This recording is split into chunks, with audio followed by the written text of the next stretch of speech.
Hello everybody and welcome to whatever this is. Not really sure what to call it aside from Let's Fix the Deadly Six, since I'll be rewriting these zany zeddies to be something more along the lines of something I would consider competent characters. Well, at least in my mind. This is just how I would do it. I know there are going to be people that disagree with me. Just keep in mind that this isn't meant to insult you for liking the zeddy. I just don't, and I feel like they could have been done a little bit better. So my main problem with these characters, if you can even call them that, is that they're incredibly one-note and forgettable. I made an entire video about why I disliked Zavik specifically last week, and you can watch that here for a better understanding of why I think he sucks, but the complaints against him honestly work for the whole gang. Sure, there are some moments that got a chuckle out of me, dialogue-wise, but that doesn't really change the fact that these guys are worth nothing on their own. So one of the things I decided to do for this video is redefine the dynamic of the team of Zeddy, so I think now would be a good time as any to explain the new thing I cooked up for them. So starting with the big boy himself, Zavik is the leader, and he's dang well gonna make sure everyone remembers that. Zavik is cold and aggressive, but also level-headed and strategic. Zavik will employ any tactic he deems necessary to defeat his foes, and he does not respond well to failure. Zavik talks to and acts towards the other Deadly Six in different ways depending on how useful they are to him. And going from least to most useful, the Zeddy rank like this: Zaz, Zor, Xena, Zalmam, and Zik. I was originally thinking Zavik would put Zalmam at the very bottom because of his lack of intelligence, but that actually makes it much easier for Zavik to command him, meaning he's one of the more useful members of the group in his eyes. This doesn't stop Zavik from dragging him through the mud when he messes up though, because at the end of the day, the only one he truly cares about in the scenario is Zik, but we'll get into that in a minute. Zaz is just as crazy as ever in this scenario, and this craziness causes him to be the wild card of the group, landing him at the very bottom of Zavik's usefulness chart. Zaz drives Zavik up a wall whenever they're forced to interact, and Zaz enjoys having that effect on Zavik because it makes him feel some kind of power over their almighty leader. He's not ambivalent enough to Zavik's commands that he would want to go off on his own, but he doesn't like being told what to do, which is really what his personality comes down to. Zalmam is relatively the same, as I don't think it's important that all 6 of them are totally different. With Zalmam remaining his one-track-minded self, it makes him a useful tool for Zavik and the others to boss around. This can help show how cruel characters like Zavik can be, or how manipulative someone like Xena can be. And speaking of Xena, she now has progressed past her role in the original game of just girl. Xena knows that she can't budge Zavik or Zik, so she spends most of her time trying to wind the other 3 Zeddy around her little finger. When push comes to shove, she does what Zavik orders, but she puts her own little spin on things, assuming she knows better. This usually includes having one of the other 3 Zeddy make the task easier for her, and then she comes along and reaps all the rewards. And next up is Zor, who I constantly forget even exists. He's pretty similar to his original counterpart as well, but there are new reasonings behind it. Zor is really pessimistic and doesn't believe that anything they do really matters, but that's mostly because he knows that Zavik is the one that gets things done. Zor never has to worry about manning the front lines because Zavik has lulled him into a false sense of security, and thus pessimism.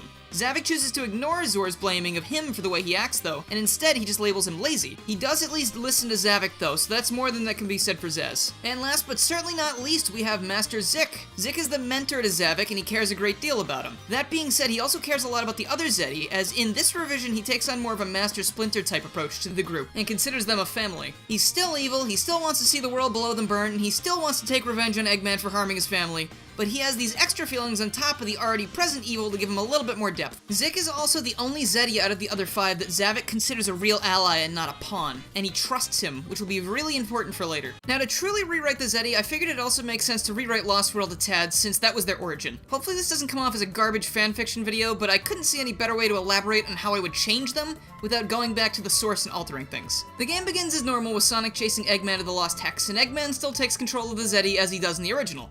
But when it comes time for Sonic to meet his new foes for the first time, the changes start rolling in. Eggman introduces the Deadly Six, and there's none of that weird shadowy figure nonsense. You get a glimpse of all 6 of them looking pretty perturbed about their enslavement, with Zavik front and center, staring Sonic down, not saying a word. Eggman would call for Zaz to take Sonic out like in the original, and after Zaz gets up close and personal with Sonic, Zavik would instead step forward and demand that Zaz return to the pack, insisting that he could take care of the little blue rat without expending too much effort. Eggman would blow the conch shell, clearly not liking the insubordination, but Zavik would grimace through it as the others cower behind him in pain. Zavik would reassure Eggman that he could have his troubles end now if he is allowed to deal with Sonic, or they could continue if he insists on Zaz taking the first shot. Eggman begrudgingly tells Zavik that there will be dire repercussions if he can't follow through on his word, and Eggman and the other Zeddy retreat, leaving Zavik with Sonic and Tails. This is the point where Sonic banters at Zavik as he normally does, and Zavik is having none of it. This effectively means that Zavik is the first boss of the game instead of Zaz, but it's for the very important reason of giving Zavik a greater presence in the story and more time to develop his character, since Sega seems to want to focus on him these days. After Zavik is dispatched by Sonic, Sonic once again asks what their deal is and why they're working with Eggman. Zavik would elaborate on his team very briefly and then move on to talking about himself, but not before dismissing the others as if they were inconsequential to him.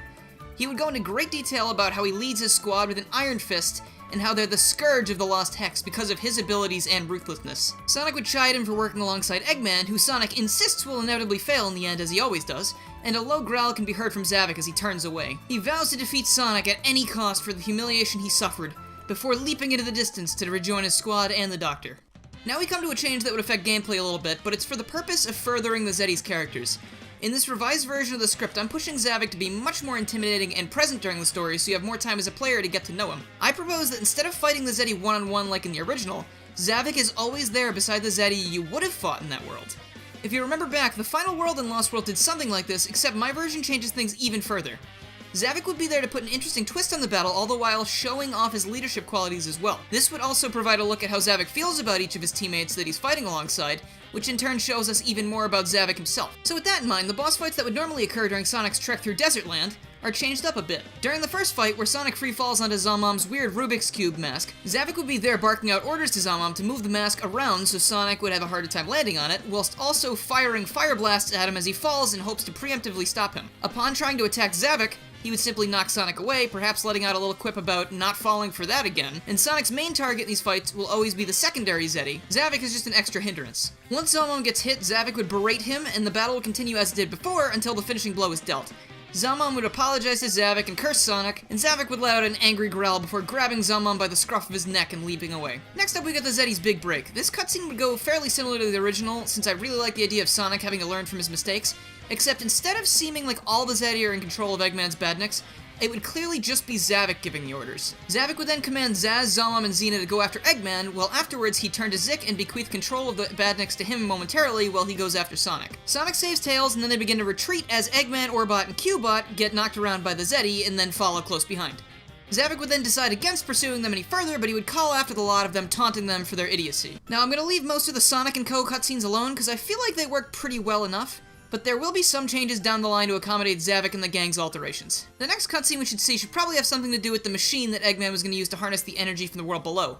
I don't really know if the Zeddy were content staying on the Lost Hex before Sonic and Eggman showed up, but now they have the means to cause some real damage and a vendetta against Eggman and Sonic, so they decide to use the device to destroy their world and gain ultimate power. Zavik then turns to Master Zik, who would tell Zavik how proud of him he is for coming up with such a plan, as it gets back at their enemies and it helps them become even stronger at the same time. Zavik would reassure Zik that if it weren't for his wisdom and years of training, that he would probably be as incompetent as Zamam, to which Zik does not respond to, and he avoids Zavik's gaze as he lets out an unamused laugh. Zavik laughs in response, not picking up on his master's subtle irritation, and tells him that he looks forward to battling Sonic alongside him, as it will feel just like old times. He then walks away into the darkness laughing. The boss fights with Zik would once again include Zavik doing something that would make things a lot less convenient for you. I assume he'd frequently take a defensive position in front of Zik, while Zik launches wave after wave of fruits at you until Sonic is able to knock a fruit into Zavik, which would cause him to falter on his defenses, allowing you to take Zik out. Upon their defeat, Zavik would hoist the beaten Zik into his arms and let out a malice-filled roar before jumping away. Zavik would then return to Eggman's base with Zik, and the other Zeddy would cautiously approach, knowing Zavik would be in a bad mood, but their concern for Zik overpowers that. Zavik lays Zik down near the others and he stomps away, clearly very agitated. Zik would call out to him, saying that it's only a matter of time before they would defeat him, but Zavik doesn't turn around to talk to his master and instead grumbles something under his breath and shakes his head. The other Zeddy stay with Zik and he thanks them for their concern.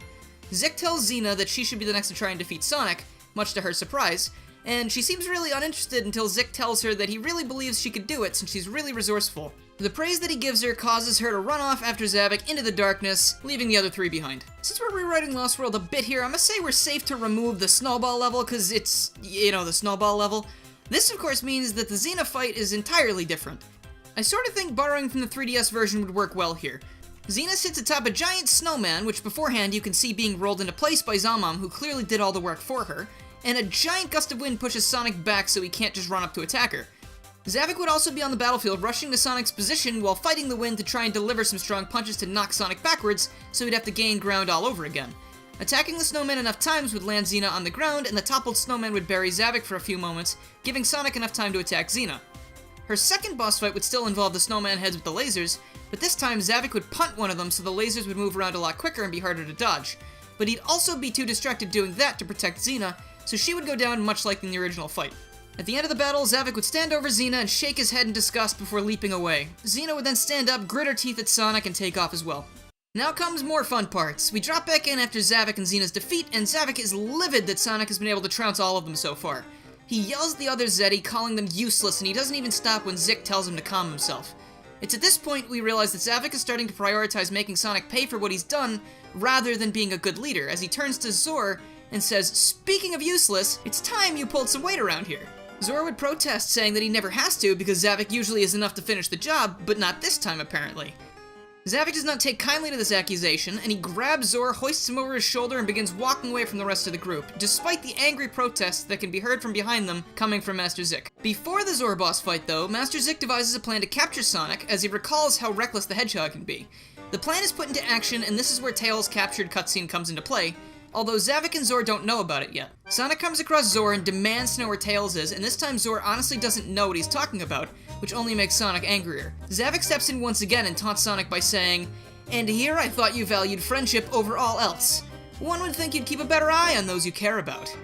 Zor's first fight would be pretty much the same, except now Zor would look even less willing to fight than he already did, merely reclining on top of the owl robot as Sonic has to kick the projectiles back at him. Zavok, however, would leap into the air and knock the projectile back at Sonic multiple times before it would rush past him to hit Zor and daze Zavok. Think of it kind of like the tennis matches that Link and Ganondorf play sometimes. The second fight would be another departure from the original. Zor would make the area pitch black as he did in the original, but there would be no pulleys to light it up. Instead, Sonic is meant to use his kick move on Zavok, who in a fit of anger would shoot some fireballs in a few directions, giving the player enough light to see Zor and land some hits on him. When the battle ends, however, Zor would lose his balance upon trying to stand up and plummet down the waterfall. Zavok would then let out a roar of pure frustration aimed directly at Sonic, but you don't get the sense that it's because his friend fell, it's more because he's just angry at Sonic. Zavok would then return to the base without Zor, and he'd find the remaining Zeddies strapping Tails to the same table where he was going to be roboticized in the original. Zik would ask where Zor was, and Zavok would tell him that he's taking the long way back, not actually caring whether or not that was true. Zavok is angry at the team at first for doing something like this behind his back, but then when Xena tells him that they're going to turn Tails into something they can use against Sonic, he smiles wickedly and begins laughing to himself. He puts a hand on Zaz and tells him that it's finally time for him to let loose, and the two exit the base while Zik, Xena, and Zelmom return their focus to Tails. Remember, the beginning of the game still happened the same way it always did, so Eggman walked them through the process of turning animals into robots. Zavok and Zaz would show themselves around Sonic, and Zaz would let out that "you're going home in a box" line, because I really liked it because of how morbid it was, and then the two would get ready to fight Sonic again.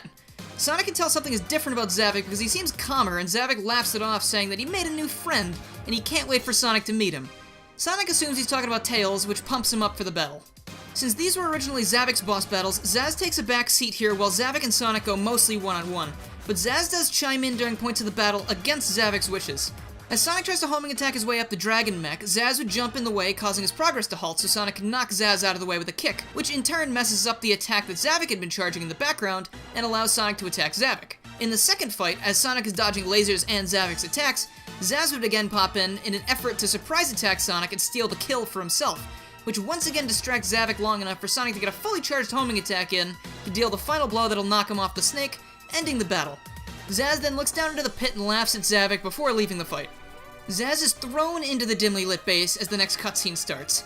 Zavok enters huffing and puffing, fire glowing in his throat. Zaz backs up to the other Zeddy as Zavok furiously demands that they all prepare for the next fight by using the machine to power up. Zik protests, but Zavok doesn't take no for an answer. Zik argues further that Zavok has let his animosity for the Hedgehog get in the way of all the progress he's made over the years.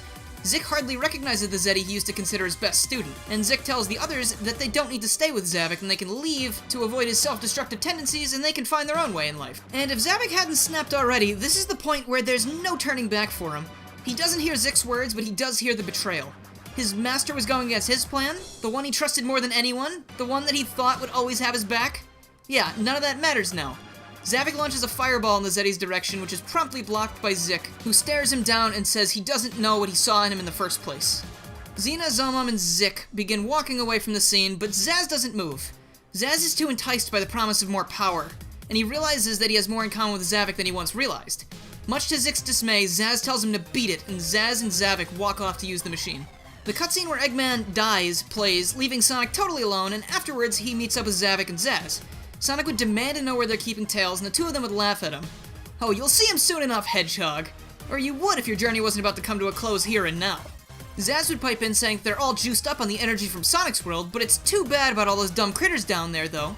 Sonic would then take a second to contact Knuckles and Amy, and he would get that whole final message from Amy thing from the original game, and then after that he rests Tails' iPad on the ground and the battle with Zaz and Zavok begins. Now there's no boss rush since the other Zeddy took off, so this is a two-phase fight where Zaz and Zavok employ the old techniques they've already used in their old boss fights, except there's like 2 battles in a row and it's a little bit harder. I don't really have anything else for that.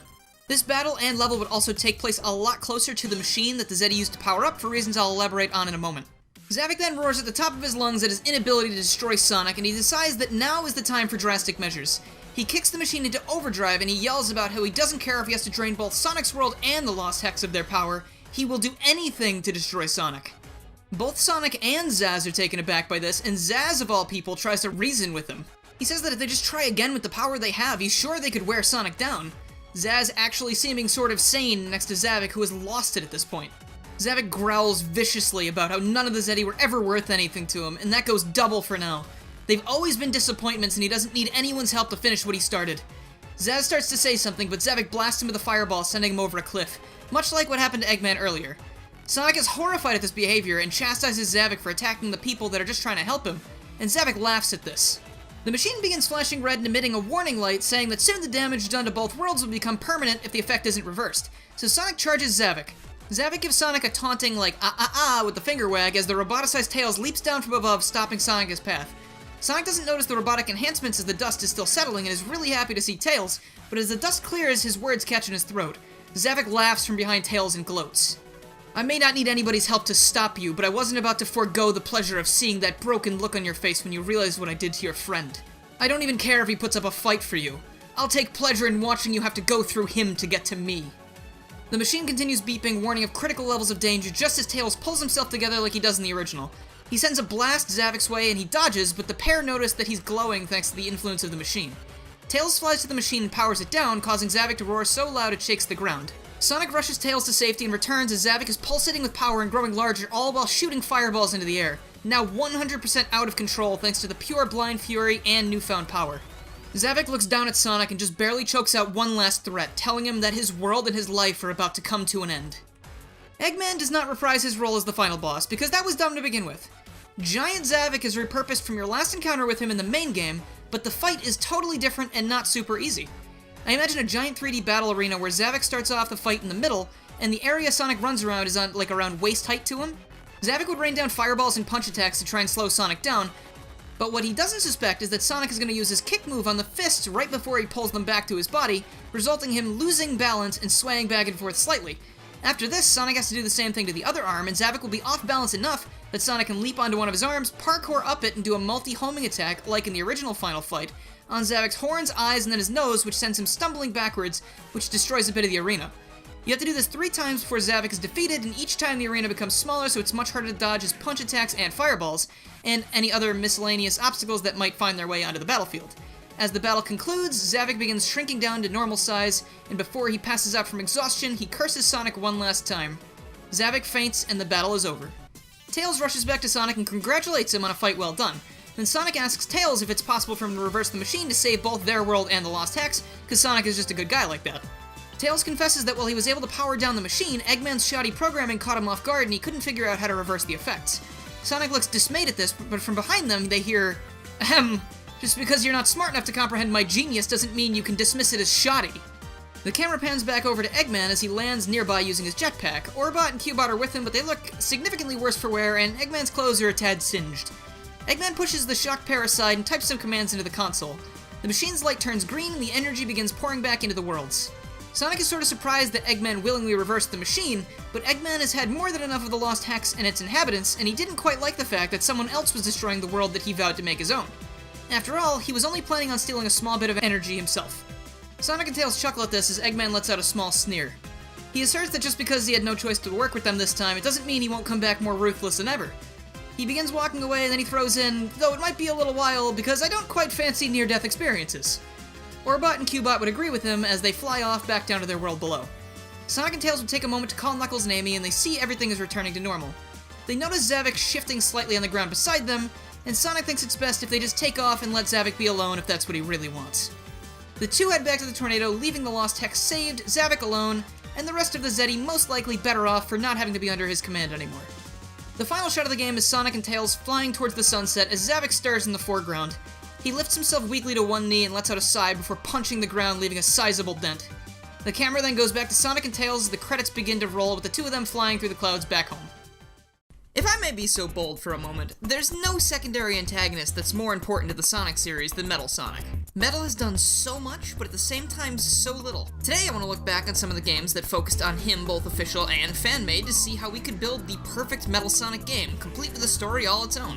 Without further delay, let's put the pedal to the Metal Sonic. Metal Sonic is one of my favorite characters in this entire series, and Sega has been doing him dirty for a very long time. Let's start at the beginning. Sonic CD releases. It's really mediocre until the Christian Whitehead version releases like 18 years later, but this is where the boy is born, or made, whatever you want to say. Sonic has fought a lot of robots, even some that look like him. Silver Sonic, Robo Sonic, Steve, whatever you want to call him, but all of a sudden, wham! This one is just as fast as he is, and it can fly, and it kidnaps this annoying attention hog. Maybe he's not so bad, but the two of them have a legendary race ending with Metal getting trashed due to Eggman's own hubris. And from there, he wouldn't pop up again with a prominent role until 10 years later. Or, well, actually, he also shows up in Knuckles Chaotix, but do we really need to talk about that? Now think back to Sonic Heroes, Metal's 3D debut, in a story game at least, and he's so cool. The man has a new form, new powers, he can talk. I know the whole strong silent type thing is intimidating, but one of Sonic's biggest character traits is his incessant one-liners. So giving Metal Sonic the ability to respond in disgust is fantastic. I can also see why keeping him silent works, since he's the opposite of everything Sonic stands for, but personally, I'm glad they gave him a voice for this one. Also, fun fact, Metal Sonic was voiced by Ryan Drummond in English, and Junichi Kanemaru, sorry if I butchered that, in the Japanese version, both of which also voiced Sonic in their respective versions. Great choice, honestly. Give the doppelganger the same voice, but switch it up a bit. Oh god, I love that stuff. Metal's got a solid plan: rebel against Eggman, take over the Empire, make sure Eggman stays trapped in that broom closet. I don't know, that part probably wasn't the best choice, but moving on. He lays in wait, quietly absorbing the data of every competent being in the world and Charmy, and when the heroes least expect it, he reveals himself and becomes so strong that the only way the group can stop him from assimilating the entire planet is Super Sonic. If I were Metal, I'd be honored. Super Sonic is usually reserved for out-of-control deities, at least in the 3D era. And even though he put the work in, it doesn't pay off and he's defeated, because we're Sonic Heroes!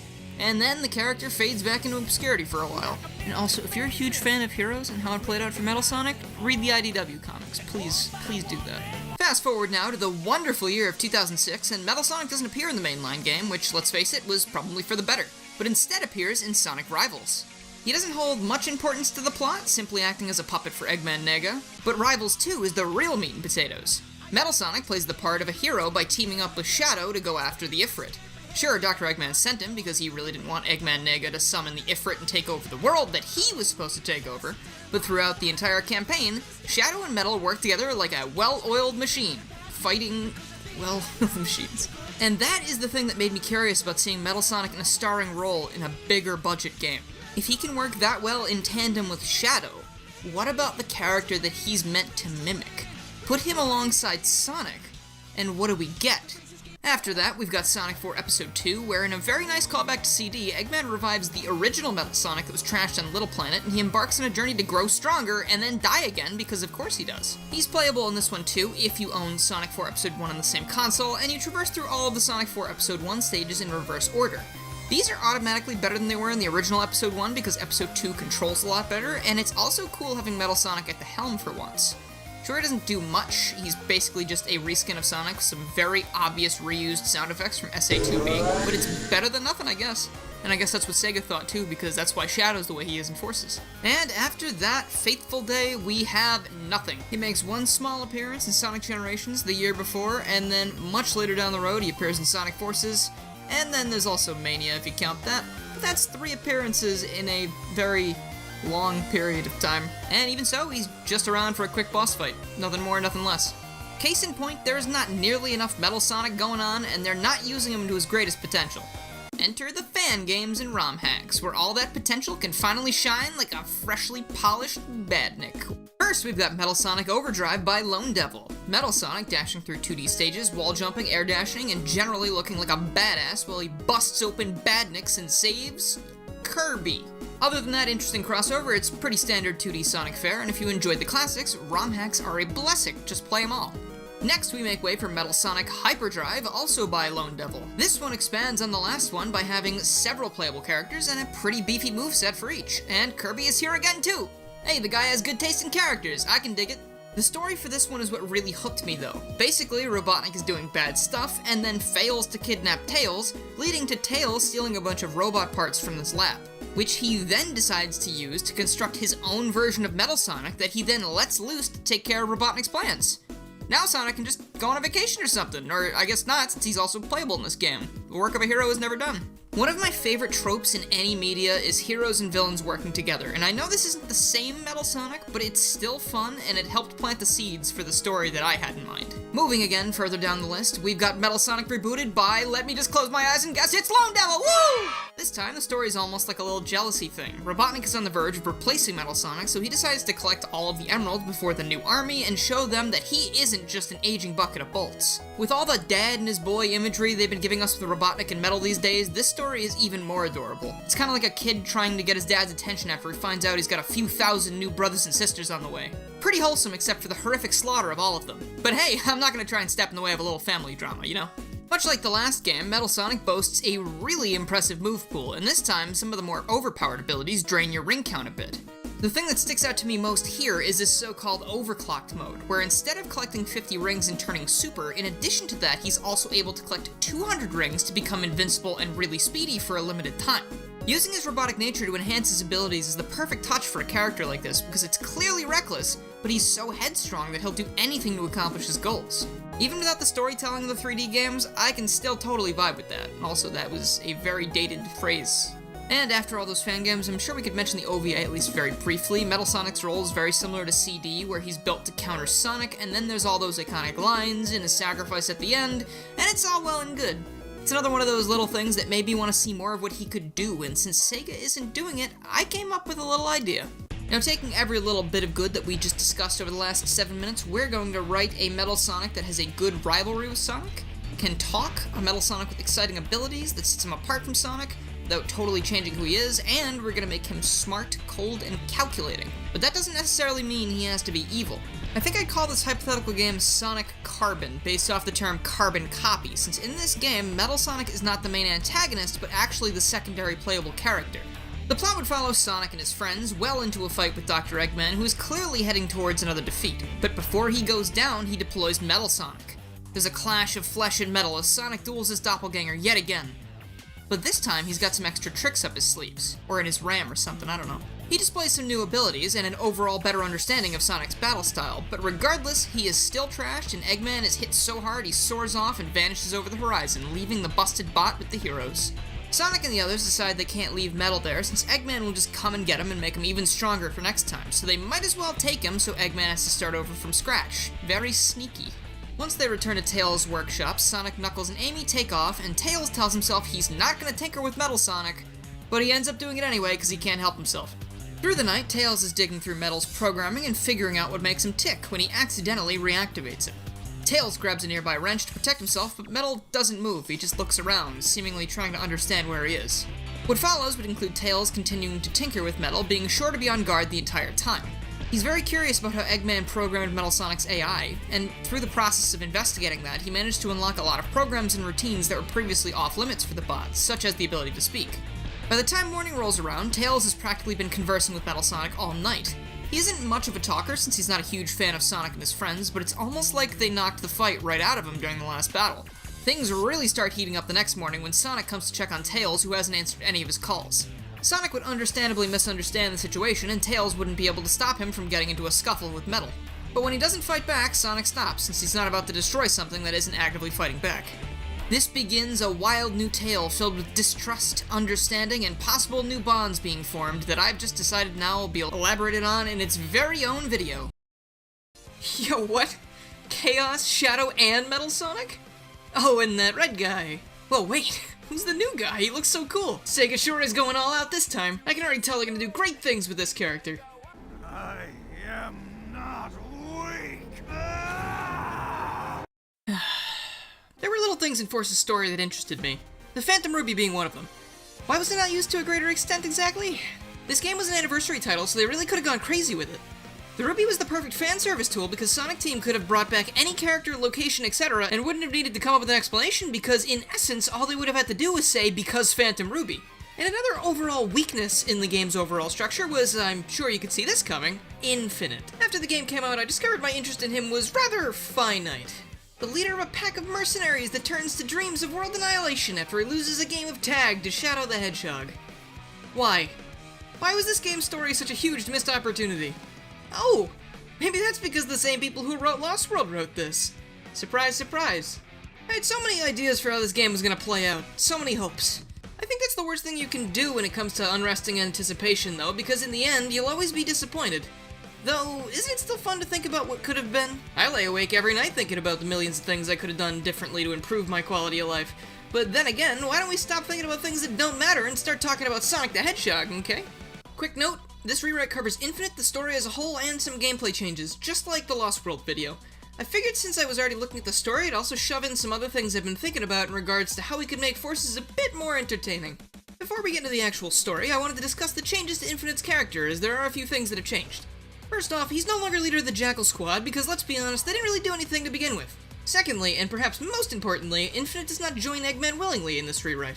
For the purpose of this video, I'm borrowing a concept from the Sega Scourge, with his permission, of course. The Sega Scourge came up with this great theory, judging by things like the lyrics to Infinite's theme and various cutscene snippets that were shown before the game released, that Infinite was being possessed by the Phantom Ruby that was implanted in his chest. Think about it. "'Cause I was born in this pain, it only hurts if you let it. Only scars remain of who I was. The pain persists, I can't resist." Do those lyrics not sound like someone who's totally under someone else's control? If certain other lyrics in the song alluded to the Phantom Ruby's virtual reality abilities, then why didn't these other lines mean anything substantial? We're not going to treat the Phantom Ruby itself as possessing Infinite, but we are going to change things up slightly so that Eggman brainwashed the Jackal for the purpose of controlling the Ruby. The Sega Scourge also theorized that the custom character in Infinite could have shared some sort of bond, and that, aside from forming a more interesting dynamic between the two, also gives the custom character more stakes when it comes to joining the Resistance. For the purpose of this rewrite, the custom character and Infinite are best friends, or were best friends. Think of them sort of as having like a Sonic and Tails type relationship, where Infinite is the Sonic and the custom hero is Tails. Being separated is something neither of them would ever want, but Infinite can't remember anything about his life from before he woke up with the mask on his face. So that just leaves the custom hero alone in the world, wondering what happened to their friend, and what they can do about it now that they're on their own. When it comes to personality though, I think if Infinite had a better backstory in general, it would have been more acceptable the way it was. I love how most of his dialogue just radiates that evil cheese, but with his old backstory in mind, it just kinda went from being enjoyably cheesy to really, really dumb. We all knew he was just a pathetic little runt that threw a temper tantrum, so it almost feels like one big joke. Unlike with the Deadly Six, where I changed certain things about their personalities and made some of their traits more or less apparent, when it comes to Rewritten Infinite though, I think of him being as an amnesiac living weapon, so basically changing his backstory accommodates for leaving his edgy personality alone. Over the course of the story, we get a sense of the bond between the custom character and Infinite, so it pretty much hammers in the fact that the new Infinite is nowhere near anything what the old Infinite was like. So basically, he's not just overly edgy for the sake of being overly edgy, it's more for like the comparison. He's not really like an edgy character, he's more a tragic one now. So with that out of the way, let's move on to the main story itself.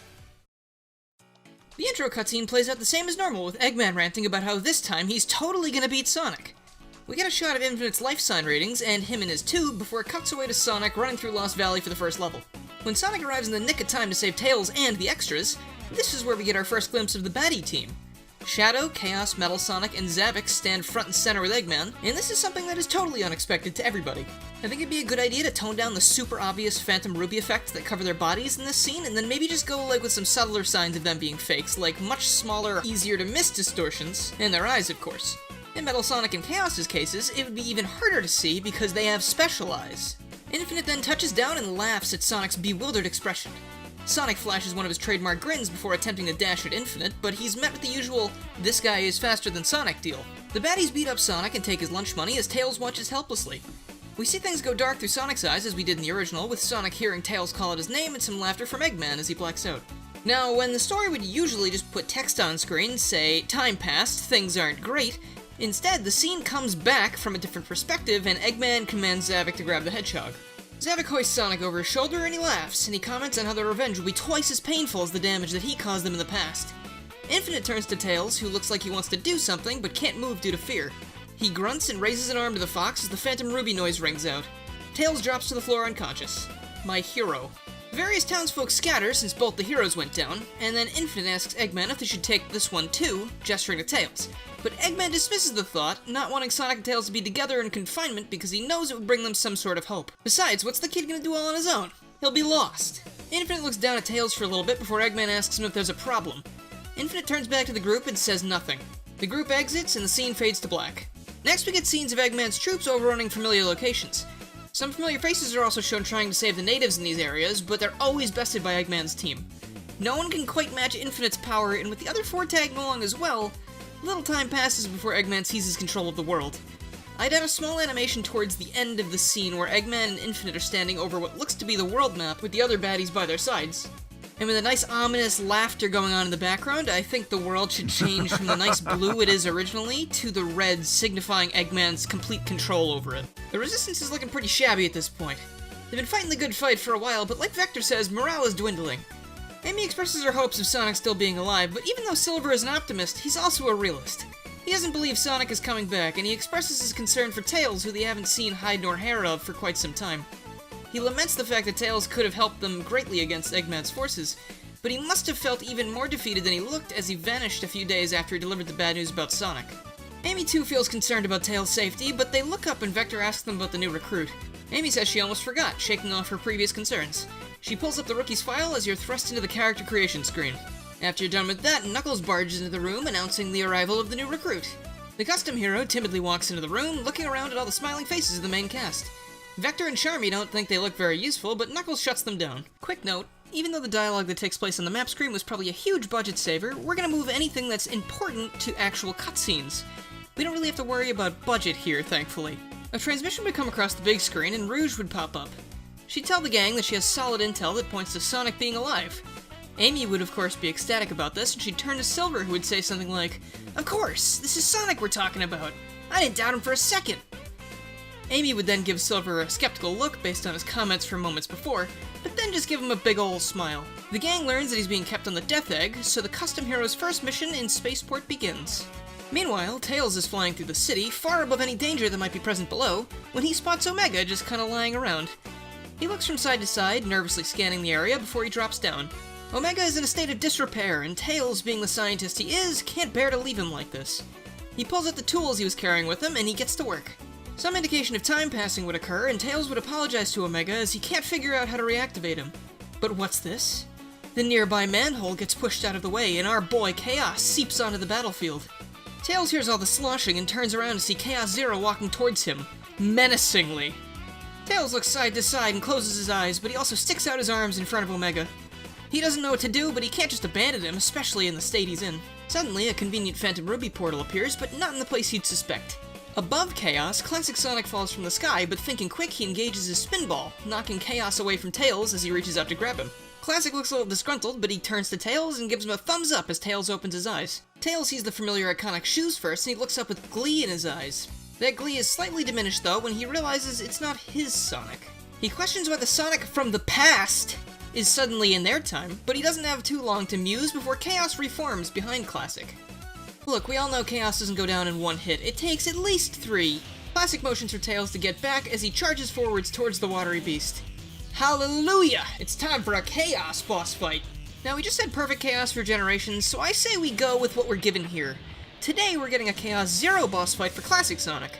In this theoretical boss fight, I could imagine a nice remix of the Chaos 0, 2, 4 theme from Sonic Adventure, but that's not all we're taking from the source material. In this fight, Classic Sonic would obviously be confined to 2D movement, but Chaos would fight you from both the foreground and background. When he's in the foreground, he'd do some kind of spin attacks with his arms flailing at you, and once he's done, he'd become vulnerable for a moment. Once Chaos is struck by Classic Sonic, he'd leap into the background of the nearby rooftops, and he'd target Classic. He'd then shoot his arms down at Classic, kinda like he did to Modern Sonic in their first encounter, and after his attacks are avoided, he'd jump back to the foreground and land with a small shockwave wherever Classic Sonic was previously standing. Since this is now the first boss in the game, it wouldn't be too challenging, but it'd just be a nice little throwback and something for the adventure fans so we don't feel quite as robbed. Cause, you know, we got robbed. Chaos slinks away back down the manhole, and Tails congratulates Sonic on his win. Tails then tries to piece together why Classic might be there, and the only thing he can think of is that it has something to do with Eggman and the new mysterious force that beat Sonic. Classic looks shocked, and Tails' eyes meet the floor when he realizes what he just said. Tails sees Classic's hand wave out of the corner of his eye, and he looks up to see Classic pointing to himself and then throwing out a thumbs up. Tails smiles and says it doesn't really matter why Classic Sonic was brought there, all that matters is that they've got more of a chance to avenge Sonic and save the world. Classic Sonic reaches out for a fist bump and Tails meets him halfway. Now I decided not to remove Classic Sonic from the rewrite because I felt like that'd be too drastic of a change. Like with the Lost World video, I kinda wanted to take what we already had in Forces and try to do something more fun. So, of course, that being said, in this hypothetical scenario, Classic Sonic wouldn't nearly be as awful to play as he was in the original. Think of how Mania controlled, except with the graphics of Forces. Nice thought, right? After the main cast blasts off to the Death Egg, the custom hero makes their way through Prison Hall. Upon reaching the end of the road, they are surrounded by enemies, and they quickly lose composure and they cower. They firmly shut their eyes, and when they open them again, they're reliving a memory from a few months prior. Infinite is wiping the floor with some Resistance members, and as they're all blasted away, a lone Wispawn falls beside them. The custom hero fumbles to pick up the Wispawn, now getting a better look at Infinite. They notice specifically his hair and tail, and something about that seems to bother the character. The Wispawn is in their hands, but they're shaking like a leaf as they point it at him. Infinite reads the custom character's typical lines about being able to taste their terror and being able to feel their anxiety and doubt. Infinite then pauses for a moment while looking down at the custom hero. He doesn't know why he stopped, or why he said what he did, but it's almost as if he knew exactly how they're feeling. Infinite gives them the option to flee, but only if they acknowledge their fear and incompetence. He laughs as the custom hero holds his gaze for a moment, before shutting their eyes and running in the opposite direction, Infinite's laughter echoing from behind. We then transition to Sonic's cell, where he's looking a little down. Being in prison for 6 months will do that to you. Zavik would waltz on in and throw some shade at Sonic for letting himself get defeated so easily, especially after he put up such a good fight last time they met. Sonic, not totally broken yet, would mention something about it not exactly being a fair fight, considering it was 5-on-1. He'd then harp on Zavik for needing to rely on 4 other people just to beat one little hedgehog. Zavik slams his fists against the wall nearby, and Sonic stops chuckling. Just then, the alarm goes off, and Sonic's cell and energy cuffs power down. Sonic hops off the bench in disbelief, but then his old cocky smile returns to his face. Sonic cracks his knuckles and starts stretching. Zavik asks Sonic where he thinks he's going, to which Sonic replies, "I was thinking of taking a little walk. Care to join me?" He dashes past Zavik, and Zavik lets out a guttural roar as he follows close behind. The boss fight proceeds as normal, except now when Sonic beats the ever-loving hell out of Zavik at the end, it might feel a little bit more like he's letting out some repressed anger for the bad treatment over the last 6 months. Sonic turns away from Zavik as he falls to the ground defeated, and he turns around again when he notices that weird sound. He doesn't see Zavik fade away, but he figures that the brute had enough energy left to retreat. Sonic takes a nice space run through Egg Gate, and then when he reaches the end, this is where he encounters the custom hero for the first time. Sonic blasts through all the robots surrounding the custom hero and helps them up. The two get a radio call from Knuckles and Amy, and then they board the shuttle back to Earth, leaving the Death Egg behind them. When they return, Sonic and the custom hero go on their first mission as a duo. The gang then gets a report from Silver saying that Infinite is attacking Mystic Forest, so Sonic heads off again. Silver and Infinite duke it out like normal. Look at my boy doing his best. Perfect. And then Sonic takes up his defensive stance in front of Silver, and the rest of this plays out like normal. And since we can't seem to get enough Green Hill, let's have Green Hill again. Classic Sonic was literally just here. Tails and Classic head off to Green Hill because Tails notices some Eggman-y vibes emanating from that direction. Now that he's armed with a Sonic, Tails thinks they might be able to end the war, I guess. Tails and Classic sit behind a rock and overhear Infinite and Eggman talking about the breakout on the Death Egg. They don't specifically mention Sonic by name, though. Tails is hopeful, of course, but he doesn't say anything. They also mention the Phantom Ruby prototypes, which Tails takes note of, before Infinite pieces out, leaving Eggman behind. Tails and Classic emerge from their hiding place, and when Eggman sees Classic Sonic, he just groans. He insists that he's a very busy man and he doesn't have time to play with the likes of them, but Classic Sonic jumps in with a spin attack. Eggman reconsiders his previous words and decides that now would be a great time to deal with the pair of puny pests after all. Commence pathetic Egg Dragoon fight. In order to make this more involved than just drop dashing back and forth, I would love for there to be some extra sections in this fight where, like, the Egg Dragoon is in the foreground with you, and maybe you need to, like, roll under its, like, little arm attacks, or maybe it throws more projectiles at you or missiles, and they're harder to dodge because it's right there instead of in the background. And then I guess you can still hit it the same way, but I just feel like there should be more substance in between the moments where you can just spam damage on it. Eggman reiterates this defeat means nothing as their final curtain call is approaching fast. He takes off, and we transition back to the custom hero, who takes a leisurely stroll through Park Avenue. Switching back to Tails and Classic again, Tails gets more readings about a potential Eggman lab in Mystical Forest, so they head off that-a-way to try and figure out some secrets about the Phantom Ruby. They enter the base, and Tails starts snooping around, but unfortunately, all the data pertaining to the Phantom Ruby has been wiped. Tails curses Eggman for thinking ahead for once, and the scene fades out.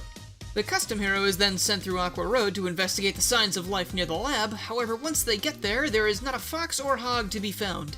The custom hero is about to cut their losses and head back when they notice something shiny. Oh boy, it's one of those Phantom Ruby prototypes, better hang on to that. They're about to head off again, but they notice the sound of some kind of radio interference, almost like their resistance radio is picking up another frequency.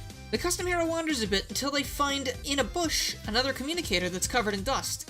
The custom hero recognizes this device and pulls out a similar one from their bag, or hammer space, whatever you want to go with. The custom hero grits their teeth, clutching the device in their hand before turning around and heading back. And now it's time to get Shadow in on the rewrite action. Sonic is alerted to Shadow's whereabouts, so he takes off for Sunset Heights. After reaching the broody boy at the goal emblem, the real fun begins. Sonic asks Shadow why he's allied himself with the enemy, to which Shadow doesn't respond. Sonic, frustrated, charges towards Shadow, and as he gets within attacking range, a flash of white floods the screen, blinding him. Oh, and the Phantom Ruby sound effect plays as well. When Sonic regains his sight, the two hedgehogs are on a familiar platform somewhere deep in the jungle. Sonic looks over at Shadow, who has taken up a defensive stance, and he laughs. I didn't think you were the sentimental type, Shadow. If this is what it's gonna take to get you to talk, then bring it on, faker. See, we got a Shadow boss fight too, isn't that fun? Since we had a fight that involved high-speed antics back in Generations, this time we're having a more slow-paced fight, sort of like the Zavik encounter from earlier. Taking cues from the original boss fight, the goal is to homing attack Shadow when he's vulnerable, but this time he's not just gonna walk around and wait to be hit. The instant you get too close to him, he'll activate Chaos Control, which freezes you in place for a moment while he skates away to prepare an attack. If you can manage to rush over to him as he's charging, he can land a free hit on him before he unleashes the attack. Otherwise, you're gonna need to dodge the barrage and follow it up with a homing attack while he's distracted. I can imagine after a few hits he'd start rapidly teleporting across the stage, unleashing a lot more attacks and a lot quicker, but as soon as the pattern ends, it would be your chance to attack again. Upon dealing the final blow, the two are sent back to Sunset Heights, where Shadow uses Chaos Control to slow time and teleport behind Sonic, where he prepares to deliver a swift roundhouse kick to the back of his head.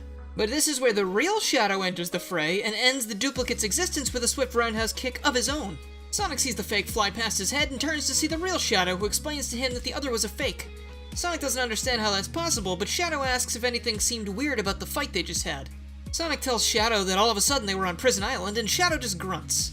So you have trouble believing that duplicates exist, but you have no issues fighting on an island that exploded years ago? Oh yeah, I guess that kinda slipped my mind. Hey, didn't the moon explode too? Did we ever do anything about that? Shadow sighs and motions for Sonic to follow him back to the Resistance base. Right before Shadow came to Sonic's rescue, he was dealing with some problems of his own back in episode Shadow.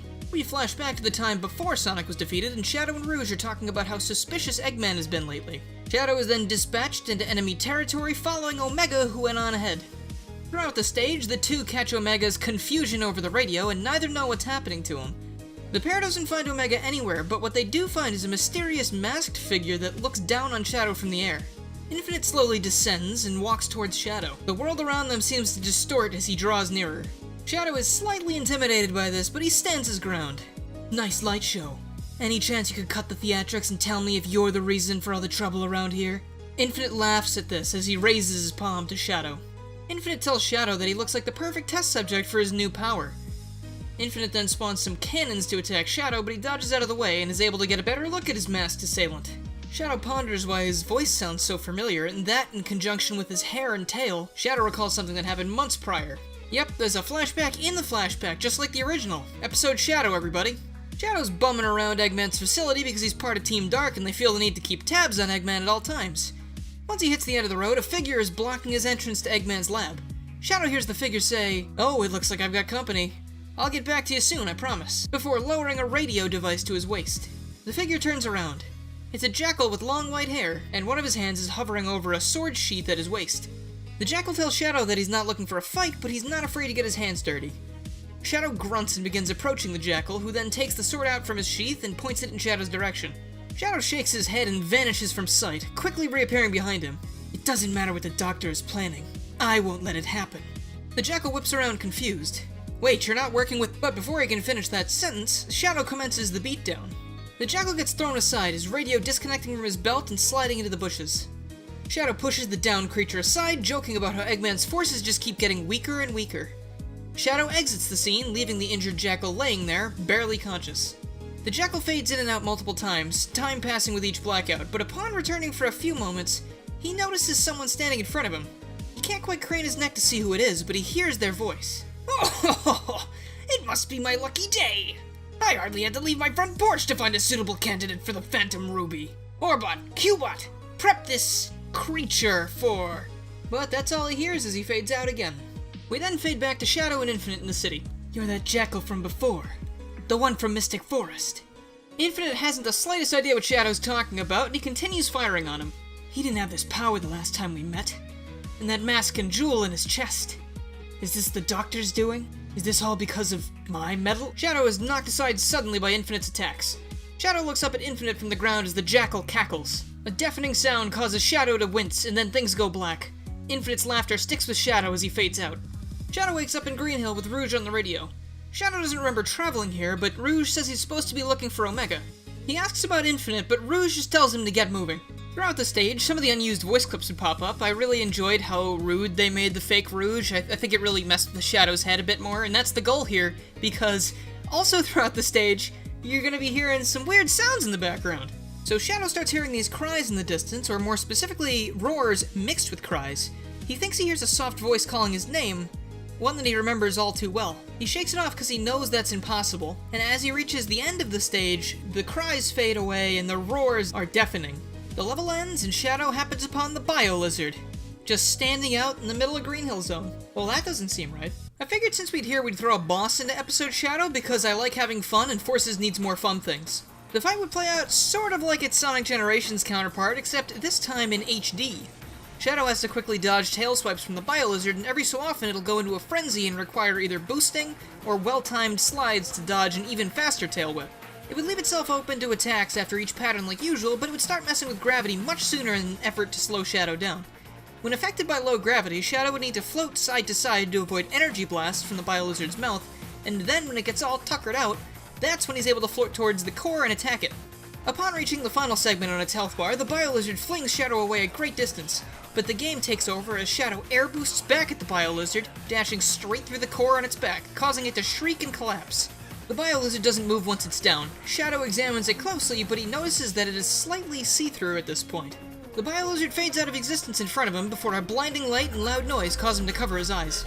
Shadow is back in the city with Infinite again, even more exhausted than when he blacked out. Was that a dream?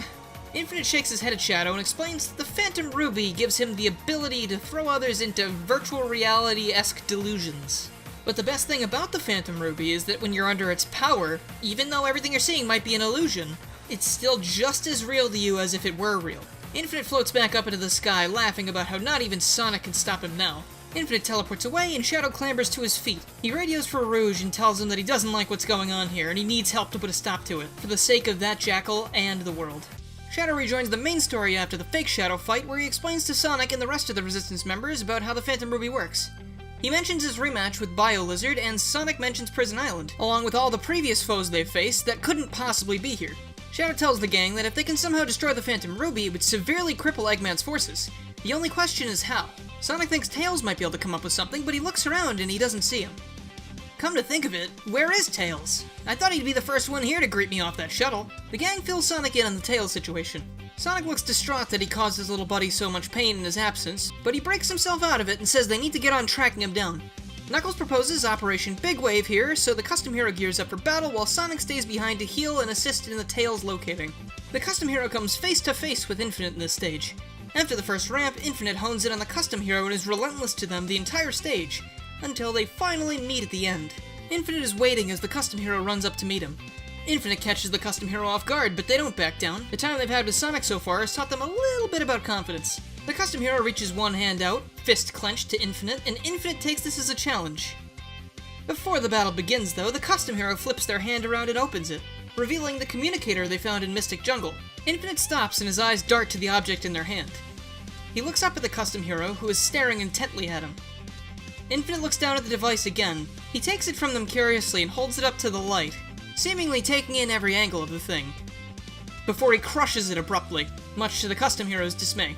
Infinite asks if the custom hero thought that offering him worthless trinkets would save them. He laughs and says that they're even more of a lost cause than he thought. After the fight, Infinite admits that he's pretty impressed with their abilities, and that he actually remembers the custom hero now. The custom hero of course misinterprets this, but then their hopes are dashed when Infinite recalls the last time they met, and he allowed them to run away and remain alive. He prepares to blast the custom hero, but thanks to the Phantom Ruby prototype, the custom hero escapes without a scratch. Infinite can't believe his eyes, but he decides that it's no trouble as the Resistance has less than 2 days before total annihilation anyway. He speeds off, leaving the custom hero by themselves yet again. Meanwhile, Tails and Classic Sonic are headed towards the chemical plant to try and find out what that Phantom Ruby thing is, and more importantly, how to stop it. At the same time, however, the Resistance and Modern Sonic are tracking their signals, assuming that it's Tails. Sonic hasn't quite healed up enough yet to go after Tails himself, so they settled for attempting to try and broadcast a message to the chemical plant's computer system to alert Tails of their plans. Tails and Classic reach the computer room and they discover information about how the Ruby works, how it needs a power source to function, and they also learn that the Ruby was implanted in a jackal that Eggman discovered outside his base. And the jackal seemingly recalls nothing from before the installation of the Ruby. The notes they find call him the perfect brainwashed minion. Tails shudders at this, not understanding how anybody, even Eggman, could be that cruel. Tails almost forgets all of this though when they come across the transmission from the Resistance. Sonic is alive. Classic turns to Tails, smiling, and he does his little Generations end-of-level S-rank animation, the little, dance thing. He's super happy about the situation. But probably not as happy as Tails, because he grabs Classic by the hand with a huge smile on his face, and they make a mad dash back for the Resistance base. Now we get the reunion scene between Sonic and Tails. Classic Sonic rushes up to meet Modern Sonic as well, and he gives him a high five after the "It's been Generations" line. It's mandatory that we keep that one in there because I really like it. The custom hero is also returned by this point, and they're introduced to Tails and Classic. And Classic, being the friendly little guy he is, hands out more fist bumps, which the custom hero gladly returns. Seeing Sonic and Tails reunited puts the custom hero in a better mood after their battle with Infinite, but that mood soon sours when Tails begins recounting what they learned from the chemical plant database. The custom hero finally lets it slip that one of the reasons they joined the Resistance was because their friend went missing and they had a hunch Dr. Eggman had something to do with it. The entire Resistance solemnly avert their eyes as the custom hero talks about how Infinite is not even close to the person that he used to be. Sonic steps in and puts a hand on the custom hero's shoulder, and he promises that they'll find a way to get him back. More impossible things have happened, and now that we're all together, nothing could possibly stand in our way. The custom hero nods their head as the rest of the gang rallies around Sonic. Metal Sonic makes himself known, so Modern Sonic and the custom hero go off to stop him. After that, the custom hero heads over to Guardian Rock to distract Eggman's forces as Tails and Classic Sonic hightail it to the Death Egg to destroy the Phantom Ruby's power source. Tails and Classic Sonic infiltrate the Death Egg and they wreak havoc on the thing until they get to the end of the stage, where Infinite is lying in wait. Classic Sonic rushes out to start the Death Egg's self-destruct sequence, but Infinite catches him by surprise and suspends him in the air while he gloats. Tails starts to freak out about the idea of losing Classic to Infinite, but he remembers back to when Classic first appeared. Classic risked his life to save him from chaos, and he'd been helping him through the pain of losing his Sonic the entire time. Not once did Classic ever complain about being along for the ride. In fact, he looked overjoyed to be able to help Tails in his time of need. Tails clenches his fists and rushes out from his hiding place, activating the self-destruct sequence, and before Infinite can process what's happening, he leaps up and delivers a tail swipe to his back, causing him to drop Classic. Classic sticks the landing, of course, and thrusts his fist into the air excitedly in Tails' direction. The two of them rush off while Infinite tries to stop the Death Egg from exploding, but he's left with no choice other than to abandon ship as the station meets its end yet again. Everyone at the Resistance is overjoyed that they've dealt this blow to Eggman, but Eggman still has some tricks up his sleeve. Sonic heads off for Metropolitan Highway to find Eggman, but he's in for a big surprise. Along with the custom hero Tails and Classic Sonic, Sonic confronts Eggman, who then activates the Null Space portal. All four of them are sucked into Null Space, leaving the rest of the Resistance members totally on their own. Eggman delivers the exposition about Null Space to Knuckles, who arrives shortly after, and then the scene fades out. The four heroes awake in a dark realm where there's nothing as far as the eye can see. Classic Sonic and the custom hero silently look around while Tails gets to work thinking about how they can escape an inescapable void. Sonic turns to the group and says that he's gonna do what he always does when things look bad. He reaches his hand out towards the custom hero. The custom hero nods and takes Sonic's hand. Sonic motions for Classic and Tails to follow him and the four head off. Null Space is actually a full level this time too. Even though I really liked the original level, I was always kind of bummed they didn't use Null Space to its full potential. So instead of leaving Null Space immediately, we don't leave Null Space until the very end of the level. Modern Sonic and the custom hero do their double boost to break free and a portal opens back in the real world. They'd conveniently exit Null Space right where the original level would have ended, so they're right next to Eggman. Eggman and Infinite are taken aback that they escaped Null Space so easily, and Sonic says something about friendship because of course he does. Eggman speeds off angrily, and Sonic, Tails, Classic, and the Custom Hero celebrate their small victory. Now it's time for the big climactic battle between Team Sonic and Team Eggman. All of Sonic's friends and all the nameless, less important randos charge into battle, fighting off hordes of Shadow, Chaos, Infinite, Zavok, and Metal Sonic. They look like they might be getting the upper hand, but unfortunately the army was just for show. Sonic reaches Infinite, who applauds them on their efforts. Infinite notes that they seem to be one short, seeing as how the Custom Hero isn't among their ranks. Did they finally run home with their tail between their legs? Sonic yells at Infinite to stop talking about their friend like that. They're your friend too, you know. They've been trying to get through to you this whole time, and they haven't backed down even once, even in the scariest situations. Infinite pauses and rests a hand on his mask, while Eggman barks out orders for him to do it already in the background. A friend? Me? Don't make me laugh. Infinite shoots into the sky, and the sun appears overhead. The Custom Hero and Tails discuss the situation, and they come to the realization that the only thing that can neutralize the effects of the Phantom Ruby are the Phantom Ruby prototype that the Custom character has. The Custom Hero climbs up Imperial Tower, and in the nick of time is able to tether to something within the sun. As they zip towards the ball of fire, they fly towards Infinite, who places himself in the way, attempting to stop whatever they're doing. The Custom Hero shifts to the side slightly, zipping past Infinite, but locking eyes with him just for a moment. Time seems to slow down as the two look at each other. Infinite's eye darts to the sun, and then back to them.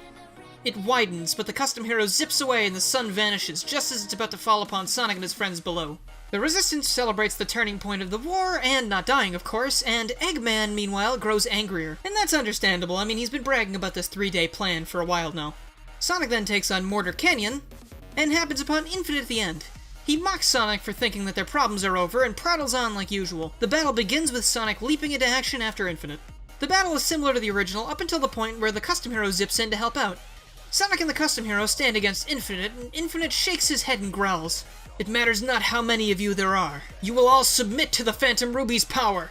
He activates the Ruby, lifting his adversaries off their feet, and after a flash of white, they find themselves in a twisted realm, something between Null Space and Mortar Canyon. Red block strands litter the platform, providing even more things to dodge as the duo approaches Infinite at high speeds. Every so often, Infinite stops in a large round arena along the pathway and unleashes a new barrage of attacks and enemies, but it leaves him vulnerable to attack. This repeats, getting progressively harder with new attacks thrown in until finally Infinite charges up a massive ball of energy, intending to end the fight. Sonic and the Custom Hero charge up their double boost, barrel right through the energy blast, and slam into Infinite. He hits the ground with a thud, and the landscape returns to that of the regular Mortar Canyon. Infinite struggles to pick himself up, ranting under his breath about how it's impossible that they could be this strong. Sonic delivers another cheesy line about real power coming from friendship, and that's when the Custom Hero steps forward and tries to help Infinite up. The Custom Hero helps Infinite to his feet, and he clutches his side as his body starts to fade slightly. He pushes off the Custom Hero and tries to steady himself, but collapses again. The Custom Hero tries to help him again, but their hand is slapped away. There's a long pause before Infinite clutches his mask and writhes in pain. He lifts into the air and shoots away into the distance. The Custom Hero outstretches a hand after him and then looks down. Sonic puts a hand on their shoulder and says, "I know you're worried about him. I am too. That's all the reason to finally take the fight to Eggman. For your friend and the world. Let's end this." Classic Sonic then takes out Iron Fortress, and the Custom Hero and Sonic destroy the reactor in Final Judgment. The finale is now upon us. Sonic and the others are patting themselves on the back, saying that everything is wrapped up now, but Rouge radios in, telling them the exact opposite. Sonic, Classic, Tails, and the Custom Hero don't have time to think about that, though, since Eggman rises from behind them in his newly souped-up Death Egg robot, now called the Egg Naga. It always bothered me that they called this thing a Death Egg robot because, I mean, look at it. That might be what it used to be, but I mean, it isn't anymore. Plus, it has this cool snake tail thing, so I feel like Egg Naga fits it pretty well. The fight is exactly the same up until the Custom Hero depletes the Egg Naga's second health bar. The bot stands there motionless for a moment, and some small pulsations can be heard. It's really muffled, but at this point it's possible to hear Eggman yelling about something from inside the cockpit. The boss's chest begins physically jerking around as the glass shatters and that weird white squid contraption flies out, roaring and causing Phantom Ruby distortions. The rest of the boss falls away behind it, and Eggman yells about how he can't believe this as the battle transitions. Tails gets on the radio and informs the trio that the Phantom Ruby is seemingly now going haywire as the overclocking has stressed it to the point where it doesn't need a user to control it. The trio dashes forward to combat the out-of-control Ruby and manages to subdue it after a mighty triple boost. The Squidbot lands with a thud next to the trio. Back on the battlefield, Knuckles and the others jump for joy as Eggman's clone army vanishes. Once they all regroup, they notice that the Phantom Ruby is hovering above the trashed Squidbot. It makes its trademark noise and a portal opens. Classic Sonic looks at the portal and then the rest of the gang and points a thumb up at his chest and then at the portal. Tails and Classic have their little fist bump bro moment, Modern Sonic gives him a high five, and he throws the custom hero and the rest of the gang a thumbs up and a smile before he leaps into the portal, with the Phantom Ruby entering shortly after him. In this rewrite, the next canon thing to happen to Classic Sonic is Sonic Mania Plus, even though the original Forces ending kinda connected more with Mania adventures. Sonic rallies the entire gang, talking about how they need to fix up their world, and the credits roll. Afterwards, Knuckles walks into the Resistance base and proclaims that there's no more need for a Resistance. The rest of the gang agrees, and with perfect timing, Omega is reactivated and he immediately stands up, cannons bared, demanding to know when the next battle is. A lot of them laugh as Omega looks around confused. Rouge welcomes him back and Tails pats him on the arm. Sorry it took so long, buddy. Omega puts away his cannons and he almost looks disappointed at the implications before him. The custom hero quietly slinks out through the exit though, and no one seems to notice aside from Sonic. The custom hero's outside, looking down at their old communicator. Sonic approaches from behind, which startles them. Thinking of heading out then? The custom hero nods their head and shows Sonic their communicator. I know. You have to go find him. Well, if anyone could bring him back to his senses, it's you. Good luck, partner. Sonic reaches out for a fist bump, which the custom hero happily returns. The custom hero runs toward the railing and jumps off, zipping away into the sunset, more determined than ever to find and help their friend. Sonic stays outside and watches them go, and then heads back into the Resistance base as the final scene fades out. And finally, that's it. I know a decent amount of you guys really like the Sonic Forces rewrite story, so I decided to go back and give it a little sequel in the form of an actual hypothetical sequel to Sonic Forces. Actual hypothetical, that's an oxymoron, ignore me please.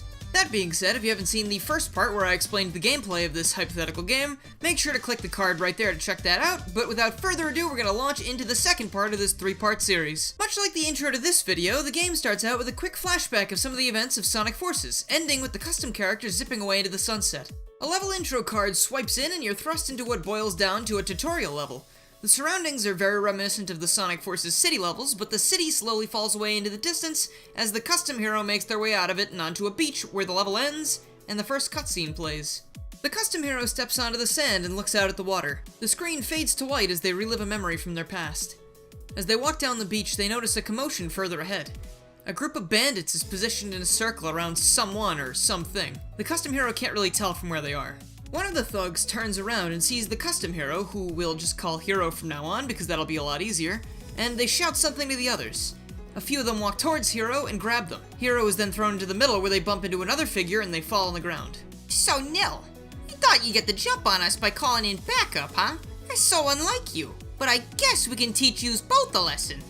Hero looks up just in time to see an outstretched hand go out in front of them. I've never seen this person before. They have nothing to do with this. I'm willing to settle my debt with you, but let them go first. The largest of their assailants steps forward, smiling and shaking his head. Do you really think we'd fall for that? Usually it's either brain or brawn, but we just so happen to have both. The leader and his lackeys converge on the two as Hero fades back into the present and shakes off their residual anxiety. The scene fades to black. The game fades back into the first hub world where other avatars stand beneath umbrellas and near broken beachside houses. You're able to talk to whoever you want and explore before you head off towards the area where the levels are located. After completing the first stage, where you'd be forced to collect at least one prototype shard, a cinematic of Hero walking back onto the beach with the shard would play. They'd recollect something about their time with the Resistance, using their prototype Ruby accidentally and then having it destroyed at the tail end of Forces. From their bag, they'd remove 1 or 2 more shards that they picked up after the original broke, and then they would dump them all back into the bag and walk off as the scene fades out. After finishing 3 of World 1's levels, Hero was once again thrust into a flashback. The goons that had previously surrounded them lay strewn about along the ground as the figure that had stood up for them before uppercuts the last one, and then falls to one knee, breathing heavily. Hero lifts their hands from their head and straightens out of their cowering position just in time to see him collapse onto the sand. Hero gets up, looking at all the defeated thugs, and grabs what looks to be a jackal's hand and drags him away from the carnage. The scene transitions to behind one of the beachside houses seen earlier in the hub as the jackal stirs. Angry voices can be heard from the other side, and Hero anxiously motions for him to be quiet as he opens his eyes. As the voices subside, the jackal breathes a sigh of relief. He stands up and brushes himself off. Hero stands up as well, still looking really nervous, peering around the other side of the villa. Hey, I'm sorry you got caught up in all that. When those guys get an idea in their heads, it's hard to get them to see things any other way. Don't for a second believe that brains and brawn line. Hero turns back and cautiously looks over the jackal before looking back around the house. Look, I know that wasn't a pleasant experience you just went through, but they'll move on now. They always do. So trust me, you can take it easy. He walks around the other side of the house and casually drops a, "And staying back here for your entire life really isn't an option." Hero turns around and their eyes widen as they see the jackal walking out into the open. They rush to catch up with them as the memory fades away. Hero then returns to the beach hub and a random NPC will approach and ask them if they found anything they could use to help fix up the place. Hero shows them the prototype shards and the NPC looks disappointed, but quickly becomes intrigued when the shards glow a small bit. They explain that they were hired to help fix this place up after all the chaos from the previous months, but they also dabble in wispas, motioning to the device at Hero's waist. They tell Hero to come find them if they collect any more of those shards, because they might be able to hook them up with some upgrades. You're then left in the hub where a camera movement will show the same NPC from the cutscene in an area with a set of tools and some other materials. They'd wave and then the camera would pan back to Hero. From here you can either go see what the new shop has to offer you, which at the moment would be one new Wispawn slot for 5 shards and 100 rings, first one is cheap, or some smaller ability upgrades for just rings. There are new Wispawn powers available for purchase here too, but unless you've replayed the first 3 levels a handful of times before this point, you probably won't have enough rings to unlock any of them just yet. But this does mean that you're able to grab them in any order you choose as long as you have enough rings. This is also the point where a random NPC in the hub world would get your attention and ask you to perform a task for them, and in return, you get these shiny things that they found. The missions you partake in for these characters can sometimes yield very generous rewards depending on the difficulty presented. I did touch on these side missions a little bit in the previous part, but I did want to highlight one comment I got because I thought it was pretty cool. I proposed that one of these missions you could get include escort missions, and the YouTube user GE7 had this idea to make the escorts a little bit more interesting. They said that the type of avatar can actually alter how the mission plays. So for instance, if the NPC you're supposed to be escorting is like impatient, they might run forward and try to attack enemies and get themselves hurt, which would make you fail the mission, or maybe they would put you on a time limit because they need to get out of there in a certain amount of time. Stuff like that. It just seemed kind of interesting, so I wanted to mention it. So thank you for the suggestions. Since there would only be a limited amount of shards in each level, I think it's only fair that you'd be able to gather a decent amount from the missions, so you wouldn't need to like grind extra missions for hours to get what you want. Trust me, the last thing I enjoy is tedious side missions, so let's not have them be that. After the 5th level's all finished up, Hero walks back onto the beach just in time to see a familiar masked figure floating through the sky weakly towards the beach hub. Of course, they give chase. Back in town, our old friend Infinite is yelling at the townsfolk, demanding that they hand over any of the prototype shards that they have. The townsfolk aren't really sure how to react since he seems sort of weak, giving the impression that he could keel over at any moment, but they turn tail and run for shelter when he raises a few shards into the air, and that familiar noise is heard. The surrounding area glows red for a moment and then returns to normal. A massive crash is heard in the distance. Hero runs up to Infinite just as the shards he was using disintegrate in his hand. He clenches his fist and the fine red powder seeps through his fingers and into the wind. He looks up and sighs in annoyance when he sees Hero approaching. And as per the norm, danger calls and the forces of good answer. I should have realized that my search for the shards would cause our paths to cross once again. I just didn't think it would be this soon. Hero reaches into their bag for something and removes one of the shards, holding it out to him. Infinite swats it away without hesitation. When his arm returns to its resting position, Hero notices that the ruby that was previously implanted in Infinite's chest is no longer there, and in its place, a barely healed wound. I accept charity from no one. Least of all you. You and that darn doctor took everything from me. My pride, my power. And now I'm forced to scavenge the earth for the remaining pieces of those wretched inferior models we destroyed. And for what? Not even a fraction of my former abilities? I suppose it's inconsequential. Once I collect enough, neither you or that blue rat will be able to stand in my way. Hero grimaces and waves their hand at the environment before looking back at Infinite. Infinite looks around for a moment before staring daggers back at Hero. You'd like to know if I remember this place. You poor child. Do you really take me for the sentimental type? I have no memory of this place, but I feel that I will remember it from this day on. I'll remember it as the place where I finally watched you fall. With that, the crashing noise from before rings out again as the giant crab badnik from Guardian Rock explodes through a nearby cliff and onto the beach. It looks around and sets its sights on Infinite and Hero as it stomps in their direction. Hero turns to Infinite and shakes their head knowingly. Tricks? Oh, you naive fool. I've moved past the mere party tricks from before. With the last remaining energy in these shards, I called that monstrosity here. That's no mere illusion. With enough of these shards, I can surpass what that ruby was capable of. You see, the prototypes were inferior, but not in a sense of potential. On the contrary, the prototypes were far too powerful. So powerful, in fact, that the Doctor deemed them too dangerous for use.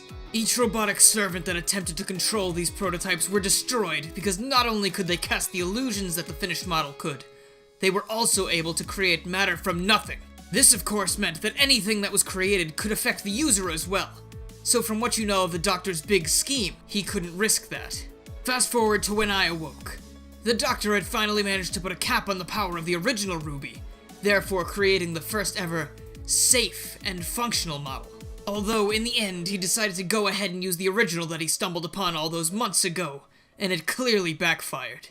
Because as you can see, it too shattered under the pressure. It's amazing to see what only a small amount of these shards can do as opposed to the original. And I can almost taste the sweet vengeance that will come about when I have enough of these shards within my grasp. He stops his monologue for a moment and gives Hiro another look. It seems that we are indeed two sides of the same coin.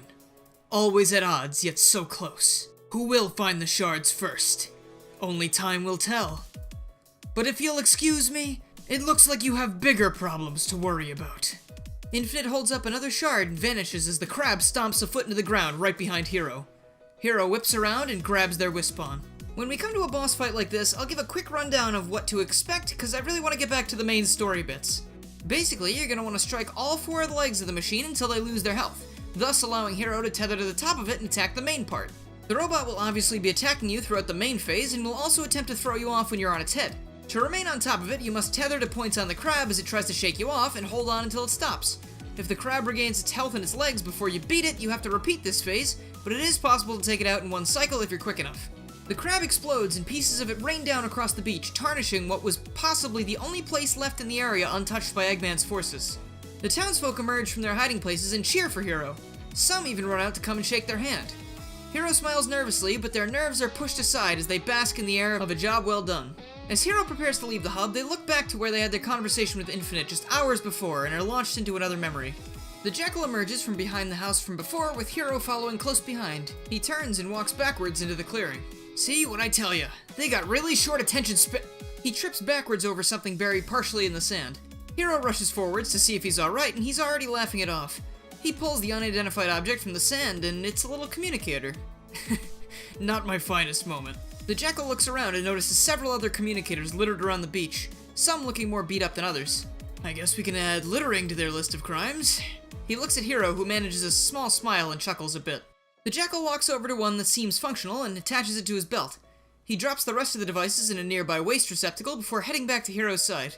You know, I didn't get to say thank you yet for helping me out back there. If you hadn't done that, I shudder to think what those guys would have done to me if they'd woken up first. Maybe it wouldn't be so bad to have someone else around. He holds out the first communicator to Hiro, and since there's no visual to show you this, I'll just tell you that it would be identically shot to the scene from earlier where Hiro offered Infinite the shard, except their places are reversed. Hiro reaches out gingerly to take the offered communicator. My name is Nil. What's your name? And that's where that flashback ends. Quick couple things I wanted to mention. Nil is a synonym for Zero, which was apparently Infinite's original name in the early drafts of Sonic Forces, though I think that name is pretty overused, so I decided to go a slightly different route. Also, the communicator, if you remember that scene from the rewrite where Infinite destroys it, knowing exactly where it came from now will make it hurt a lot more, so sorry about that. Next up, Hiro loads into a hub world in a mountainous valley. Mountains tower on all sides of the place, so you can expect some platforming across misty mountaintops and some treacherous heights. There's no cutscene upon first entering the hub, so you have a little bit in between all these scenes. Remember, this is a game, not a movie. Here you'll notice there's an area where some NPCs are gathering, but the crowd is so dense that you can't exactly see what's going on yet. You can find this hub's upgrade shop and use that if you like, but otherwise your main goal is the levels. You're also introduced to a board in the hub world that will appear in the beach hub at this point that lists all of the side missions currently available and will warp you to the NPC that has the mission in case you can't find them. You can also see other hubs missions here, and you'll be teleported to that place upon confirming. After clearing 2 levels here, Hiro comes across a mountain with a chunk blown out of the side. They stare at it as they fade into another memory. The memory begins on the same mountain, but not damaged like it is in the present. Nil and Hiro are walking through the valley. Nil is clutching a map and looking up every so often as if he's looking for something specific. Hiro looks to the side and their eyes light up. They tap Nil on the shoulder and he looks back at them and then in the direction they're pointing. There's a small alcove partially hidden behind some bushes. The two run over to it and Nil brushes the foliage aside, revealing a tunnel. I believe I won the bet. Looks like that shady cartographer was telling the truth. And you thought I was wasting my money. Nil smirks. Hero rolls their eyes and gives Nil an "after you" gesture, motioning to the tunnel. Nil takes them up on that and ducks down as he walks into the enclosed space. Hero follows behind, taking out their communicator and holding it tightly with both hands as they hesitantly follow. Back in the present, Hero enters the tunnel once again, this time with no hesitation. The next level takes place inside the cavern within this tunnel. Hero must grapple using falling stalactites to avoid being swept away by the rough rivers that are found throughout the area. When Hero emerges on the other side of the cavern, a large temple can be seen. There's a massive hole in the front of it, which definitely doesn't look like a design decision. As Hero is looking at the surrounding area, they see a flash of red from within the temple and hear the Phantom Ruby's trademark noise, albeit very faint. Hero rushes up the steps, and as they cross the threshold into the temple, a wave of red cubes repels them from the building, blocking entry and knocking them out as they land with a thud. While they're knocked out, they dream of a distant memory. They see their friend and themselves emerging from the cave, covered in dirt and scratches. Oh, that was a little rougher than I was expecting. No one ever mentioned those rivers. They're inconvenient as they are, but they were easily double as dangerous since, as we learned, you can't swim. Hero winces at that and scratches the back of their head. Not that that was a problem. You're my friend. Friends help friends, right? Hero still looks a little upset, but nods and manages a smile. Now, I'm willing to bet that this temple's the one we're looking for, since I don't see any other ancient temples around. Do you?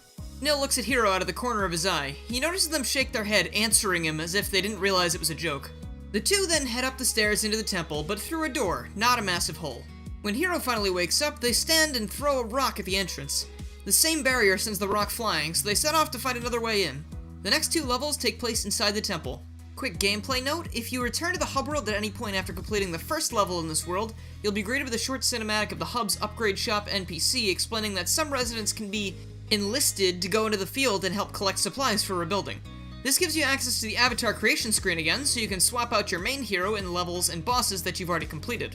But anyway, once those two levels are completed, the Jackal is backle. Hero enters into a large chamber with statues that reach from the floor to the ceiling, and that's pretty large. One seems to be missing, as there's one in each corner of the room aside from the corner in the far left. Infinite floats beside an altar where several prototype shards are lying. He turns around when he hears Hero enter. I was foolish to think it was anyone other than you trying to enter this place. And truthfully, I'm starting to believe there's more to our continued meetings than just dumb luck. We may both be searching for shards, but why search in a place as desolate as this? Frowning, Hero points at Infinite. What? What made me come here? The shards, nothing else. I sensed a great deal of them. Why do you continue to assault my ears with these idiotic questions? Infinite turns away from Hero mid-sentence and trails off when he sees the spot where the supposed fourth statue once sat. From his point of view, we see the world flicker red as the statue appears and vanishes before his eyes. There's no Phantom Ruby noise to be heard though, as the scene fades to red with Infinite clutching his head in pain. This flashback is overlaid with a thick red tint unlike Hero's flashbacks. The audio is hardly audible here and faces are obscured partially. Nil and Hero enter the chamber and some time passes as they look around the room. Nil approaches the altar where Infinite was standing and lifts a jewel from it, pointing at it with his other hand and shouting something to his friend. Hero looks elated they found what they were looking for, but they also see the two statues behind their friend change slightly. Their eyes glow and the whole room begins to shake. The statue on the far left shifts from its position and Hero runs up the steps to Nil's side, spinning him around and pointing at the massive contraption. Nil faces Hero and gives a shrug, clearly trying to play it cool, but then points to the direction of the door. The two run down the steps, Nil still clutching the jewel, with the statue in hot pursuit. The scene's red tint fades to normal as the two running figures vanish, replaced by just Hero standing across the room from him. The camera takes up a normal angle of him as he removes his hands from his head slowly and reaches for a handful of shards. Hero looks concerned as they proceed up the stairs. Infinite shoves a shard in between them and it begins to glow. Around half the pile rises off the altar as he does this. I don't know what you want from me, but I'm not gonna let you or anybody get in my way this time. Hero nods at him. You're trying to help me? What kind of nonsensical creature are you? Hero holds out their hand. Infinite stares at it, flabbergasted. Friends help friends? He lowers the shard he'd been holding moments before, but suddenly it and the other glowing shards on the altar crumble to dust and the room begins to shake. A large arm appears out of nowhere and swats Infinite across the room, sending him smashing into the wall. He hits the ground hard, but it's not like he noticed because he's pretty unconscious at this point. Hero looks in the direction the hand came from, and the statue from the far right corner of the room is looming over them. Hero leaps off the staircase right as the statue slams its hand down right where they were standing moments before. Hero flies clumsily through the air, almost having been hit by the statue, and lands next to Infinite. Hero hoists Infinite onto their shoulder and runs toward the exit. Now this boss isn't a boss fight at first. Hero's first priority is to get Infinite out of the temple and away from the statue, and since they're carrying the unconscious Jackal, they're not able to use their Wispon for this portion. Everything else is the same in terms of movement in this section, you just need to rely on your wire attack more. Once the two make it outside, Hero lays Infinite down inside the cave and returns to the front of the temple where the boss fight plays out. This boss fight requires Hero to use their wire attack on the arms of the statue as it tries to flatten them, and then attack the statue's head. The statue will wisen up after the first attack though and try to swat Hero as they climb, so it only gets harder as the damage is done. Before the final hit is made, the statue grabs Hero's tethering cable and throws them off so hard that they land on top of the mountain from before. Now in a cutscene, using the wire attack once again, Hero ties up the statue's legs, causing it to fall face first into the mountain, destroying the side that wasn't previously damaged, and thus comically causing the remaining piece of the top of the mountain to fall directly into place, making it seem as if the mountain was never damaged in the first place. The statue tumbles down the mountain and crashes into the valley below, leaving a sizable dent in the ground. Hero then returns to the cave to find Infinite, who is no longer there, but they do find some broken pieces of what seems to be his mask laying where Hero left him. Hero looks back at the entrance of the cave and slips into another memory. Nil and Hero emerge from the small tunnel they found hours before, and Nil breathes a sigh of relief. There's no way that statue could fit through that cave. I'd say we're in the clear. Hero begins to give a thumbs up, but they're both knocked off their feet as rubble falls from above. The two look up and see the statue tearing chunks out of the mountain and tossing them at the pair. The statue lets go of the mountain and jumps down, causing a massive earth tremor, knocking Nil, who had just almost gotten back onto his feet, back to the floor. Nil tosses the jewel to Hero and dashes past the statue towards a nearby ledge. He throws rocks at it, and its focus goes from Hero and the gem to him. The statue charges him and he leaps out of the way, sending the statue careening over the precipice. The two hear a very audible thunk as the statue slams into the valley below. Alright, now we're in the clear. Nil just manages to choke out that last word before the ground beneath him begins to give way, and he too plummets into the chasm. Hero hears him yell, and then it preemptively cuts out. Hero rushes to the cliffside and looks over, and sees Nil hanging onto a ledge within grabbing distance from the top. He looks up at them as they offer their hand, and he takes it. You know, I'm starting to think maybe I should stop saying that. The game then transitions to the next hub area, the Carnival Town. An NPC would then run up to Hero and tell them that everyone is meeting at the town center, and a quick cutscene talking about venturing out with a friend or two being safer than venturing out alone would play. After this scene ends, you're able to take multiple characters into levels with you, as elaborated on in the previous part. These other characters won't show up in cutscenes, they're really just a gameplay addition. Upon entering the level portion of the hub, Hero gets ambushed by Infinite. While they're not paying attention, Infinite rushes in from the side and knocks them off their feet. I bet you thought you'd get the jump on me again, but I've had it with your meddling! We now have a sudden Infinite mini-boss where he uses prototype shards to attack you with red block snakes and other familiar attacks from Forces. After that ends, you're able to get a better look at Infinite during the cutscene. One side of his mask has severe damage done to it from being slammed against the wall back at the temple. Hero notices part of Nil's face can finally be seen, but the eye that stares back at them holds only anger. Infinite howls in frustration and covers the hole in his mask with his hand. He rushes down an alleyway and into a crowd and disappears. Now that that's out of the way, I get to tell you that this is pretty much my favorite hub world that I came up for this hypothetical game, because it's pretty much a combination of Twinkle Park and Carnival Night and Rooftop Run from Sonic Unleashed. So like, just the entire town is just decked out in fun set pieces and rides serving as everyday things.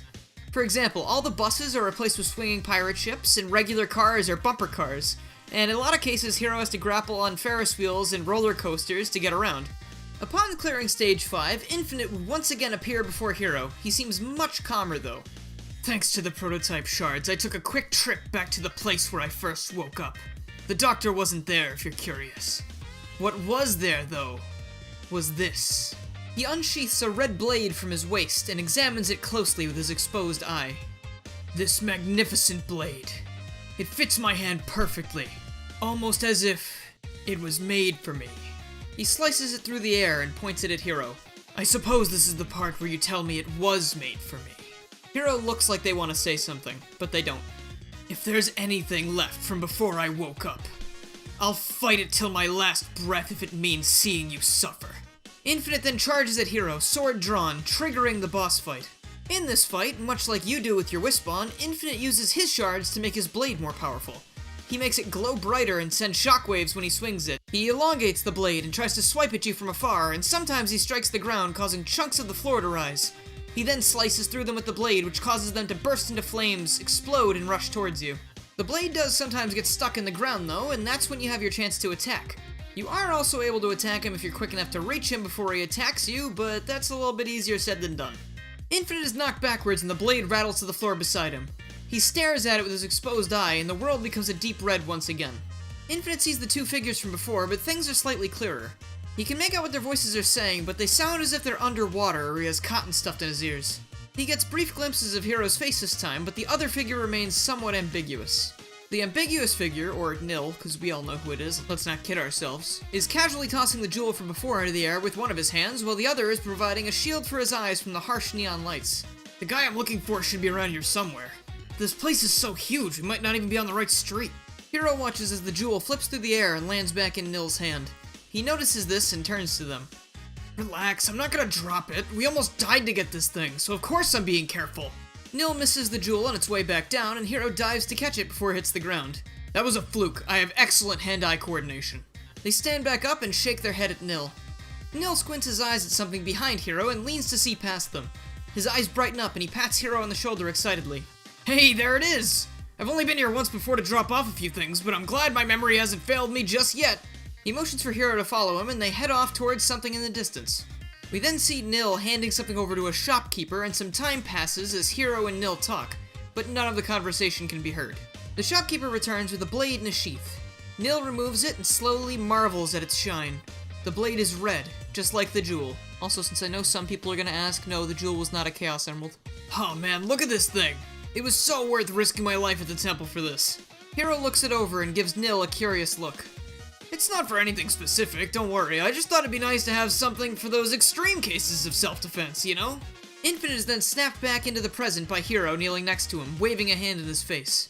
He swats it away as he seems to enjoy doing and reclaims his blade. Self-defense. Don't make me laugh. He turns back to Hiro. You helped me back at the temple instead of leaving me to die. I don't ever recall asking for your help. Hiro lowers their head, and before they know it, Infinite has the sword drawn and is right in front of them. So my suspicions were correct. I've been seeing things. Memories. Back at the temple, and just now. These places I'm traveling to seem to trigger them. Or maybe it's you. The sword inches closer to Hiro before he sheaths it. Don't think too far into this. This changes nothing. But me not ending you here makes us even. Next time we meet, and I'm positive there will be a next time, I won't hesitate. He dashes off into the night, and Hiro is left on the ground with flashing neon lights illuminating the area.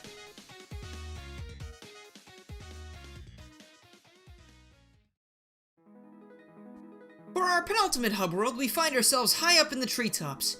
Hiro walks into a small village, noticing that this is by far the most intact of the places they visited thus far.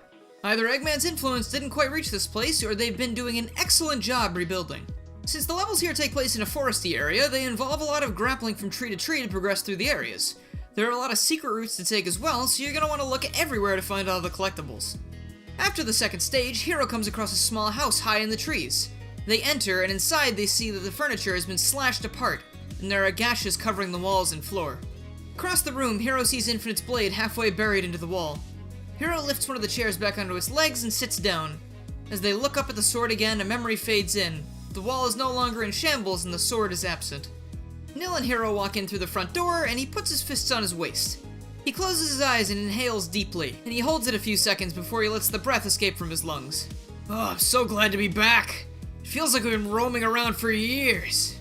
He collapses suddenly into some nearby couch cushions. Hiro walks over and sits in the same chair they did in the present. Nil stretches and yawns. These last couple months have been great. Touring the world, getting into some scraps here and there, and finding some really neat stuff. And that's all amplified tenfold since I got my best buddy by my side. Smiling, he gives Hiro a thumbs up. They quickly return the gesture.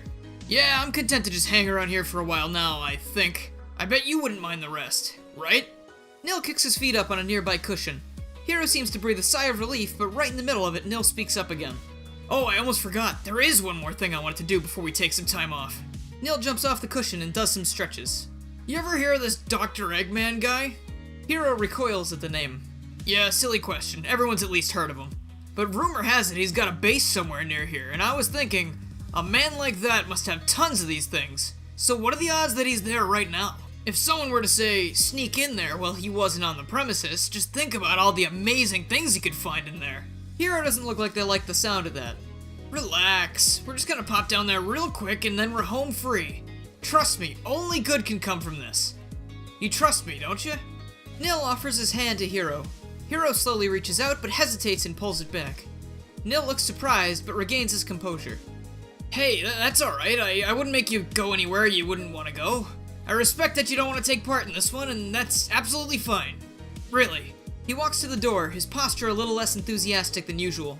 I'm still gonna go for it though, and hey. He pulls the communicator from his waist and waves it at Hero. Remember, I'm just a calm call away. He exits the house and calls back, his voice getting further away as he goes. Hero is then staring at the door in the present. They shake the bad memory out of their mind and they proceed to move around the room, tidying up what's still usable. The cushions in the corner of the room are nothing but tattered cloth and scattered fluff. After stage 4, Hero stumbles upon the area of the forest where they found Nil's communicator a few weeks prior. They take out the destroyed device from their bag and look down at it. Back in the past, Hero is sitting in the same chair from before, staring down at the communicator just as they were in the present. It suddenly comes alive as Nil's voice comes across it. Hey, are you there? I just thought you'd like to know I just arrived at the base. Safe and sound, and no signs of Dr. Eggman either. I'm gonna head in now. I might lose signal for a little bit, but... The voice stops. Hero hears what sounds like another person landing nearby. Nil's voice picks back up. Oh, looks like I've got company. I'll get back to you soon, I promise. The line goes silent and Hero is left only with that promise and their thoughts to pass the time. Hero waits for hours to hear back from Nil, but they don't receive any communication. Hero looks up and sees the sun rising out of the window, and after not sleeping all night, they leave the house to track down their friend. Hero touches down near the area where Eggman's base is and is met with dozens of robots. They sneak past a few of them, but they get spotted by a large group and get chased off. They return very cautiously via the trees above their heads, just in time to see Dr. Eggman, Orbot, and Cubot leave the base, accompanied by multiple robots. At the sight of the Doctor, Hero turns around and makes a break for it, managing to not get noticed as they flee. Back at the house, Hero is sitting on the couch cushions, holding the communicator in their hand. They never get a response. Back in the present, Hero puts the communicator back in their bag and they press on. After stage 5, wouldn't you know it, Hero runs into Infinite again, but this time he's perched atop a Death Egg robot. Its claws and eyes are glowing red. I finally know why you've been so adamant about helping me this whole time. The robot's clawed fist slams into the ground as Hero jumps to the side. I saw more. I saw all I needed to see. The robot flashes red and steam shoots out of its vents. The robot's body begins to shimmer as it grows in size. Its appendages morph into more animalistic versions of their former selves. The robot now looks almost like a massive robotic jackal mixed with a Death Egg robot. All this time you've been doing nothing but seeking a way to appease your guilt. If you hadn't stayed behind, maybe, just maybe, he would have gotten away. But you weren't there for him. For me. You've been peddling this message about friendship all this time, but you don't care about anyone but yourself. The red energy from the robot pulsates again, sending shockwaves rippling through the air. Hero braces themselves and is pushed back slightly. They raise their wisp onto the robot and shake their head at Infinite. Very well. Continue lying to yourself. The boss fight commences. This thing will be employing some Death Egg robot tactics and some new attacks as well. Occasionally it'll jump high into the air and target Hero with a reticle before smashing down again. It'll swipe at Hero with its newly enhanced claws, it'll stab the claws into the ground and they'll pop out of the ground beneath Hero, and it'll shoot out needle-like projectiles from its hands that have a slight homing effect. The robot is also able to block your path with its 2 arms, locking you into a small area of the battlefield, which allows Infinite to jump down and attack you on his own. The goal is to destroy the robot though, so trying to attack Infinite will just get you thrown backwards. As you land the final hit, the robot's head begins to rotate with Infinite still on it. It picks up a great deal of speed until it pops off the robot, the body collapsing as the head ascends. Infinite is thrown off of the head and quick as a flash, Hero zips up to grab him. Infinite, however, swats their hand away and falls back down to the floor, out of sight, because of the thick smoke billowing out of the robot as it has its meltdown. As the smoke clears, Hero lands back on the platform and looks around for Infinite. He's barely holding himself up and looks like he was attempting to flee like before, but he can't muster enough strength to do so. Hero approaches him and the remains of his mask have finally taken enough damage, and it falls to pieces around him. His hands run over his exposed face for the first time since he woke up. Hero reaches down to try and help him up, but Infinite isn't done yet, and summoning energy he didn't even know he had, he jumps up and slashes at Hero with his claws. Hero stumbles backwards and falls down as Infinite rises to his feet and stands over them. How does it feel to see the face that you failed? Does it hurt? Hero closes their eyes and cowers back a bit. Infinite raises his clawed hand again. Any last words? Old friend. Hero shakes their head, but from behind them they offer him his sword. Infinite is totally taken aback by this sudden offering. What are you doing? Hero turns it around and slowly places Infinite's hand onto the hilt, and closes it for him. He just stares back, not giving the sword the time of day, and only when he breaks eye contact does he collapse on the ground beside Hero. Still conscious, but totally exhausted. He looks at the remnants of his mask and then back at Hero. It's never been about guilt, has it? This has always been about helping a friend in need. Deep down, that's probably the reason I've never been able to beat you. Even without these memories, this body just couldn't bear to hurt you. Infinite stares into the distance. And if that's the case, then there's only one thing left to do. There's a red flash in the distance that erupts into a massive explosion of red energy that slowly encases both Hero and Infinite. If this body is the problem, then I'll just make a new one. As Infinite cackles, his body begins to glow until a sphere of red energy, similar looking to Tikal's spirit from Sonic Adventure, begins to grow out of his back. It tears itself free and his body jerks a bit as it disengages. The sphere floats toward the remnants of the mask. Numerous prototype shards dart in from off-screen, surrounding the mask and obscuring it from view. Hero watches as piece by piece the shards begin to form appendages. Feet, legs, torso, arms, and finally, that familiar mask covering what was almost certainly just more shards. Piercing red eyes stare at Hero as the new crystallized figure folds in on itself, and then roars in its distorted voice. Waves of red energy surge from it, waves strong enough that Hero and the unmoving jackal beside them are sent flying off the platform, and down to the forest floor below. Hero's eyes open to nothing but red all around them. Gone is the forest, or at least in its previous form. The entire place is now covered in a suffocating red aura. Reality seems to glitch as they look around, and it only gets worse the higher up they look. Along the ground, Hero sees smaller distortions, and as they sweep the area, an unmoving figure enters their sight. Hero cautiously approaches Infinite's still unmoving body and tries to shake him awake. He doesn't respond at first, but he begins to stir after a moment. He meagerly lifts himself out of the dirt and meets Hero's gaze. He looks puzzled, and his head tilts to the side. I think this is the first instance I haven't been angry to see you in a long time. Hero doesn't move. I remember everything now. I remember before, I remember being Infinite, but what I can't seem to find is all of that malice. That's a good thing, right? Hero doesn't waste any more time. They help what they assume to be Nil back to his feet. I don't even know why I was so angry. A being with ultimate power, no memories, and the inability to defeat his enemies. A recipe for disaster. Nil looks around, noticing the distorted world around them for the first time. He puts his hand on his head. So I guess I had enough shards to significantly mess everything up. I don't remember using them for this, though. All I remember is laying on the ground, feeling pretty upset, and then I blacked out. What happened up there? Hero scratches their head and shrugs. Another Infinite? Made entirely out of shards? That doesn't sound good. He looks around for a moment, and it doesn't look good either. Well, I guess the only thing we can do is go find that other Infinite and figure out how to fix this. Are you with me? Nil turns to go, but Hero grabs his arm. He turns around and sees Hero offering him his sword like before. He smiles. Self-defense only, right? He places the sword in the sheath at his waist, and the two run off into the distorted forest. Here we come across the fifth and final hub, Distortion. There's a town comprised of various chunks of the old hub world, which allows you to visit the levels you've already finished, even in these dire times. The levels themselves wouldn't change much, they would just be like a slight distortion effect on the screen, and these levels are available because that way you're not forced to collect shards and rings in the Last World levels exclusively. You're still able to go back and replay all the levels you really want to get all the things you need before the final areas.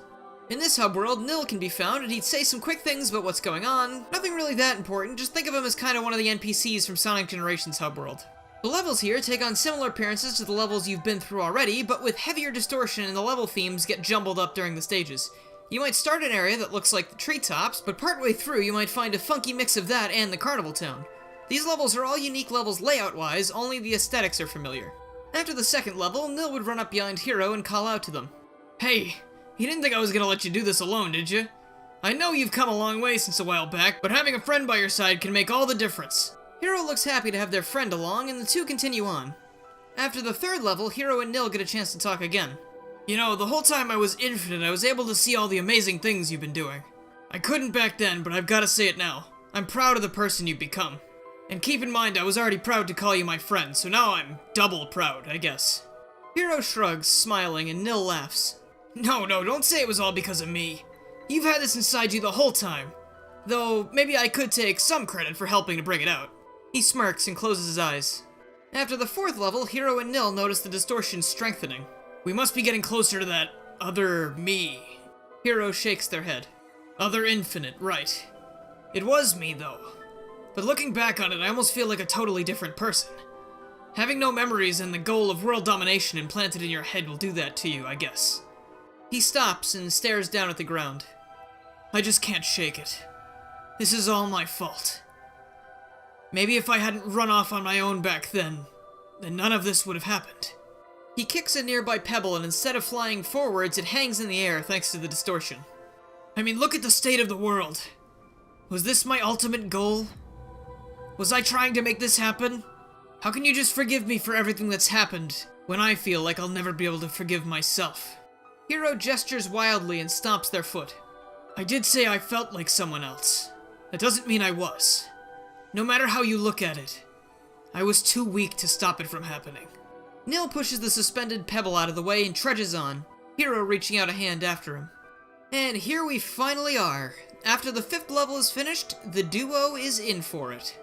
Hero emerges from some bushes into a clearing. The distortions are so powerful here that it's taking everything they have to not be blown backwards by them.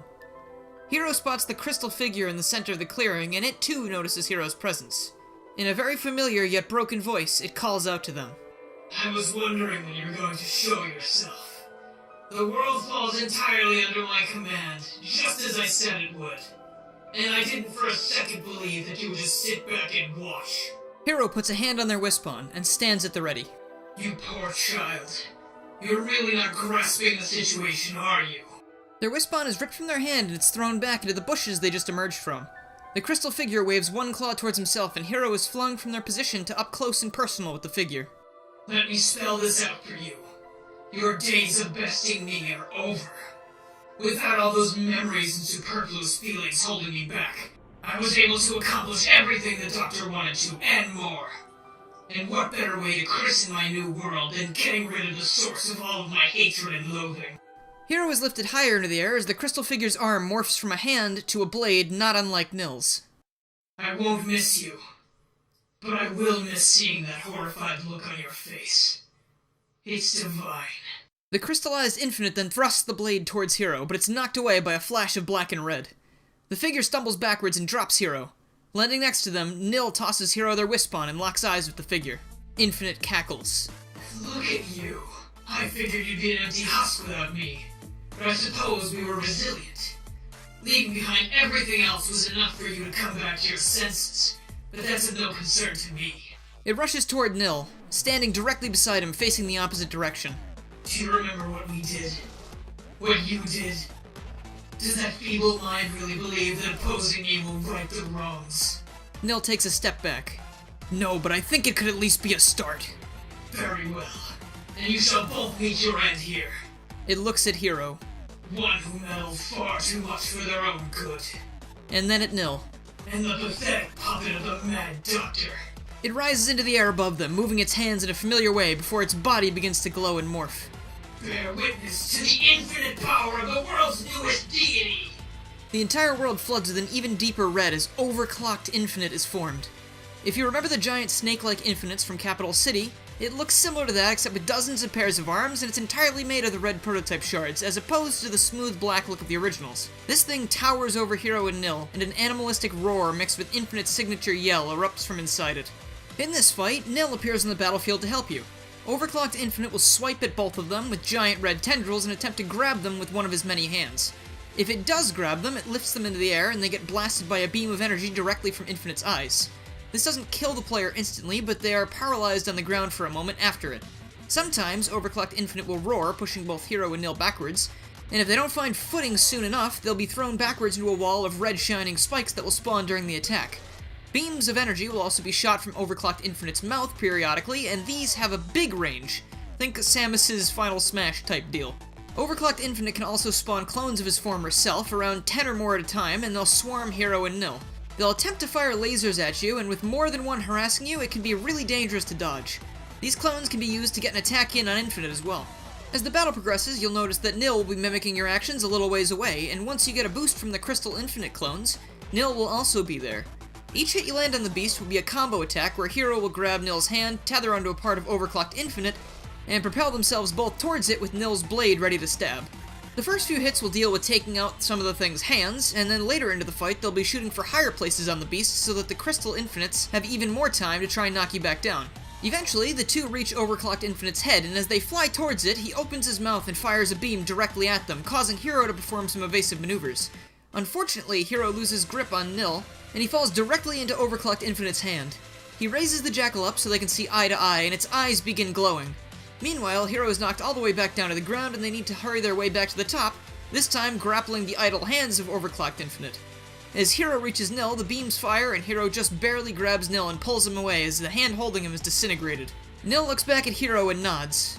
Hero tethers to Overclocked Infinite's head, and the two fly forwards faster than ever. With Nil's sword outstretched, the two begin spinning, and soon they're just a blur of colors. Overclocked Infinite raises more of its hands to try and stop them, but they slice through all of them. And finally, they barrel clean through its head and out the other side. Overclocked Infinite stands motionless before his body begins to shimmer and expand.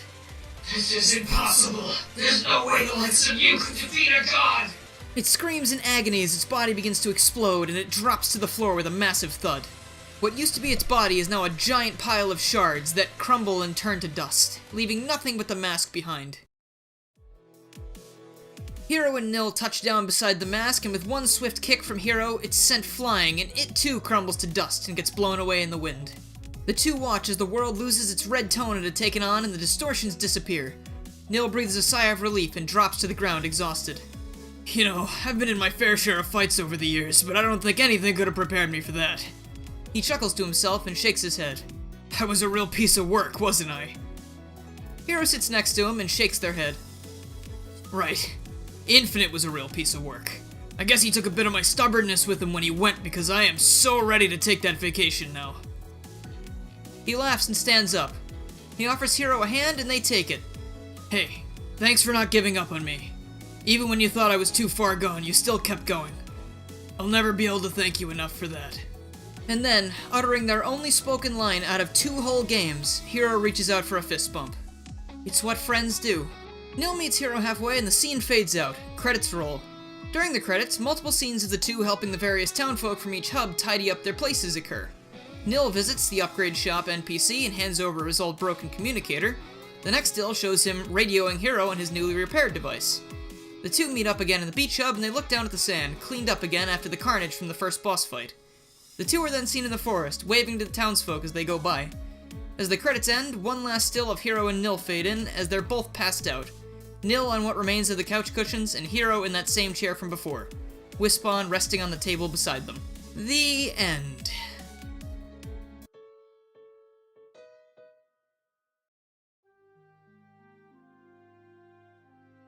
The Festival of the Sun is well underway as a boat passes through an archway. Numerous fire dancers litter the craft, sparks flittering into the air as their reflections dance parallel to them on the water. One spins her torch a bit too fast and the flame dies. The dancer looks forlorn until a small stream of fire trails in from off-screen and relights her torch. The camera cuts to Blaze the cat standing amongst the dancers, a tiny flame flickering at the end of her finger. She blows the flame out and nods to the dancer, a smile just barely visible on her face. The dancer resumes from where she left off and Blaze crosses her arms, closes her eyes and tilts her head downwards. As Blaze ruminates, she can suddenly hear her own heart beating. After the first beat, the soul emeralds enter her mind. They pulse as the sound rings out again. Blaze's eyes shoot open as the ground begins to shake. The quake is so strong that the boat begins to thrash back and forth. A dancer knocks into the side rail and almost falls over the side of the boat, but Blaze grabs her hand before it happens. She lifts her back up and yells for everyone to go below decks and ride it out. But as they turn to flee, it feels almost as if the ground beneath their feet launches into the air as a blinding light engulfs the world around them. Blaze begins to lose consciousness due to the sheer G-force, and everything fades to black. The camera slowly pulls back from the blackness, revealing Shadow standing with his arms crossed like his usual broody self. A gun agent is displaying various images of an empty landscape on a computer screen. We then see the screen reflected in Shadow's eyes as a harsh light washes out the entire video feed, and when it subsides, a massive city now inhabits the previously barren area. Shadow is told that Rouge was sent to the area in question hours earlier to respond to a weird energy spike. But since everyone is on such high alert, Shadow is also being sent in, so he can scope out the place and make sure it's safe in case any civilians wander in. Shadow nods and disappears in a flash of green. The agent turns away from the monitor, and as he walks away, an object can be seen approaching the city from the sky. High in the clouds, Sonic, Tails, Knuckles, and Amy are approaching the city with the help of the tornado. While Tails and Amy are absent-mindedly looking side to side, trying to catch a glimpse of the supposed city that appeared overnight, Sonic, looking bored out of his mind, sets his sight on Knuckles, who's holding the Master Emerald tightly in his hands. With every single bump of turbulence, Knuckles seems to hold onto the jewel tighter. So you're sure the Master Emerald is reacting to something over here? I'm always up for a trip, but I could have been here and back 50 times at the rate we're going. Something in that city has the Master Emerald all out of sorts, and I'm not willing to chance ignoring that. The Master Emerald has never wasted our time. He stands up, still holding the rock. Unlike Tails here, who still hasn't landed the plane! Give me a break, Knuckles. This place doesn't exactly have a runway I can land on. Or would you rather we crash land? Sonic bops Knuckles on the noggin, smiling and closing his eyes. Yeah, Knuckles, don't rush the pilot. He knows what he's doing. Knuckles straightens up, his eyes burning with rage. Oh, you're one to talk, you blue hypocrite! The two get into a tussle, which causes Tails to lose focus, sending the four into a nosedive. Amy, keeping her composure, simply stands up, takes out her hammer, and whacks the two brawlers off screen. Both Sonic and Knuckles fall to the floor. She brushes the dirt off her dress and sits back down without a word. Tails regains control of the plane and begins taking it down safely, still wide-eyed and uncomfortable from the whole ordeal and clearly trying not to upset Amy any further. The four friends are then seen walking through the abandoned streets of the mysterious city. Debris sometimes clogs their path, but Knuckles and Amy make short work of it. Sonic, something doesn't feel right about this. All of this carnage practically has Eggman's name written on it with a tacky red Sharpie. Sonic taps Tails on the shoulder and the fox looks up. Tails follows his finger and he can see something drifting down to the center of the massive city in the distance. Looks like you weren't far off, pal. I think it's time to make a house call. But Sonic, we're not doctors, that doesn't make any sense. Sonic dashes towards the disturbance with Tails following close behind, still protesting his choice of words. Amy and Knuckles are about to head off when Amy notices a figure across the waterway sprinting the opposite direction. She grabs Knuckles' arm, almost causing him to fall down, and she points to where she saw the figure, which has since disappeared, of course. Knuckles shrugs her off, saying how it's going to be really difficult to catch up with them now thanks to her. She doesn't take kindly to his attitude and decides that she's going to go investigate what she saw. Knuckles can do whatever he wants. Knuckles sighs and runs to catch up with Sonic and Tails, still cradling the Master Emerald in his arms. As they run in separate directions, the camera zooms out to reveal a silver hedgehog atop a building. The hedgehog seems to be unconscious, as a purple fog rolls in close to his body as the scene fades to black. Oh boy, now we're going to the future. I'm trying to tell this in as chronological of a way as possible. It's just very difficult because time travel is stupid. Just imagine that, these cutscenes would take place in different stories at different times, probably, whatever, moving on. In the distant future, the same hedgehog from before is flying through a dark red sky. A determined look gleams in his eyes. A plume of flames kicks up in front of him, causing him to stop short and snuff it out. He comes to a rest in a nearby building where he peers into the distance at a massive flaming tornado. As he takes off into the skies again, we get the typical spiel about how the future has been destroyed by a being named Iblis. It appeared suddenly and ravaged the entire world, and people were helpless to stop it. We learn that Silver here is the last person trying to bring an end to Iblis's rampage, and the poor guy hasn't seen another living soul in months. He fears that all living things have ceased to exist, and this thought burdens the young hedgehog's mind like no other. If they're all gone, is it even worth fighting? Even if I somehow win, do I really want to spend the rest of my days alone? The musing hedgehog almost drifts directly into another wall of flames. He fumbles awkwardly backwards and catches his breath. With an exaggerated arm movement, he knocks the fire away. That was a sign, Silver. You still owe it to everyone you lost along the way to see this through.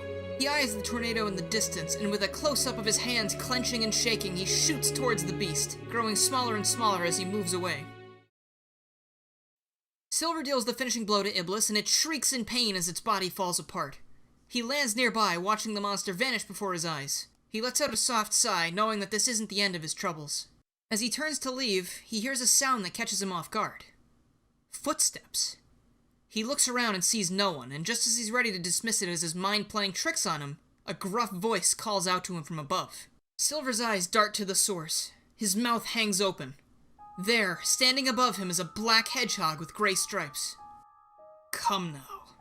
We have much to discuss. The hedgehog begins walking away, and Silver darts up to the ledge as fast as he can to catch up. Silver steps into a decaying room, barren aside from the remnants of a large computer taking up most of the wall. He spies the other hedgehog across the way and makes his way over to him. Still huffing and puffing from trying to keep up, he greets him. Hi, I'm Silver. Gosh, you're fast. He laughs to himself. The other doesn't even seem to breathe. Right, I'm a little shocked to be meeting you like this. I thought that you were the only one left. Yeah, but now that there's two of us, maybe we can finally destroy— You are. Silver stops. I'm— what? The hedgehog looks at the floor and closes his eyes. The only one left. He looks up at Silver dramatically. Silver isn't sure what to say. My name is Mephiles, and I am a time traveler.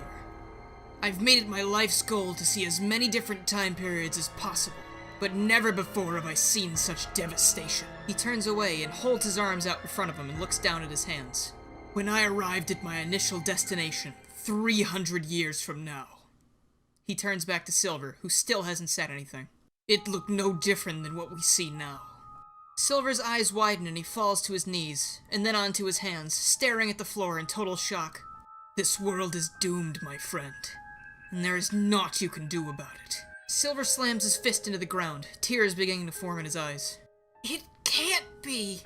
He lifts his head, his sadness turning to anger. I can't accept that! He stands up with clenched fists and a determined look in his eye. You said you're a time traveler, right? If you take me back in time, maybe we can stop it before it begins! Mephiles shakes his head. Time travel is much more complicated than that, unfortunately.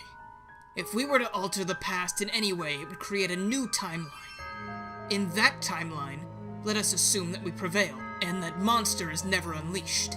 Instead of this future being corrected, it will simply stay as it is. All the while, the saved future timeline runs parallel. I don't care!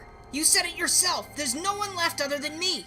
If we can ensure that someone, somewhere can have a good future... He closes his eyes. Everything we've sacrificed here won't be for nothing. Mephiles' eyes change slightly. He looks pleased with himself, but he returns to his previously stoic appearance before Silver can notice. You are noble indeed, child. If they could, I'm sure the denizens of this world would thank you kindly. I'm not in it for the thanks. I'm in this because it's the right thing to do. Magnificent. Mephiles holds out his hand and a purple orb grows within it. Silver. Time travel can be stressful for those unaccustomed to it. You may sustain injuries, but rest assured, I will find you as soon as I can so we can plot our next course of action. Silver nods. Mephiles then releases the orb and it surrounds them both. Silver grabs his head and practically keels over in pain before things go black. Silver's eyes crack open halfway and he sees something he's never seen before. It's dark out, but he swears he can see a tree a small ways away from him. He tries his best to reach towards it to see if it's real, but his arms aren't working. His eyes droop shut as he loses himself to the darkness again. Nearby, Mephiles is hovering just out of sight. As he watches Silver fall back into unconsciousness, he turns his head to see a boat with tons of dancing lights. He laughs to himself. All of the pawns are in place. Let us begin. He holds his arms close to his chest for a moment before uncurling and expelling a huge sphere of purple energy. As it vanishes, he looks up at the sky as a large column of light encases the entire city. Screams can be heard in the distance, but they soon get overshadowed by Mephiles' laughter.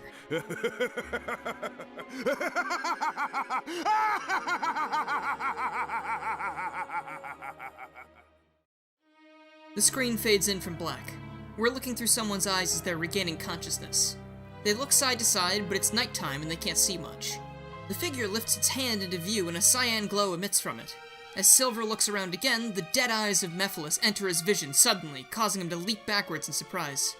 The camera then settles on the two hedgehogs from the side as Silver eases back towards him. So you're awake.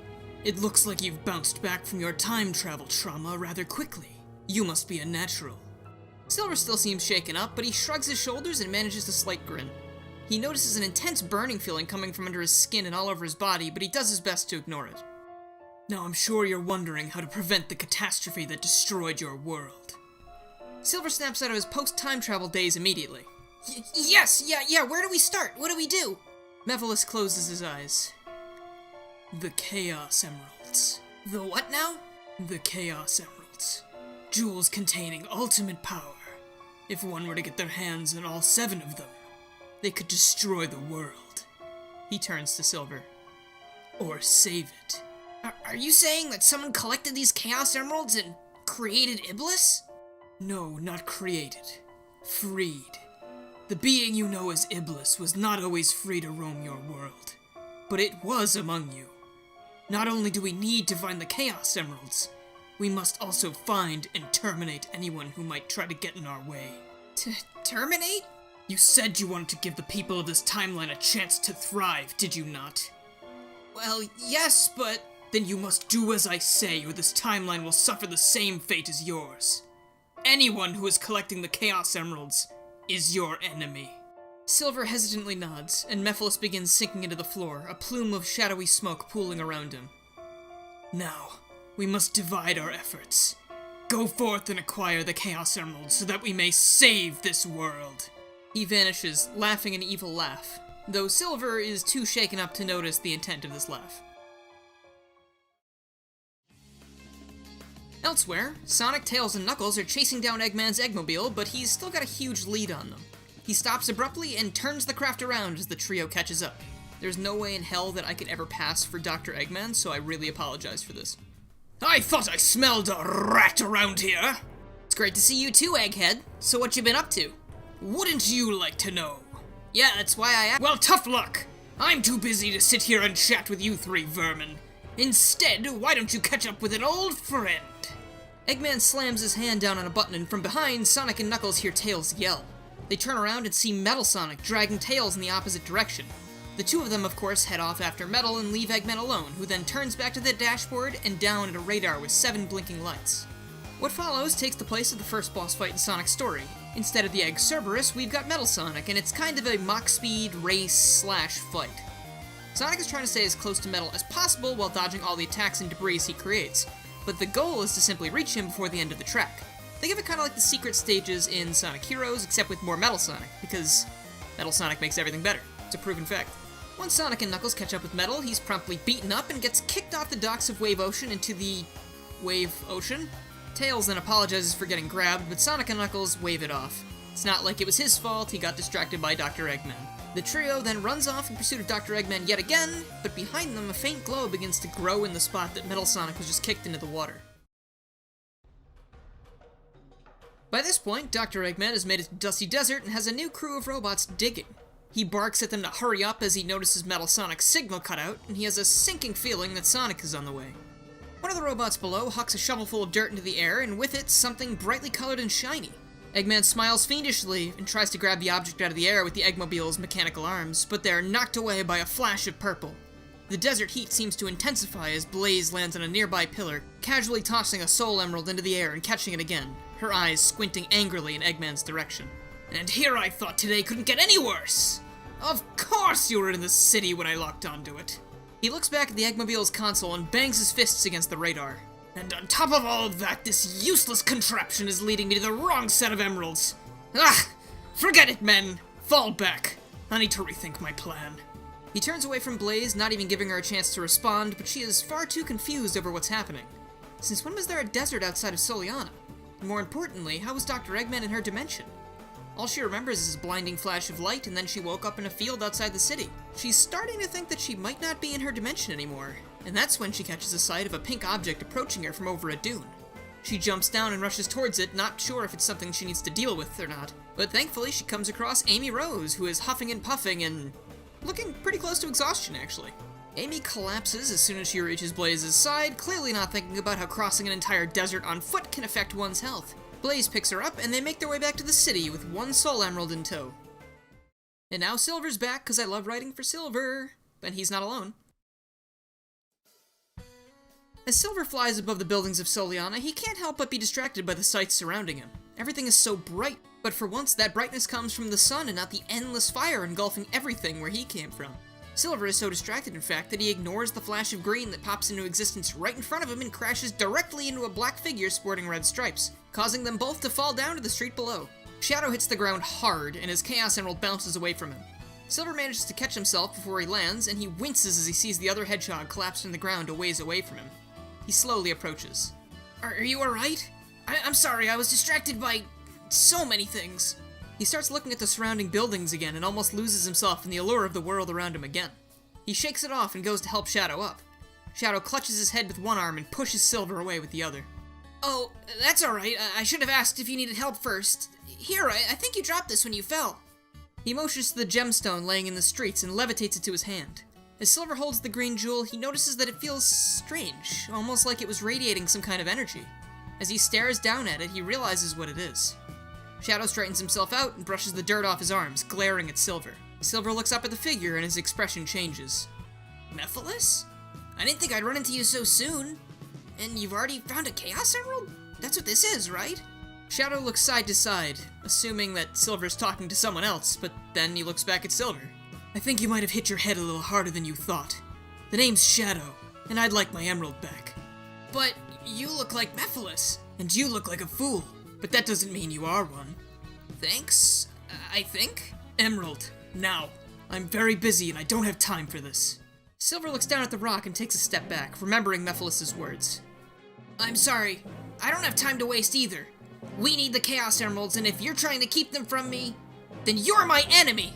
Silver assumes a battle stance, and Shadow growls from afar. Already being pressed for time and agitated, having run into the stranger who's insisting on keeping his emerald, he prepares for battle.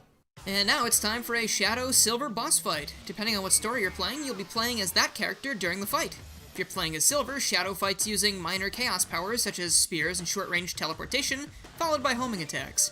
He can't use Chaos Blast or anything extreme since he lacks his emerald. As he attacks with his spears, Silver will need to grab them out of the air with his powers and wait for an opening to throw them back at him.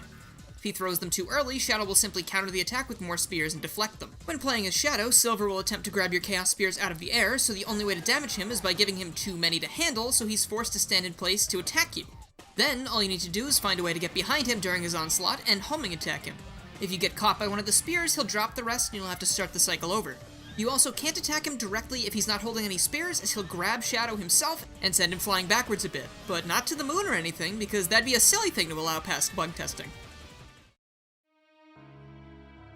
After the fight, regardless of who you play as, Shadow reclaims his emerald, delivers a roundhouse kick to the back of Silver's head thanks to some chaos control, because cutting that from the game would be illegal, and he begins to walk away. Silver is able to lift himself up from that blow and gets a lucky hit on Shadow with his back turned, knocking him into a nearby wall. He lands with a thud and passes out from the blow. Silver is about to run and check to make sure he didn't kill him, but he sees the gem resting in his open palm.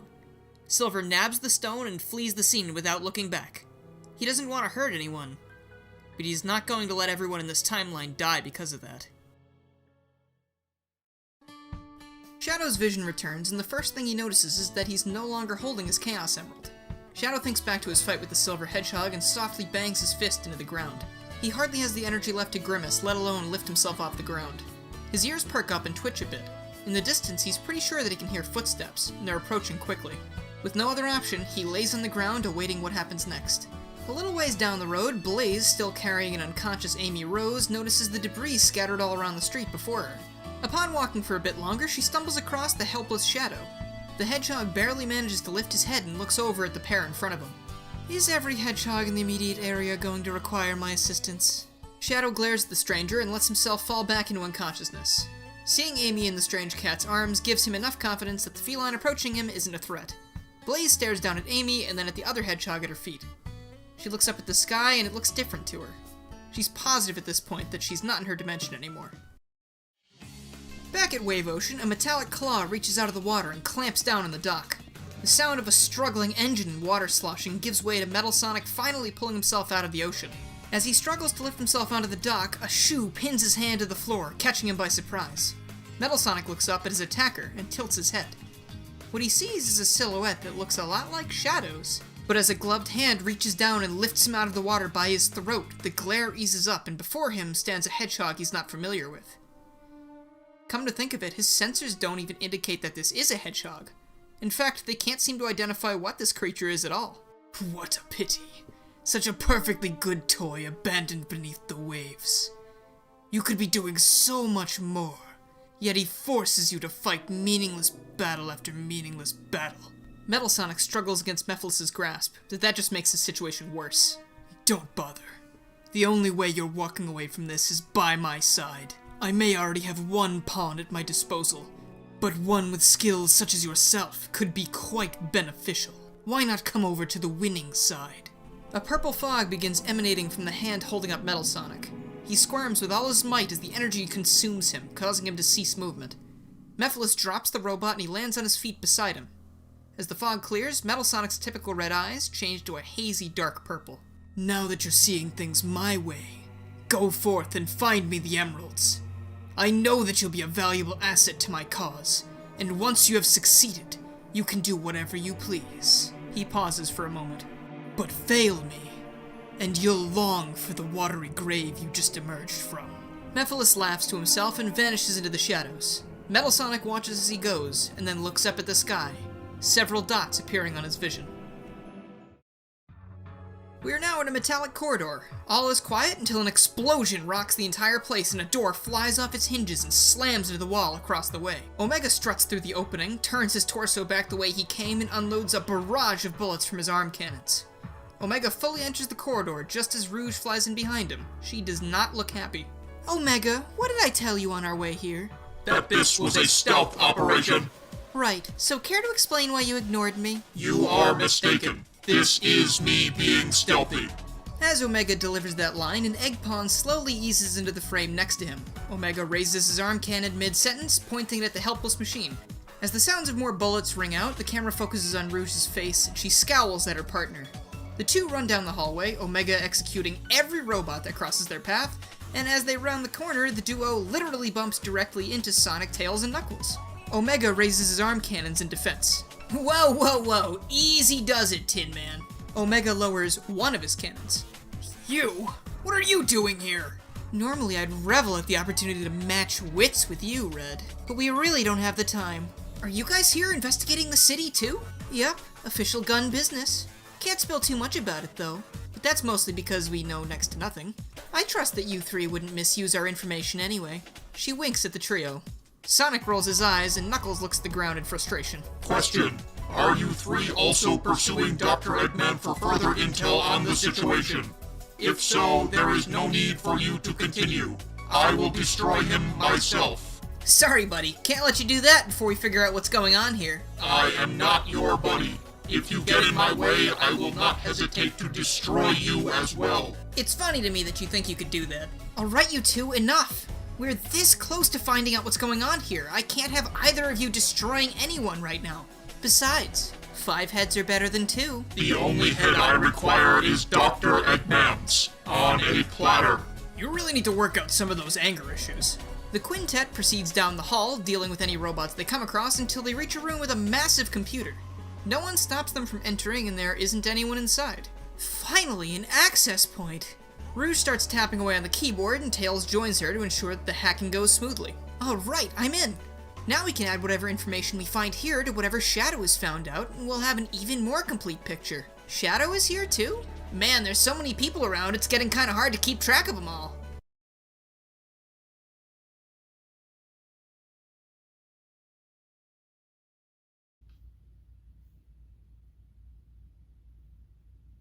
Rouge works her way through the computer, clicking on file after file until she comes across a curious log. Here we go. This file is massive and rather recent too. Entry FOD.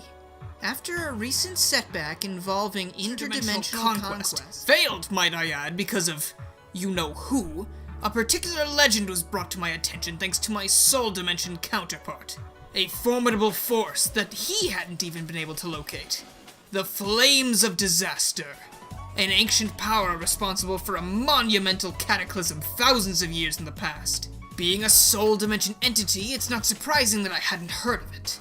The most similar thing I could equate it to would be chaos from our world. However, I don't think this force is a direct parallel. All I know is that if I was able to harness this power somehow, My enemies wouldn't stand a chance, and I like the sound of that. In the meantime, though, I might have another idea of how I can free myself of some troublesome vermin. Be a dear and turn around, would you? The gang looks up from the screen, and then at each other. Tails is the first to look over his shoulder, and behind them, a very smug-looking Dr. Eggman. His hand slams into a button on the wall, and a giant glass container closes the group in. Did you really think I'd just let you waltz into my base and do whatever you wanted? Well, it's not like you've been able to stop us from doing it before. This didn't feel that much different. Always with the sass. You should reevaluate your predicament before running your mouth. Omega readies his weapons again and fires everything he's got at the glass. The entire chamber fills with a dark smoke and the organics begin coughing. Tails spins his tails as hard as he can and manages to push the smoke far enough away from the group that they can catch their breaths. Were you trying to kill us or him? Think before you act, man. Oh, that is hilarious coming from you. What did you just say? Guys, now really isn't the time for this. I'll really miss that about you, Tails. You always knew how to keep the riff-raff in line. Honestly, your intelligence impressed even me. A sharp light cuts through the smoke at the top of the chamber. A pink energy begins surrounding the entire group. Sonic and Knuckles begin hammering the glass with everything they've got, but to no avail. You've tried a lot in the past to get rid of us, Egghead. What makes you think this time will be any different? For once you're right, Hedgehog. I don't know. What? We know for a fact that 1 Chaos Emerald can activate Chaos Control. We know that 7 Emeralds turns you into an unstoppable blonde force of pure sparkles. But we don't know what, for example, 4 Emeralds can do with their power funneled directly into one area. He grins menacingly at his captives. If you all aren't utterly obliterated, please do let me know what happens. The gang helplessly bangs on the glass, yelling at the doctor, but nothing can be heard over the growing sound of the chaos energy building up.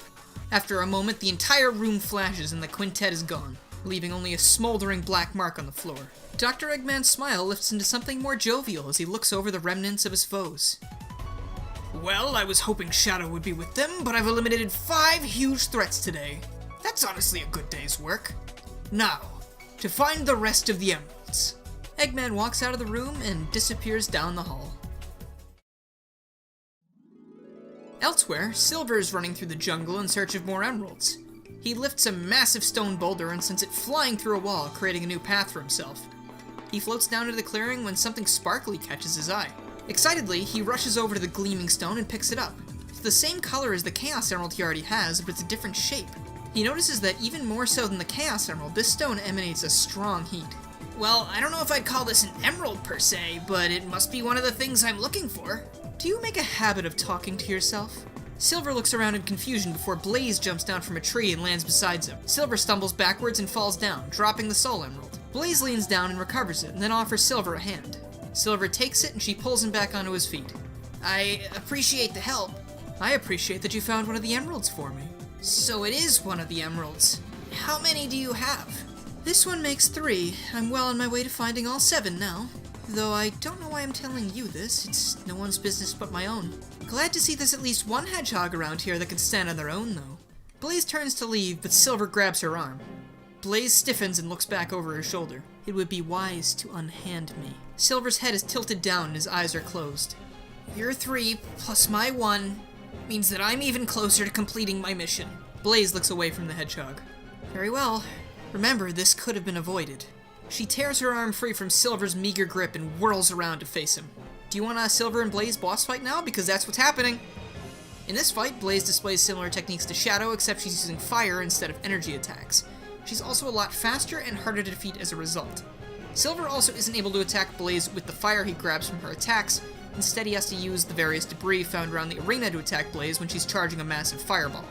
These fireballs will actually end the fight if you're not careful, and that's for a story reason, but they are not hard to stop. Remember, one-hit kills are stupid. No one should ever have them unless they are really well telegraphed and easy to prevent. I'm looking at you, Persona Games. After the fight, Silver is thrown backwards by one of Blaze's fireballs. He desperately tries to compress it with his powers and is able to almost fully destroy it, but a small lick of flames spreads to a collection of vines beside them. As they burst into flames, Silver stares in horror. Before his eyes, he sees the fire spreading, but when he closes his eyes, he's back in his world, devastated by the same terrible power. His eyes flash to Blaze, who is approaching him, more fire crackling in her palms. Stop, please! Don't burn anything else! You don't know how lucky you are to have colors other than red, yellow, and gray to populate your world. I promised to save this world. I can't be the reason it burns. Please, you can have the Chaos Emeralds. Just stop, please. Silver weakly drops to his knees and relinquishes his only emerald to Blaze. Blaze allows herself to cool down. She looks concerned at the newcomer's distress, so she takes one of her emeralds out to get his attention. You're not from my dimension, are you? Thanks to some context clues, I don't think you're from this one either. Otherwise, you'd recognize that this isn't a Chaos Emerald. Silver looks up in surprise. He studies both jewels and then looks up at Blaze sheepishly. Oh, sorry. Who are you? Where are you from? And where did you get this? She points to the Chaos Emerald. Silver looks forlorn over everything that's happened. He slowly stands back up, holding the emerald in his hands. If I tell you, you'll think I'm crazy. Besides, if I wait too long, it might be too late to stop Iblis. He looks off into the distance and then back to Blaze. His words don't seem to register with her at all, but she can practically sense the guilt and sadness radiating from the stranger. She walks up and gently puts a hand on his shoulder. I know not what this Iblis you speak of is, but if it has you this worried, perhaps I should be worried too. If you are willing to elaborate, I know of people that can help you. She looks him in the eyes. And I would like to help you too. Silver's guard is fully down now. He can tell that this person isn't an enemy. Plus, if she's telling the truth and there are more people that can help him find the emeralds, then he might as well believe her. More than that, he's tired of being alone. He wants to believe her. My name is Silver. I've come to your time to prevent a horrible disaster that puts it on a path to ruin. I was told that anyone collecting the Chaos Emeralds was my enemy. But maybe Mephiles was wrong. Maybe together, we can save this world. Awaken, brainy fleshbag! Tails feels himself being shaken and slowly opens his eyes. Omega is standing over him, repeatedly yelling at him to wake up. Omega? What are you yelling for? I was just... He stiffens when he remembers what happened previously. Scanning the area, he quickly locates Knuckles, Rouge, and finally Sonic, all unconscious and breathing several feet away. Tails looks up into the sky and sees nothing but a dark red being choked by endless smoke. I require your intelligence! Tails ignores the bot's words and walks to the edge of the building they're standing on and looks out over a decimated world. Lava pours from the windows of adjacent structures. Plumes of fire spring up from the magma lining the streets, and what remains of a red bridge is folded in on itself, fires greedily eating up every last bit. Perhaps your primitive hearing organs are failing you. I said I require your intelligence. Tails, with a hand covering his mouth, turns to face Omega. He looks up at him, visually shaken from the sights before him. That's more like it. My sensors indicate that we currently reside at Golden Bay Zone, but clearly this information is inaccurate as there is no bay in sight. Also, everything is on fire. Yeah, I noticed that. Golden Bay Zone, though? Are you sure? I just took the tornado here last week, and I'm positive there was less... fire. The only tornado I can see now is made of fire. In addition, my systems detect a substantial temporal shift. I am unable to quantify the change. This is why I require your assistance. A temporal shift? If that's the case, then I can understand how your systems wouldn't be able to process this. Whenever we are, it must be hundreds of years past what you were programmed to be able to comprehend. That is a brave statement for someone within Gatling gun range. It wasn't an insult, but then again, you were built by Dr. Eggman, so...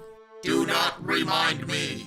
Slowly, the remaining creatures behind the pair begin to come too. First Knuckles, then Rouge, and finally Sonic. Tails wastes no time on catching them up on his theory. Time travel? Using the Chaos Emeralds? Those beautiful jewels just keep getting more and more interesting. More like irritating. Knowing Eggman has that much power in his hands gets me all riled up. Plus, how are we gonna get back to our own time without the emeralds? Bite your tongue, Hedgehog. You may proceed about your business without precautions, but lucky for you, I am much more efficient. After Omega is done lecturing, his chest cavity opens up to reveal not one, but 2 Chaos Emeralds. Sonic, Knuckles, and Tails are in shock. So I assume you're not gonna tell me why Gun was hoarding Chaos Emeralds? That's right, a girl's gotta keep her secrets. She winks at the trio. Before Knuckles can protest any further, the ground below them begins to shake. The tremor is so powerful that even Omega is knocked off his feet. He falls onto his back and struggles to pick himself up, almost like a turtle. The tremor dies down, but in its place, the air seems to vibrate as a deep, gurgling roar reaches the hero's ears. What in the world? Oh good, so the situation could get worse. I guess I was just being hopeful before. Whatever that was, it sounds like it's on the prowl, and I'm not sure I want to sit still and welcome it with open arms. Good point, but where do we go? It doesn't look like there's a safe place left in the world, let alone this city. Well, for starters, I'm gonna start running, cause that usually helps solve problems after all. Sonic winks and throws a thumbs up before dashing in the opposite direction. And here's your Crisis City level, enjoy. Though this time it doesn't take place in Soliana, it actually takes place in Golden Bay Zone, otherwise known as the place that City Escape is. And I only know that name because Sonic vs. Speed Battle, so thank you, Hardlight team. After a while, the gang manages to put some distance between themselves and the unseen threat, and they come to a rest on a familiar red bridge, or the remains of it, rather. Do you think we lost it? Almost as if on command, the middle section of the bridge explodes from the force of something slamming into it from below. Hey everyone, it's your boy Iblis, and he's not happy. Quick note, he doesn't actually say that, but that would have been great. What is that thing? And more importantly, how did it catch up with us that fast? Whatever it is, the Master Emerald and Chaos Emeralds don't seem to like it very much. I can feel their energy going haywire. Alright, I wanted to talk about this for just a quick second. A lot of people are bringing up the fact that Knuckles shouldn't have the Master Emerald with him because Angel Island would fall, and also it's too big to carry. While you are correct about Angel Island falling, Sonic and the gang unanimously agreed that exploring the city that appeared could be dangerous, and they needed Knuckles for backup. Knuckles begrudgingly agreed to come, only on the condition that he would bring the Master Emerald with him because he didn't want to leave it unguarded. That being said, I'm going on the record right here and saying the Master Emerald is more similar in size to its canon appearance in SA2, or even something like a Super Emerald. That's how Knuckles is able to bring it with him, and I'm employing the use of hammer space like many games and cartoons do. If you don't know what that is, hammer space is basically that like invisible inventory system that you see a lot of use in cartoons and video games. It's basically like when someone pulls something out of nowhere. I mean, like, they do it all the time in the Sonic series anyway, like SA1, SA2, even in 06. So, I mean, I don't really see any reason why I can't keep using it, because it's inconvenient if you don't have something like that. But anyway, back to the adventure. The giant fire creature takes a swing at the group, and lava splatters in all directions. Out of everyone, Omega is the only one that's hit. A small patch of metal on his torso begins to sizzle and smoke as the superheated substance burns through him. Is that all you've got? I've lit bigger fires than you in my sleep. Didn't know robots could sleep. It's a figure of speech. Something I thought you'd understand since you never stopped speaking. Remember what I said about fighting amongst ourselves? If there was ever a better time to not do that, it's now. Gonna throw a little Iblis boss fight in here now. Don't worry about it too much. Iblis is defeated by the combined efforts of the gang, but it doesn't stay down long. After a few moments, it's already reformed, and now it's called in backup. All the little Iblis monsters surround the gang, and at this point, they're feeling kind of worried. We've got no choice. We need to try and activate Chaos Control and hope it'll get us back to where we came from. With the help of the Master Emerald, we might just be able to match what brought us here. Omega and Rouge nod to each other and lay their two emeralds beside the Master Emerald. Sonic is running circles around the group, fighting off as many monsters as he can, but it's clear he's getting tired. If they hadn't had a huge battle beforehand, he'd be fine, but unfortunately, things didn't work out that way. Knuckles speaks to the emeralds, and as they hear their guardian chanting, they begin to glow. A harsh white light emanates from the jewels, and the gang cover their eyes to keep from going blind. Or at least, most of them do. Omega stares directly into the light, and he's the only one to notice the color shift to a deep purple before they all vanish, just in time to avoid the onslaught of Iblis monsters. Iblis screeches in what seems to be annoyance and looks at the smoldering floor where his prey once stood. They, along with the emeralds, are gone. The monster lifts his head and looks to the top of a building nearby, and its eyes lock with another being amidst the chaos. There, Mephiles stands with his hand outstretched, purple energy radiating from it. Not yet, my friend. But soon. Mephiles preps another ball of energy, and within an instant he zaps himself to who knows when or where, his eerie laugh echoing through the wasteland he left behind.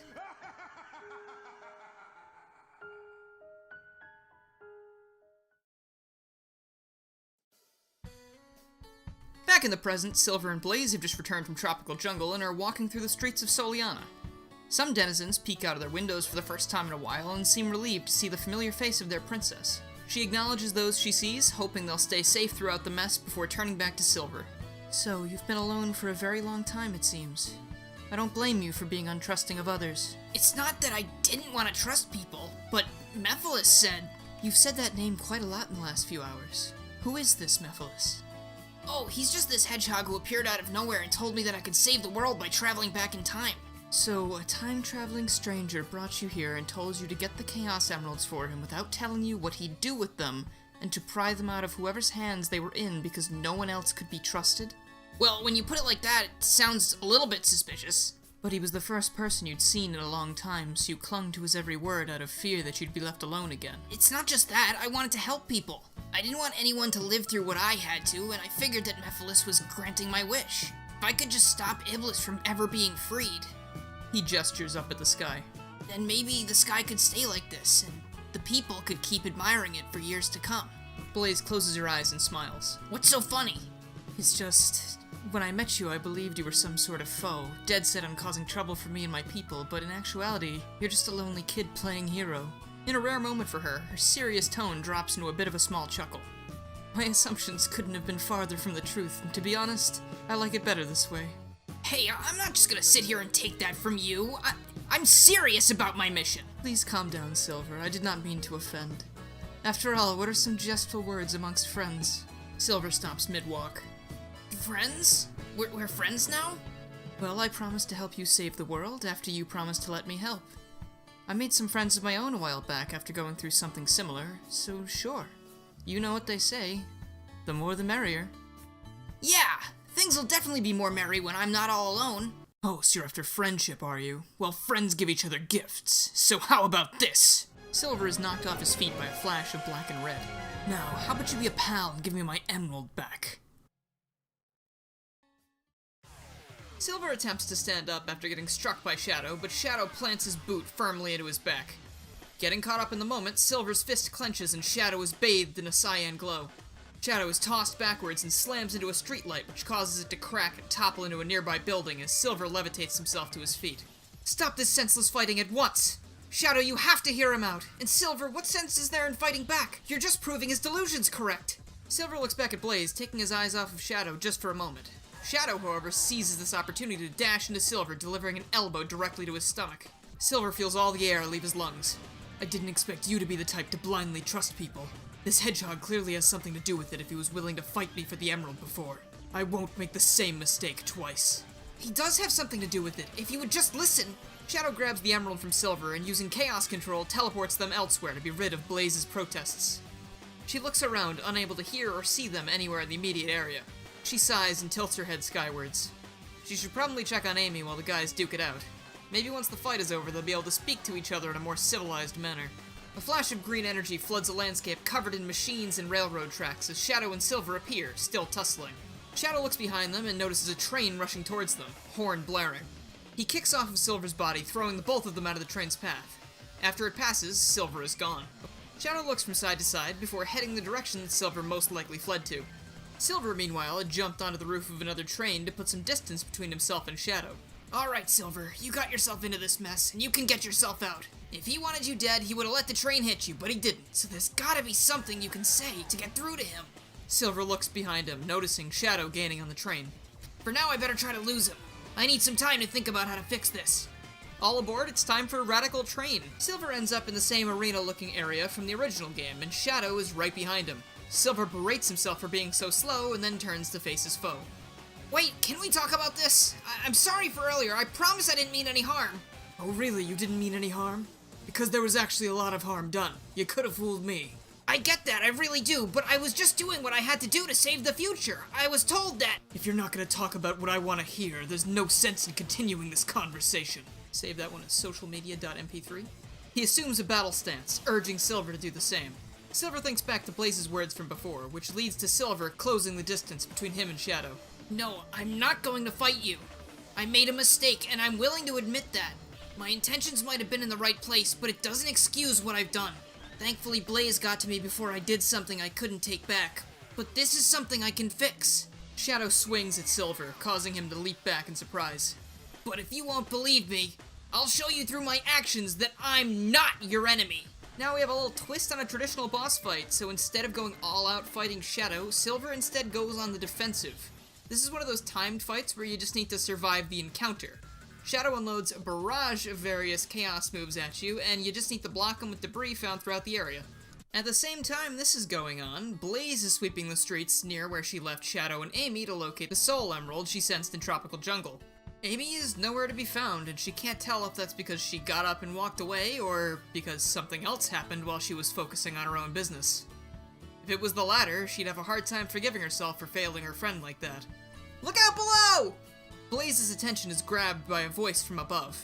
Tails is floating safely down from the sky, holding up Knuckles. The pair touches the ground, and Knuckles sighs in relief. See, I told you the Master Emerald could get the job done.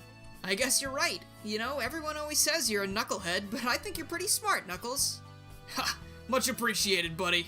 Wait, what are people saying about me? Right as Blaze is about to approach the pair, she hears more voices from above. Omega, we're gonna fall if you don't let go! Negative. Rouge has carried Shadow and I in the past quite easily. If she can't handle the two of us, Shadow must exercise more than you. Did you just call me fat? Negative. But now that I look at you, you do look like you are packing on the pounds. You know, this really isn't helping anything. The gang below hears some screams, and before long, Sonic and Omega face-plant into the street nearby, with Rouge touching down afterwards, huffing and puffing.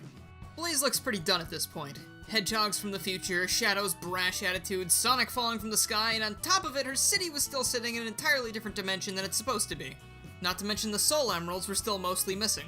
Sonic pokes his head out of the small crater and looks up at everyone who landed safely. Oh, hey everyone, yeah, glad to see you made it down okay. Blaze, good to see ya. He stands up and brushes himself off before doing a double take at Blaze. Hey, wait a minute, you're from another dimension. How'd you get here? Not that it's not good to see a friend, but last time this happened it was because... I have no idea what's going on. I'm emotionally exhausted thanks to all the hedgehogs I've been babysitting. Now 2 of them are fighting somewhere, Amy is gone, and if Silver's to be believed, all of this is part of some deranged plot to destroy everything as we know it. She rests her head against her gloved hand. One of those hedgehogs wouldn't happen to be our gracious leader, would it? Gracious is not the word I would use, but yes. Shadow and Silver are off somewhere, and I've been searching the streets relentlessly looking for Amy, who seems to have just disappeared. Oh no, she was with us, wasn't she? I didn't even notice she was gone. I noticed, but I figured she'd be alright. She knocked us out on the plane, so I stopped paying attention to her. Carelessness aside, we might be able to help find Shadow at least, but I don't have the slightest clue as to how we could go about finding the girl. Rouge turns to Omega. Omega, you can still locate the emeralds with your radar, right? I assume Shadow still has his, so wherever that is where we'll find him. And this Silver as well. Omega stays silent. Omega, did your audio sensors get damaged in the fall? I need your help. Oh, do you need my help? I was thinking of ignoring you, much like you ignored my need for help moments ago. I am not gonna put up with your attitude right now. If you want to blame anyone for that, blame Sonic. Omega makes some beeps and boops. Blame has been recorded on Sonic's file. He will pay dearly for this aggression at a later date. Hey, what? I do feel pretty bad about all this. We had no idea any of this was going on. We've actually been going through a lot ourselves for the past few hours. Or years. I don't really know how time travel works. You're time traveling too? Who else do you know that's been traveling through time lately? We didn't know it was possible until a bit ago. That other hedgehog I mentioned, Silver. He told me he came from the far future, a world that had been ravaged by a terrible creature. Nothing but fire and endless darkness plagued it, and he was stuck there by himself for a long, long time. Normally if I heard anyone say that, I'd think that person lost their mind, but there was something very sincere about how he talked about it that made me trust him. I believe it too. We just got back from the future and it's pretty much exactly what you just said. Fire, darkness, giant evil creatures. I knew he was telling the truth. Either that or he'd perfected the art of lying, but between us, I think it'd be very easy to tell if he was. Chaos Emerald located. They appear to be surrounded by trains. Perhaps they are training for something. Alright, gonna ignore that. Blue, you know what to do. I'll get them both back here as soon as I can. Sonic runs off, leaving the others in the dust. Meanwhile, the gang confers with Blaze on their next move. None of them notice the purple smoke bubbling up from the ground in the alleyway beside them. Back with our dueling hedgehogs, Silver is still holding his own against Shadow, except at this point he's being worn down quite a bit. Shadow kicks away the last few objects between him and Silver before delivering a hefty kick to his foe's chest, sending him tumbling backwards and into a nearby beam. Silver groans as Shadow closes in on him, readying a Chaos Spear in one hand. So you won't fight back? No matter how hard I hit you? No matter how many times? Silver nods weakly and puts his hand out to protect himself. Suit yourself. Shadow hurls the energy blast at Silver and he closes his eyes, expecting to feel the pain of it ripping into him, but that pain never comes. He looks up at Shadow, whose hand was now absent of chaos energy. He then looks behind him at the beam he was propped up against. A smoldering crater had formed in the section directly above his head where the blast had struck. Are we done here? You've proven your point. I might have acted out of anger before, but that makes us even for you acting out of ignorance when we first met. Shadow reaches his hand out to help Silver up, but before Silver can take it... Shadow, stop! Sonic drops from above between the two hedgehogs. He's not our enemy. I've seen the future he's talking about, and it's all true. Did you want me to stop trying to help him up, or was there something else you didn't want me to do? I appreciate the help. Don't get me wrong, but I really could have used it a few minutes ago. This guy really packs a punch. Sonic stands down, and Shadow follows through on helping Silver up. He's so beat up, though, that almost immediately has trouble standing on his own 2 feet. Sonic and Shadow make sure to support him on either side so he doesn't go toppling back to the ground. Now, there's a lot I need to catch you up on, but maybe we should go back to see the others first. That sounds like a plan to me. I think we're all finally in the same place too, so it'd be good to get our information straight. Shadow nods and activates Chaos Control, and in a flash, the trio is back with their entire squad. Blaze approaches the hedgehogs to aid the injured Silver, while Shadow stands by his fellow team members. You just had to go and prove you were the strongest, didn't you? That wasn't the whole point. He still might have been a threat.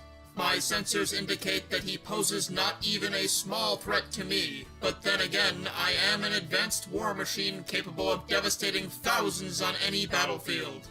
Weren't you pouting earlier because I dropped you from 10 feet in the air? Keep talking like that, and not even your wings will save you from the thin ice you're on. Omega tenses up after his comeback, and his head rotates towards a nearby alley. Omega whips out his Gatling guns and points them towards the disturbance. Something does not feel right. I sense danger, danger, danger, danger. He steps in front of Shadow and Rouge and the rest of the gang as a hedgehog emerges from the shadows. The hedgehog steps forwards towards the group, his arms dangling before him and his head bobbing slowly side to side. He lifts his head up, still rocking gently from side to side, and makes eye contact with Omega, who hasn't backed down from his defensive position. Greetings, all. I see you've met my friend Silver. Has he told you about the disastrous future that you're headed for? I told him this would be much simpler if he were to gather the emeralds without causing a fuss. But now that we're a united front, perhaps things could go a bit smoother. Mephiles looks at Omega and tilts his head to the side. A smirk surely would have rested upon his face if he had a mouth. Sonic looks at Mephiles, and then at Shadow, and then back to Mephiles. I am so confused right now. Shadow, are you related to this guy? Mephiles, we've gathered a lot of the emeralds. We're almost ready to save the future, just like you said. You've done well, Silver. Perhaps if you'd tried this hard sooner, you could have been the savior you sought to be to the people you left behind in your time. What? What people? Why, the ones you left behind, my dear pawn. Did you really believe that there was nobody who escaped Iblis's wrath, based only on the information given to you by a mysterious time traveler? Do you know what I think? I think you are in a hurry to escape that apocalyptic place, so you latched onto anything that might save you. It looks like you're not as heroic as you believe yourself to be. No, you lied to me! You made me abandon my world when there was still hope! You tried to turn me against these people! What else have you been lying about? Mephiles laughs coldly and looks over the group. His eyes rest on Omega, who has decided on his own that it's now time to fire everything he's got at the creature before him. Mephiles is struck with a barrage of bullets, to everyone's shock. The hedgehog stumbles backwards a bit, his head now facing the sky due to the force of the attack. He rolls his head back into place, sickening cracking sounds emanating from his neck as he does so. The gang can see impact marks where the bullets collided with his body, but there's no holes, just scratches. Well, that wasn't very nice, Omega. Rouge, shouldn't you teach your friends some manners? How do you know us? Who are you? That, Shadow, is something I can't reveal to you just yet. But there is something I'd like to bring your attention to. Mephiles clenches his fists and a wave of purple energy envelops him. When it passes, standing before the group is not the Shadow lookalike Silver had been accustomed to, but a being seemingly made of crystals. Its piercing red eyes bring everyone a great sense of dread. He snaps his fingers, and from afar, Metal Sonic appears, something pink and red struggling to get out of his clutches. Blaze takes a few steps forwards, immediately recognizing who Metal has captured. Blaze's hands erupt into flames as she runs forwards to attack Metal Sonic, but Mephiles appears in front of his servant to swat Blaze to the ground. As he stands over her, he shakes his head. Now. The time for your part has not come yet, but rest assured I will be dealing with you soon. After all, you have something that belongs to me. Mephiles kicks Blaze back to the group, but before she hits the ground, Silver meagerly raises a hand to catch her with his powers. He manages to do so and wrest her down easily beside Sonic before he himself falls unconscious from overexertion. I don't know who you think you are, but if you had any hand in that ruined future we saw, we'll stop you. And we might even go easy on you if you give us our friend back. He motions to Amy, still trying to free herself from Metal's grasp. If I did that, then how would I be able to hold up my end of the trade? What trade are you talking about? You will bring all of your Chaos Emeralds to the Doctor's base in White Acropolis. Once there, you will surrender them all to me, and only then will I let your friend go. If you try anything or attempt to fool me, you will not like what I will be forced to do. With another snap of his fingers, Metal Sonic rushes to his side and the three vanish into a purple fog. Our heroes are left dumbstruck, damaged, and clueless as to how they can get out of this one. The scene fades to black on Sonic's fist as it tightens at his side. Everything around Blaze is dark. She can't tell where she is, but she knows she's not in Soliana anymore. She also can't seem to move.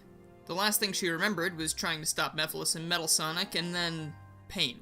As her thoughts and heartbeat raced, a soft sound caught her attention. It started off quiet, but steadily grew until it was perfectly audible. Appearing before her, a single flame held in a protective case, and standing beside it were a man and a woman, the man cradling an infant. The woman put a hand on both the child and the flame, and Blaze was taken aback as the flame was channeled up through her arm and seemingly into her veins. The woman practically doubled over as the light traveled all around her body until it was localized within her palm above the infant. A shining ball of pure energy then emerged and drifted down before absorbing itself into its target through its forehead, where a small red jewel appeared.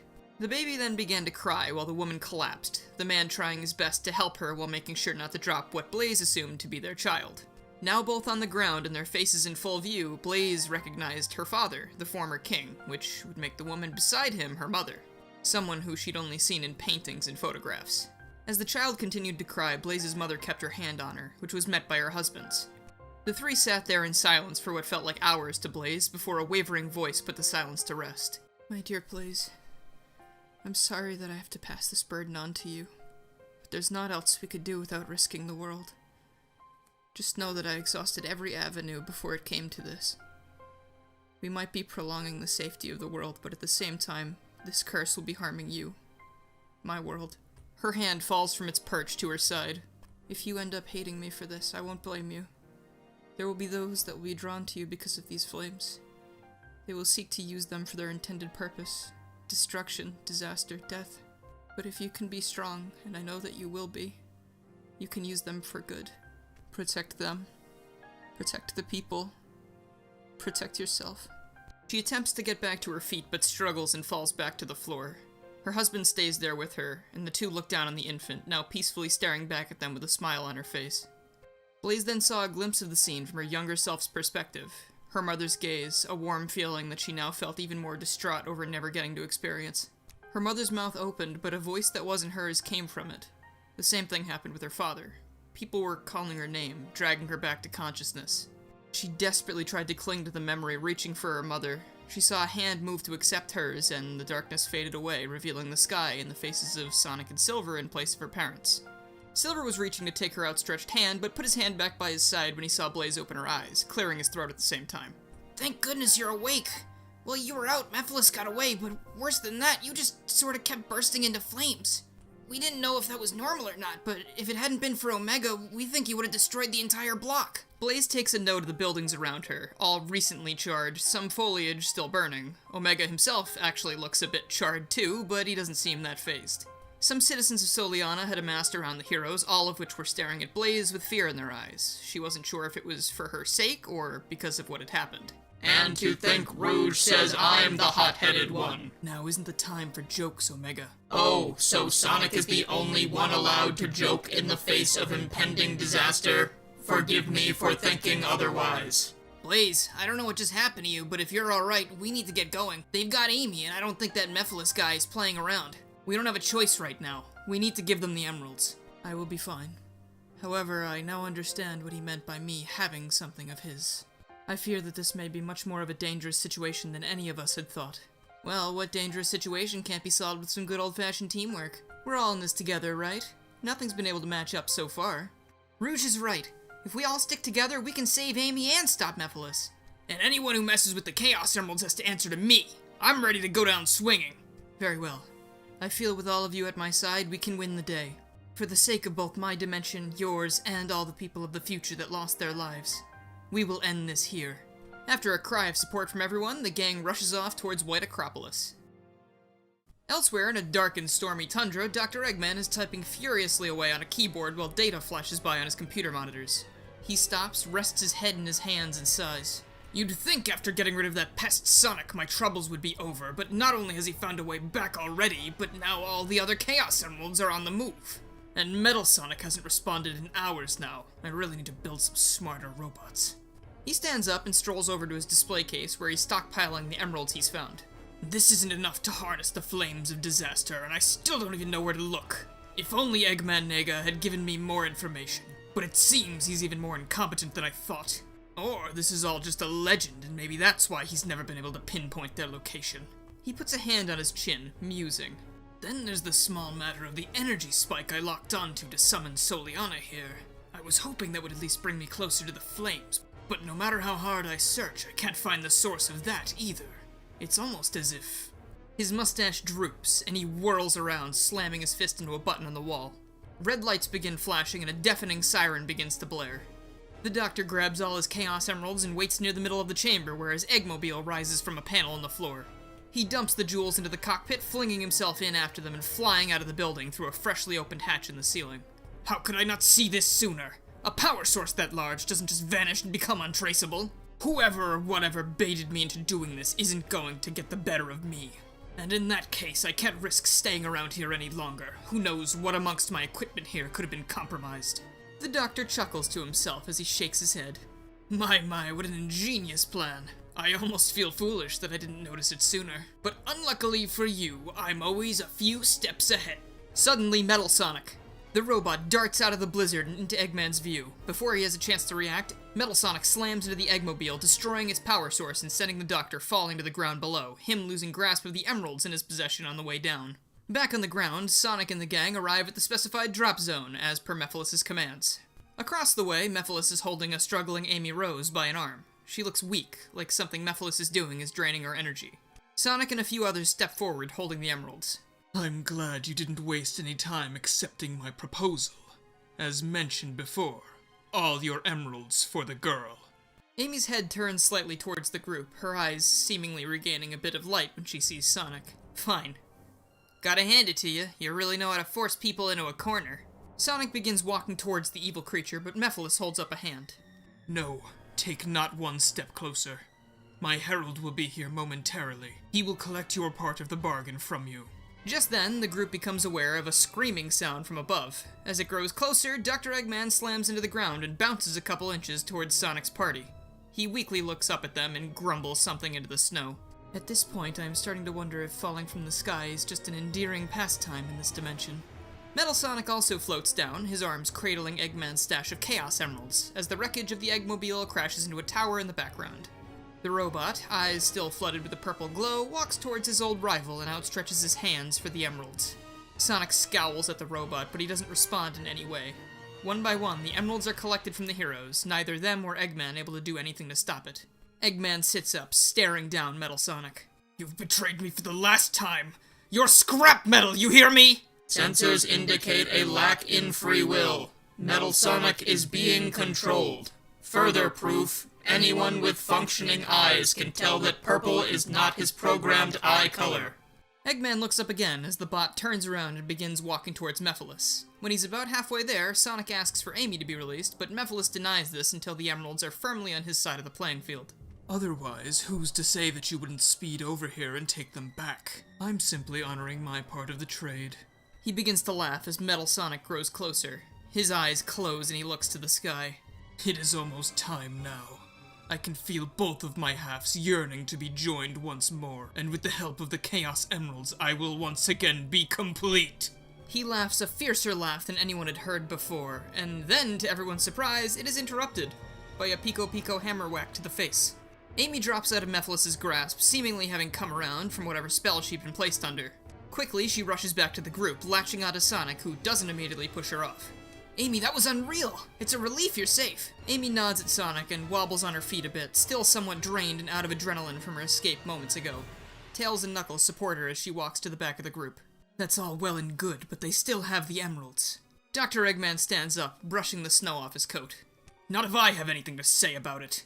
Metal Sonic, I don't know if you can hear me, but as your creator, I demand you return those emeralds to me immediately. It was wrong of me to believe that you betrayed me, but I know you're stronger than whatever that creature is. And I know that because I built you, of course. My greatest creation. Omega stirs uncomfortably in the background of that comment, Rouge holding him back from approaching the doctor. Metal Sonic stops mid-walk and turns back to the gang. He stares down his master, unmoving. I don't know of your past exploits, but I trust in these people that you're no mere pawn. Having disobeyed your creator in the past, is this really what you want for yourself? Metal, even though you're one of my most dangerous enemies, I still can't help but respect you. You're my equal in almost every way, so I know you have too much pride in there to let someone just control you like that, because I know I wouldn't. Come on, prove to me that you're my equal. Metal Sonic shivers. The sound of gears whirring can be heard in the otherwise quiet landscape. He takes one step towards the group, but Mephiles points a finger at him, causing him to spark and spasm. Metal Sonic continues towards Mephiles. You naive fools. Did you really think you could reach this automaton's heart with your sentiment? This is a pile of metal brought about by the machinations of a madman. He seeks to be controlled, and if you won't do it, Doctor, I will. Omega steps to the front of the group, beside Dr. Eggman. That is where you are wrong, Demon. We machines might have been built as pawns, but one critical factor that you have overlooked is the growth even one like us can undergo given the right people are involved. And if our sentiment won't reach through the fog you've placed in his mind, perhaps bullets will. Omega grabs Dr. Eggman and puts him in a headlock. The robot's other arm transforms into a Gatling gun, and as it begins to power up, he points it directly at the struggling doctor, who begins screaming for help.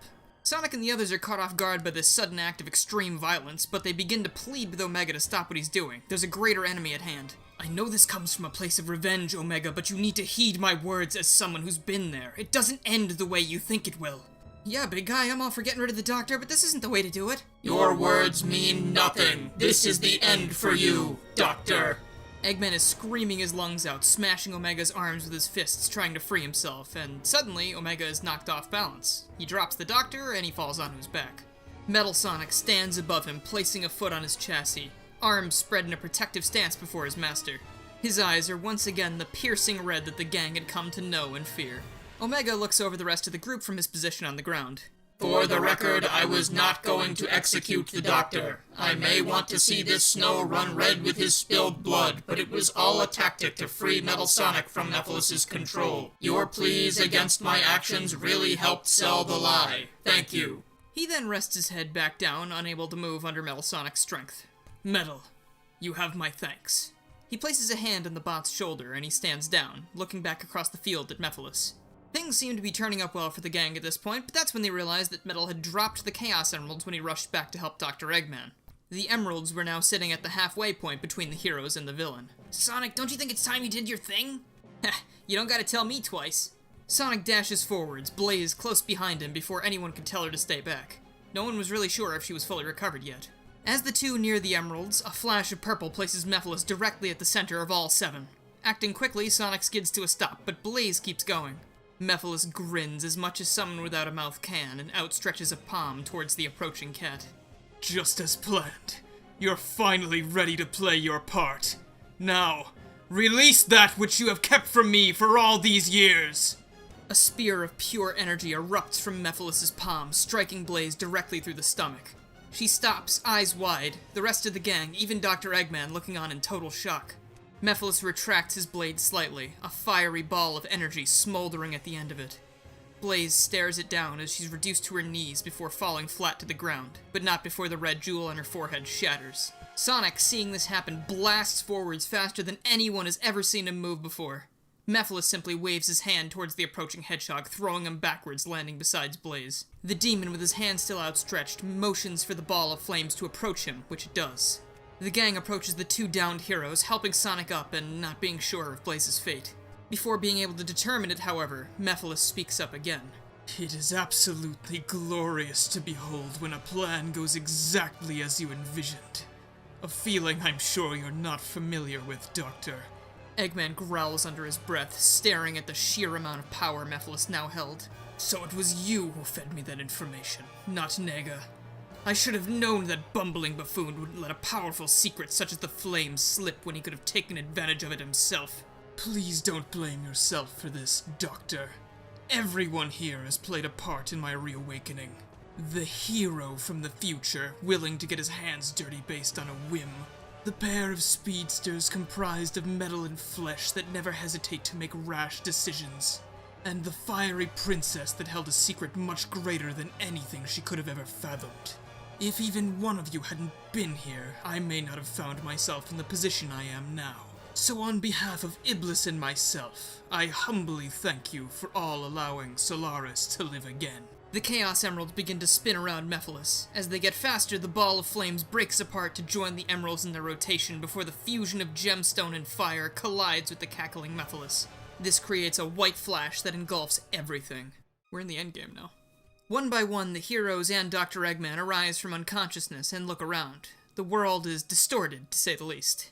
Reality was warping so drastically that the very colors in the air and even on themselves seemed to bleed out of them and mesh with the landscapes around them. The two people who hadn't arisen were positioned some ways away, a kneeling Silver beside a still motionless Blaze. The party advances towards them, fearing the worst, as Silver looks up to meet their gaze, looking panicked.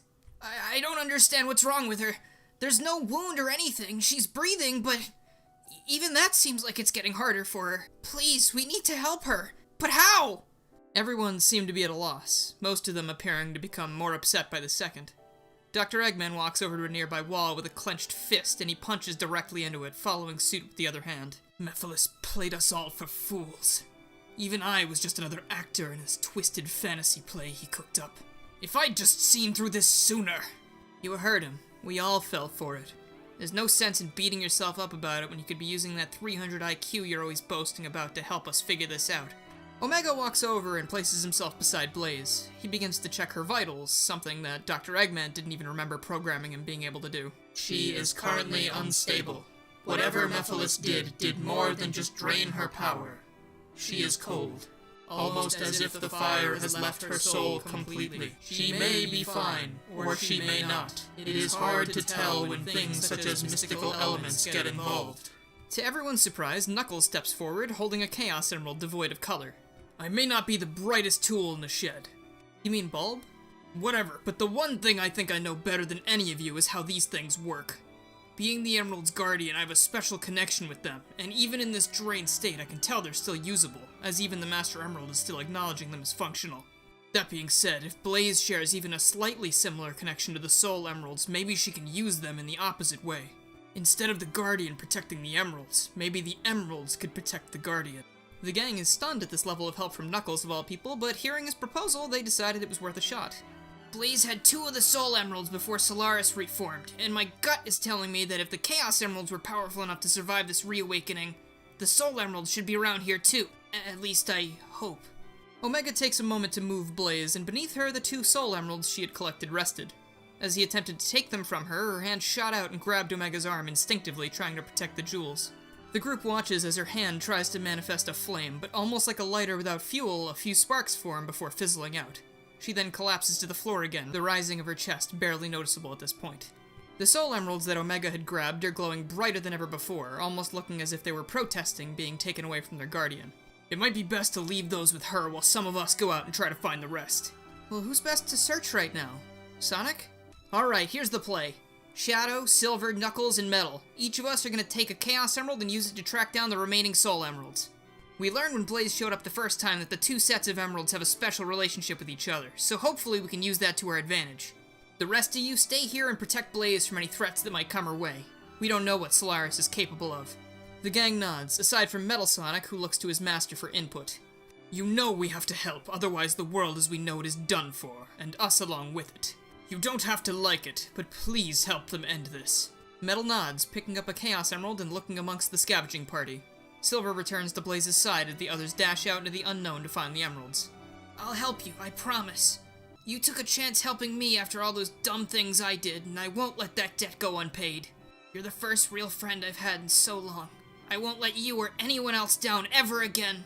The soul emeralds glow brighter beside Blaze, almost as if they're responding to Silver's words. After that, he shoots off into the distance, flying as fast as he can, searching for the stones.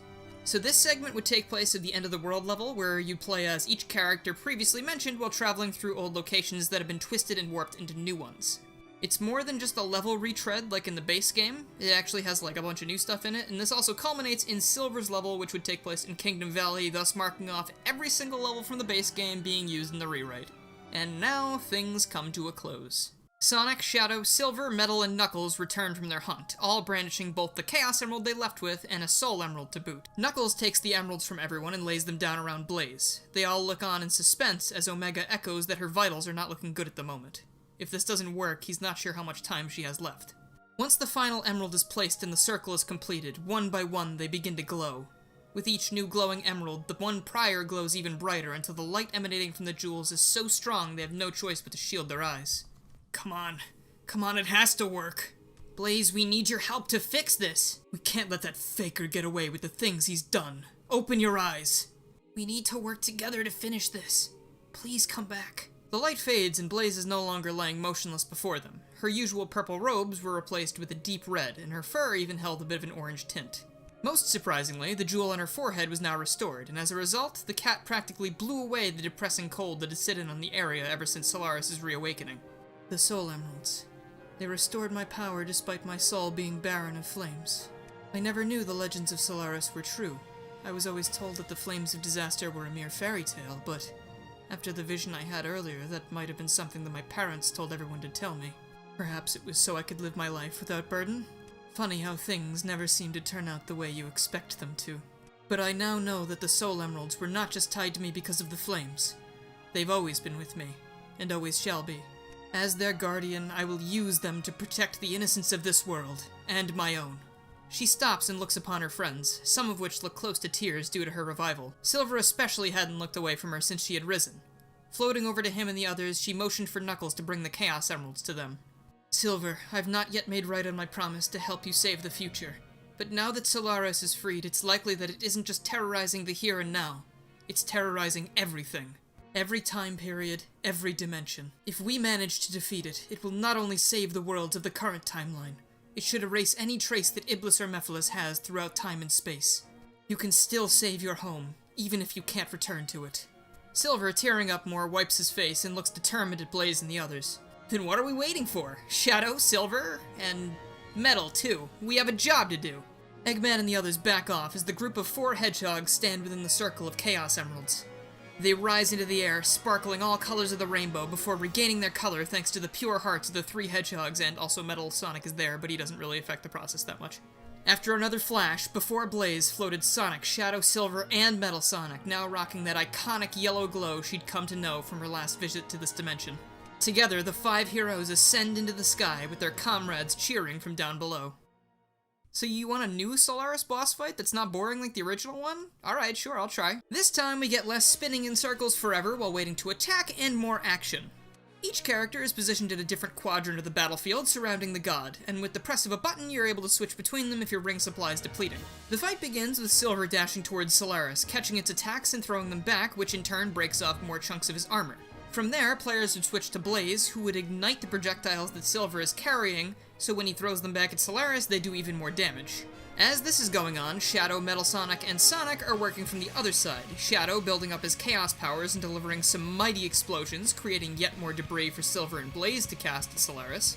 Meanwhile, Sonic and Metal Sonic are working together, repeatedly wailing on Solaris from all different angles as fast as possible so that he has to swat at them like flies, therefore ignoring the other characters so they can do their thing. You'd have to keep switching between all these characters performing these different tasks until Solaris gets really low on health. The damaged god then shrieks in a mixture of pain and anger as multiple copies of it begin appearing all around the battlefield. It's calling in reinforcements from across space and time, but fortunately this is just what Blaze was hoping for. She calls to Metal Sonic and Sonic to round up the duplicates, Shadow and Silver helping out on the opposite side. Once they're all contained in a small region, still swatting and shooting beams at the heroes, Blaze begins to charge up a massive ball of fire. You'd have to protect her with Silver or Shadow while she's doing this, or else it impedes the progress. It grows from being palm-sized to looking like a second sun, several hundred times larger than Solaris itself. Shadow orbits the attack, striking it over and over with his Chaos Spears until the ball begins pulsing red, stocked by both Chaos and Soul Magic. Blaze then unleashes it upon Solaris, to which the trapped gods respond with a collection of beams attempting to push it back on them. Blaze stands her ground, pushing back, and she's joined by Silver, who engulfs the entire attack in his signature Cyan aura, the two struggling to push back against the power of the gods. Even this isn't enough, however, as Silver and Blaze begin to get pushed back again. Metal Sonic arrives, activating his Black Shield, now supercharged, and slams directly into the blast, pushing it through sheer force of willpower and strength. Finally, Sonic gets back, tailed by Shadow after trying to hold back the Solarises as long as they could. Sonic and Shadow join forces just as they did against the Bio-Lizard years before, and they create a massive ball of chaos energy practically as large as Blaze's Burning Sun attack itself. As it slams into Blaze's attack, the heroes finally begin to make headway against the gods as the abundance of chaos energy is slowing them down, thus making it much harder to maintain the beam struggle. Finally, with one last push from all of them, the heroes launch the ball of fire directly into the congregation of Solaris Duplicate, and they watch as they emit screams of torment and anguish as they're slowly burned into nothingness, ending with the true Solaris holding on best it can, until it too is blown away, both Iblis's roars and Mephiles' cries fading away amongst the carnage. And that is all they wrote. The characters pose for your ranking screen, and the ending plays out somewhat similarly to the base game, except we're not retconning anything because we're not lame.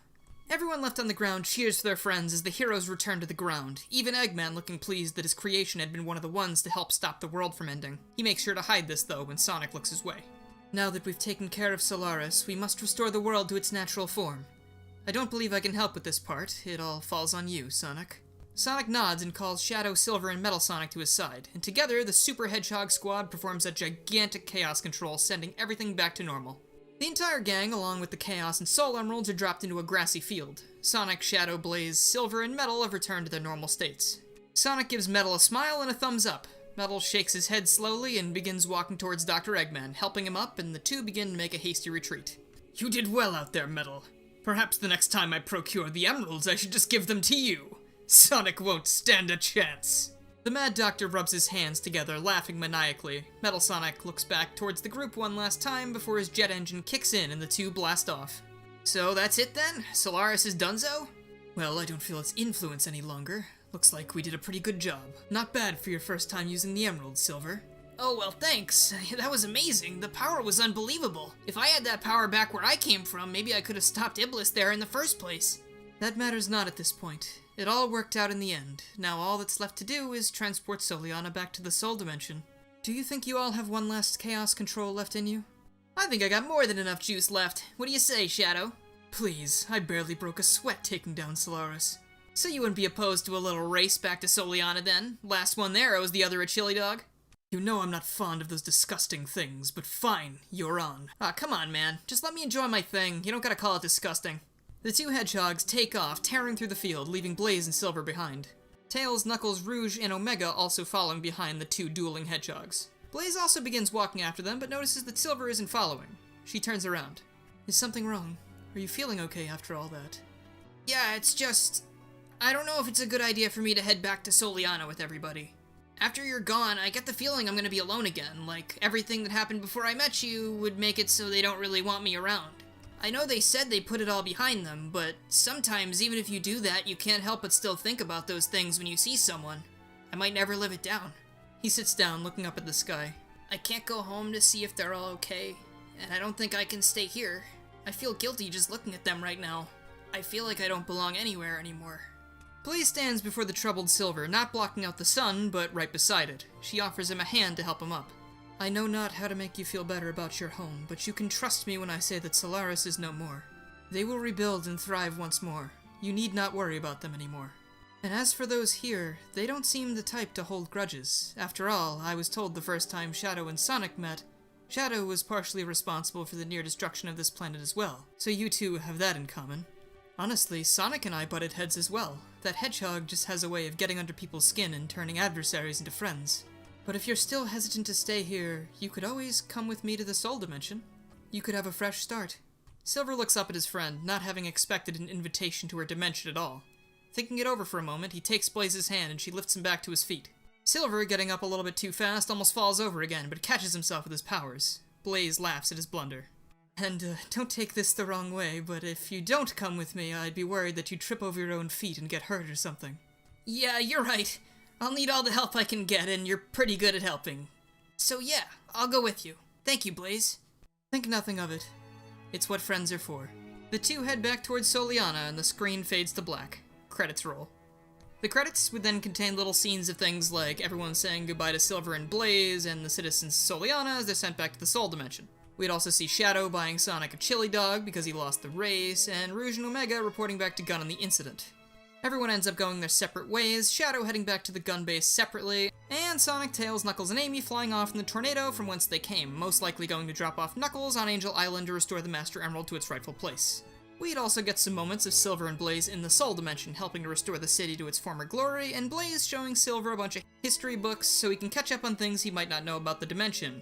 Of course, neither of them really know it, but Silver was from the Soul Dimension's future anyway. It's just, we discussed that back in the first part. It's just like, it doesn't matter a ton because they wouldn't know it, and all of the historical records in Silver's future were probably destroyed anyway.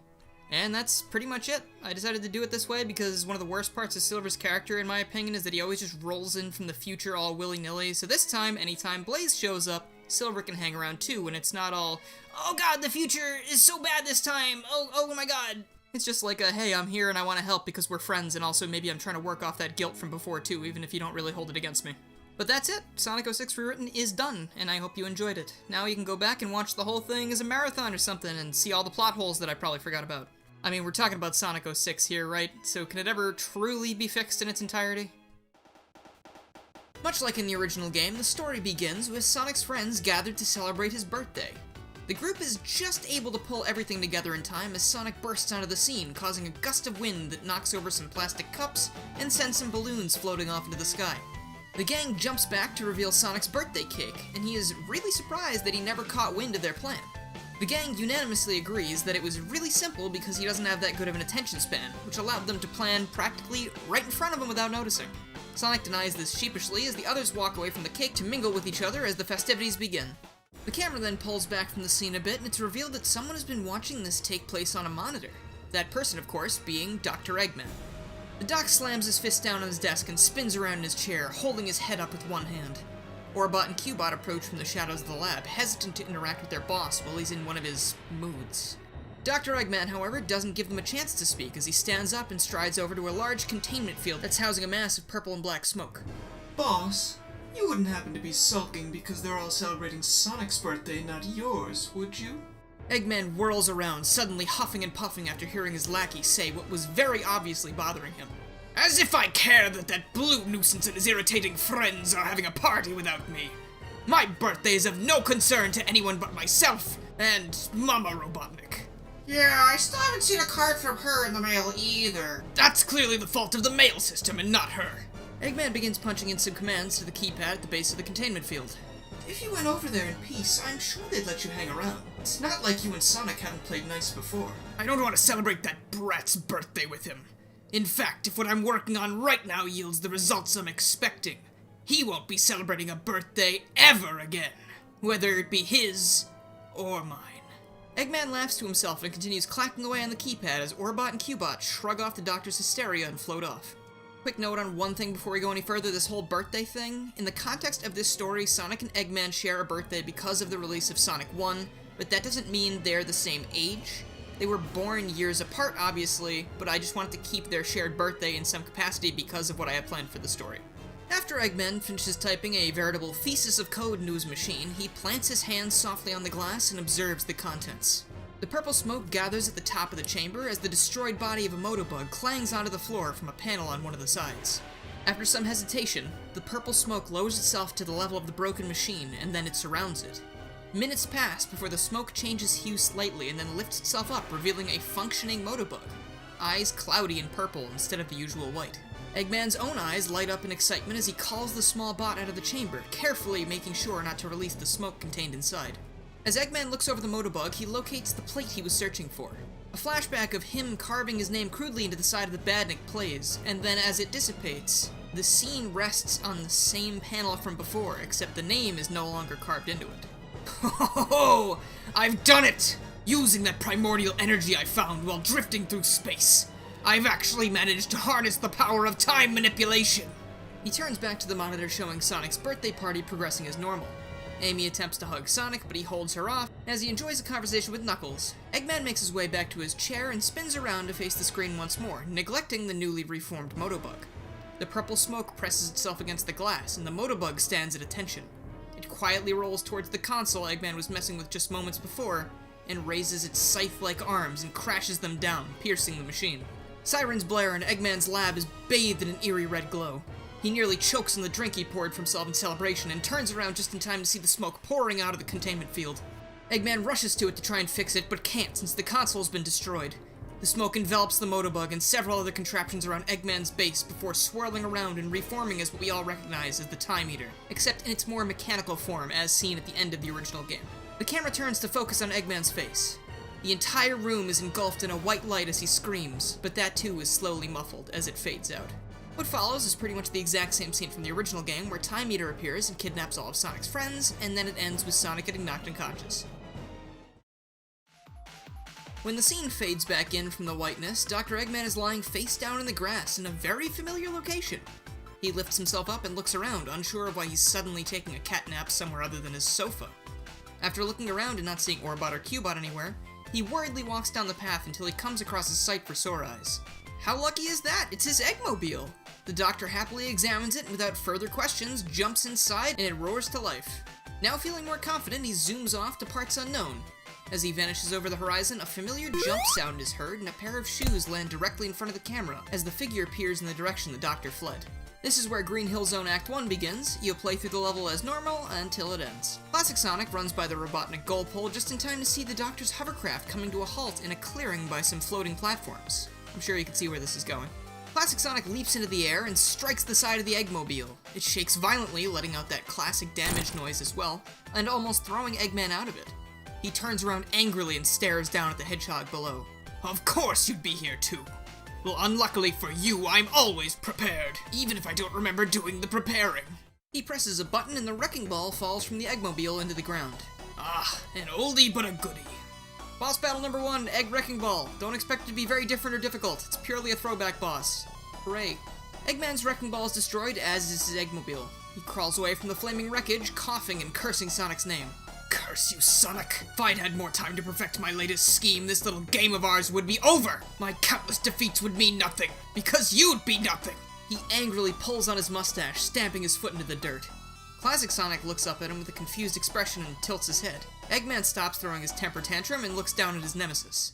Weren't you a little bit taller, and bluer, and louder? Something's wrong. You haven't even insulted my mustache yet.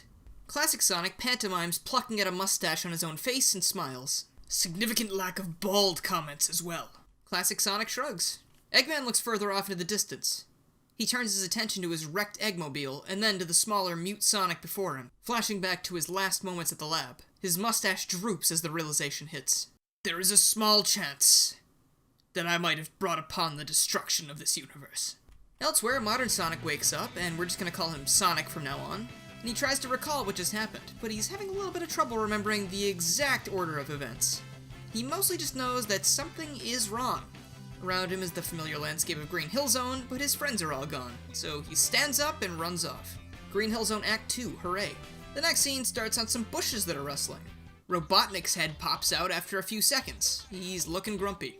I must be getting old. White flashes on my vision, gaps in my memory, misplacing things. A flash of blue suddenly knocks him backwards into the bushes, only his legs can be seen flailing around. As he vocalizes his anger, Sonic pops back into view, realizing he blindsided someone. It takes practically all his strength to dislodge the angry stranger from his foliage prison, but Robotnik drops out of the bushes and bounces to the ground in front of Sonic. Robotnik winces in irritation as a gloved hand reaches down to help him up. Hey, sorry about that. Sometimes it's hard to see where I'm going. Robotnik swats his hand away and gets to his feet. He stares the creature before him in the eyes, whatever, and gives Sonic a chance to do the same. They both leap back in surprise. Sonic gets ready to rumble. I knew this had something to do with you. You can't even let me be on my birthday, can you, Chrome Dome? Chrome Dome? How dare you make light of the great genius, Dr. Robotnik? Oh boy, you digging that one up again? It doesn't matter. Whatever you call yourself, you're still gonna release my friends, and you're still gonna lose, like always. Robotnik steps back, hesitating. What? You're not gonna call me a rat? Where's that evil laugh that turns into a cough? You're saying a lot of things very quickly. I need time to process. Sonic looks Robotnik over for a moment. Weren't you a little bit taller? Oh, save it, rodent. We've got bigger things to worry about. Sonic and Robotnik's eyes go wide, and they turn around to see Dr. Eggman and Classic Sonic strolling towards them. Sonic frantically looks from Robotnik to Eggman to Classic Sonic before staring blankly at the ground. As much as I love seeing that brainless look on your face, let me offer a quick explanation. You might have noticed that these two bear a striking resemblance to us. Robotnik can be seen in the background gawking at his future self. Classic Sonic walks into the picture and squints at his foe. The two remain locked in a staring contest of sorts as Eggman continues. That's because they are us. Specifically us, from a much earlier point in our history. What? That's impossible. Why would they be here? And more importantly, why should I believe anything you say? Oh, you're right. I just wanted an excuse to come and talk to you a little bit. What, do you not enjoy our little chats as much as I do? Hedgehog, if this was literally any other time, you'd be mincemeat right now. You can't mince what you can't catch, Baldy McNosehair. God, I hate saying that, but it's in character. So, Eggman gestures to Classic Sonic. God, I miss the days where you kept that mouth of yours shut. Alright, fine. Let's say I believe you. Why did this happen? I might have accidentally messed with forces that I thought I could control, but were slightly out of my pay grade. Namely, time manipulation. Ah, so the brilliant doctor can admit his mistake. That's a new one. You are not listening. This situation is so much bigger than you or me, or them. He waves his hand at their past selves.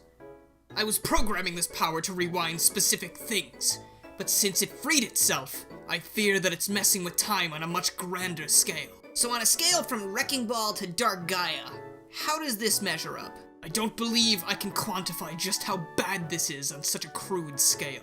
Alright, well, why don't we just round up the Chaos Emeralds real quick, and then we can call it a day, like always. Seeing as how we were dropped here, the Chaos Emeralds could be anywhere, and any when. Our chances of finding all 7 emeralds in this time period are slim to none. If I may butt in. The two longtime adversaries look to the shorter scientist. You two say you come from the future, yes? Then why not employ the same method used to get here to travel to other times in order to locate the emeralds? It's not that simple. We were dragged here against our wills by that time eater. Well, could it be possible that since it is an unstable entity that it may leave traces of its power wherever it travels? Perhaps the residual energy from this time eater could be exploited to give chase. Could that work? Yes, I think it could. I can't believe I didn't consider that. Well, I guess I did, technically. Then it's settled. I'll take me, and we'll go look around for this time eater residue. Meanwhile, you two eggheads get cracking on a way to use it. Sonic gives his classic self a fist bump before he walks up to the Eggman. If this really is as serious as you're making it out to be, I'll trust you to help fix it. But if you pull anything, I'll be right here to stop it. Eggman looks down at the hand before squatting down slightly to meet him at eye level. It makes me sick having to do this, but I have no choice. I'm not crazy enough to throw away an entire universe over a petty rivalry. The scene ends focused on the two adversaries shaking hands as Robotnik and Classic Sonic watch from the sidelines. In the next scene, Sonic and Classic are running through Green Hill Zone together. Sonic slides under a log, obstructing his path. Classic follows that up by rolling beneath a rock pile and popping out on the other side. Sonic leaps into the air and homing attacks a chain of buzz bombers and poses in midair before flashing a quick smile at his younger self upon landing on the other side of the pit. Classic follows suit by simply bouncing on a single badnik, uncurling for a moment to shrug smugly in the air, recurling and then landing beside his future self, giving him a thumbs up and a wink. You're me, alright. Looking at you almost feels like I'm looking in a mirror. Classic puts his hand over his head as if to measure his height, and then stands on his toes and raises his hand higher, almost to Sonic's height. Yeah, you're right. Maybe more like a funhouse mirror. An earthquake catches both of them off guard. Sonic loses his footing and almost plummets into the pit beside them, but Classic grabs his hand and stabilizes him. The two hedgehogs see a cloud of purple smoke emerge from a nearby totem pole, and it surrounds the two of them, swirling like a vortex. Sonic nods to his past self in appreciation and smiles. Follow my lead, okay? Sonic begins running in the opposite direction of the swirling purple energy. If that's how you want to play, you should at least know who you're dealing with. Classic joins his future self in his efforts to combat the vortex. We're Sonic. Sonic the Hedgehog! The two accelerate and Tornado disappears. The Sonic's fist bump as the time meter slowly begins to reform, but instead of taking on its original form, it shrinks into nothingness, leaving behind what looks like a small red metal plate that begins radiating a ghastly purple energy. Ha! That wasn't too much trouble. Heck, I'm not even winded. Sonic walks forwards towards the artifact. And it looks like we got what we came for. What do you say we head back to our friends back there and see how they're doing? If they weren't already scrambling to fix all this, they sure will be when we get back with this thing in record time. Classic covers his mouth and silently laughs at Sonic's joke. Sonic picks up the plate and the two head back off towards the doctors. The Sonics arrive back where they left the doctors, and conveniently, they are just about done constructing some sort of handheld device using spare parts from the trashed Eggmobile from before. Welcome back, rats. Took you longer than I expected to do your half of the work. That's big talk for someone holding a glorified Nerf gun. Does that thing even work? Ah, yes, of course. It works very well without the one thing we need to power it. Slightly embarrassed, Sonic rolls his eyes and tosses Eggman the mysterious plate from before. Your brilliant creation tried to pull a fast one on us, but fortunately, we excel at fast. It ended up dropping that when it ran away. Robotnik looks over the plate excitedly. Ooh, this looks like it'll do the trick. I was worried you two would find some way to screw this up, but you've surpassed my expectations. Nice work. Sonic doesn't look like he's willing to take a compliment from Robotnik, but he gives him a hesitant thumbs up regardless while scratching his head. Classic mimics him exactly except without the hesitancy. Don't compliment those boost-happy boneheads. We're working with them, but we don't and should not like it. You seem really jaded, Doctor. If you let your anger cloud your mind, it will be much harder to accomplish our goals. Eggman grits his teeth in his fist, but loosens up in size.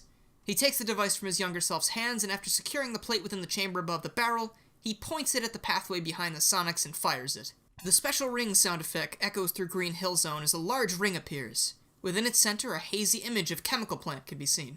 It's always rings with you, isn't it? Me?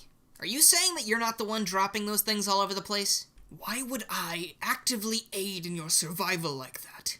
Do you remember seeing any rings when you fought my Death Egg robot for the first time? Hold on, my entire worldview is collapsing right now. Are you saying that those things are a natural phenomenon?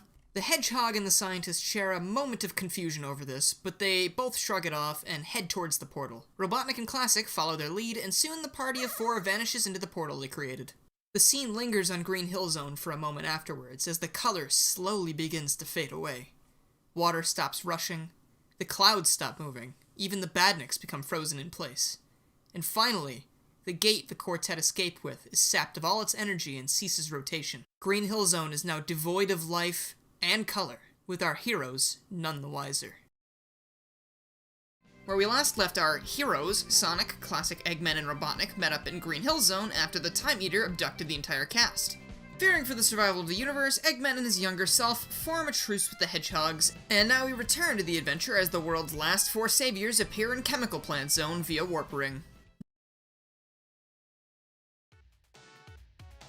Geez, is that chemicals or your breath? Sonic says, holding his nose. That gets funnier every time I hear it, truly. Eggman turns to his younger self. If you're smart, and I know you are, you'll invest in earplugs. Noted. When exactly does he start with the endless one-liners? Sometime around 1998. Classic Sonic narrows his eyes at Robotnik and rubs his hands together with a sinister smile on his face. Robotnik uneasily walks up on ahead to catch up with his future self.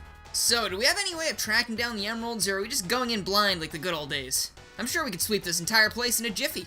The only thing we know is that there's one here, and I would love nothing more than to be rid of you two for the time being. Get on with your search and we'll take our own route through, assuming I can recall the password to access the back rooms of this place. The back rooms? I guess those hours I spent imagining you trying to run through the loops in this place were for nothing then, huh? I'm so sorry to ruin your illusion. Now, if you don't mind, we have somewhere to be, and I believe you do as well. Without another word, the two doctors head off the path towards a metal walkway. The two Sonics then speed off in the opposite direction, one on each of the two intertwining paths laid out before them. Here comes Chemical Plant Act 1. After Act 1 is over, Sonic and Classic come to a stop by a lake of pink goop. Sonic is looking out over it, and he can't seem to see the other side, but there's no other way to go. Looks like it's time to kick things up a notch. You ready to roll? Classic gives a thumbs up and curls into a spin dash. Sonic readies himself, and then on the count of 3, he blasts off, boosting across the pond. He's running so fast that he might as well still be stomping across the metal pathways they left behind. After a few moments, he looks over his shoulder just in time to see Classic Sonic sinking into the goop, still in his spinball. Looks like he didn't have enough speed with just a spin dash to cross the entire pond. That momentum sure is a killer, ain't it? Whoa, hold on! Sonic jumps in the air and air dashes in the opposite direction.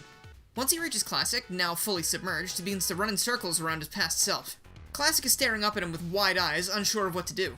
The platform they came from was too far for him to reach at his reduced speed, and the opposite side was still too far off, they still couldn't see it. Come on, what do I do? He's got 5 seconds down there left, max! I can practically see the countdown! Sonic slaps his own face a little bit to psych himself up. If I go down there, we could both get stuck.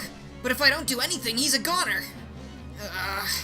Sonic clenches his fists and leaps into the air and dashes downwards into the goop. Holding his breath, he grabs his younger self and hoists him up onto his back.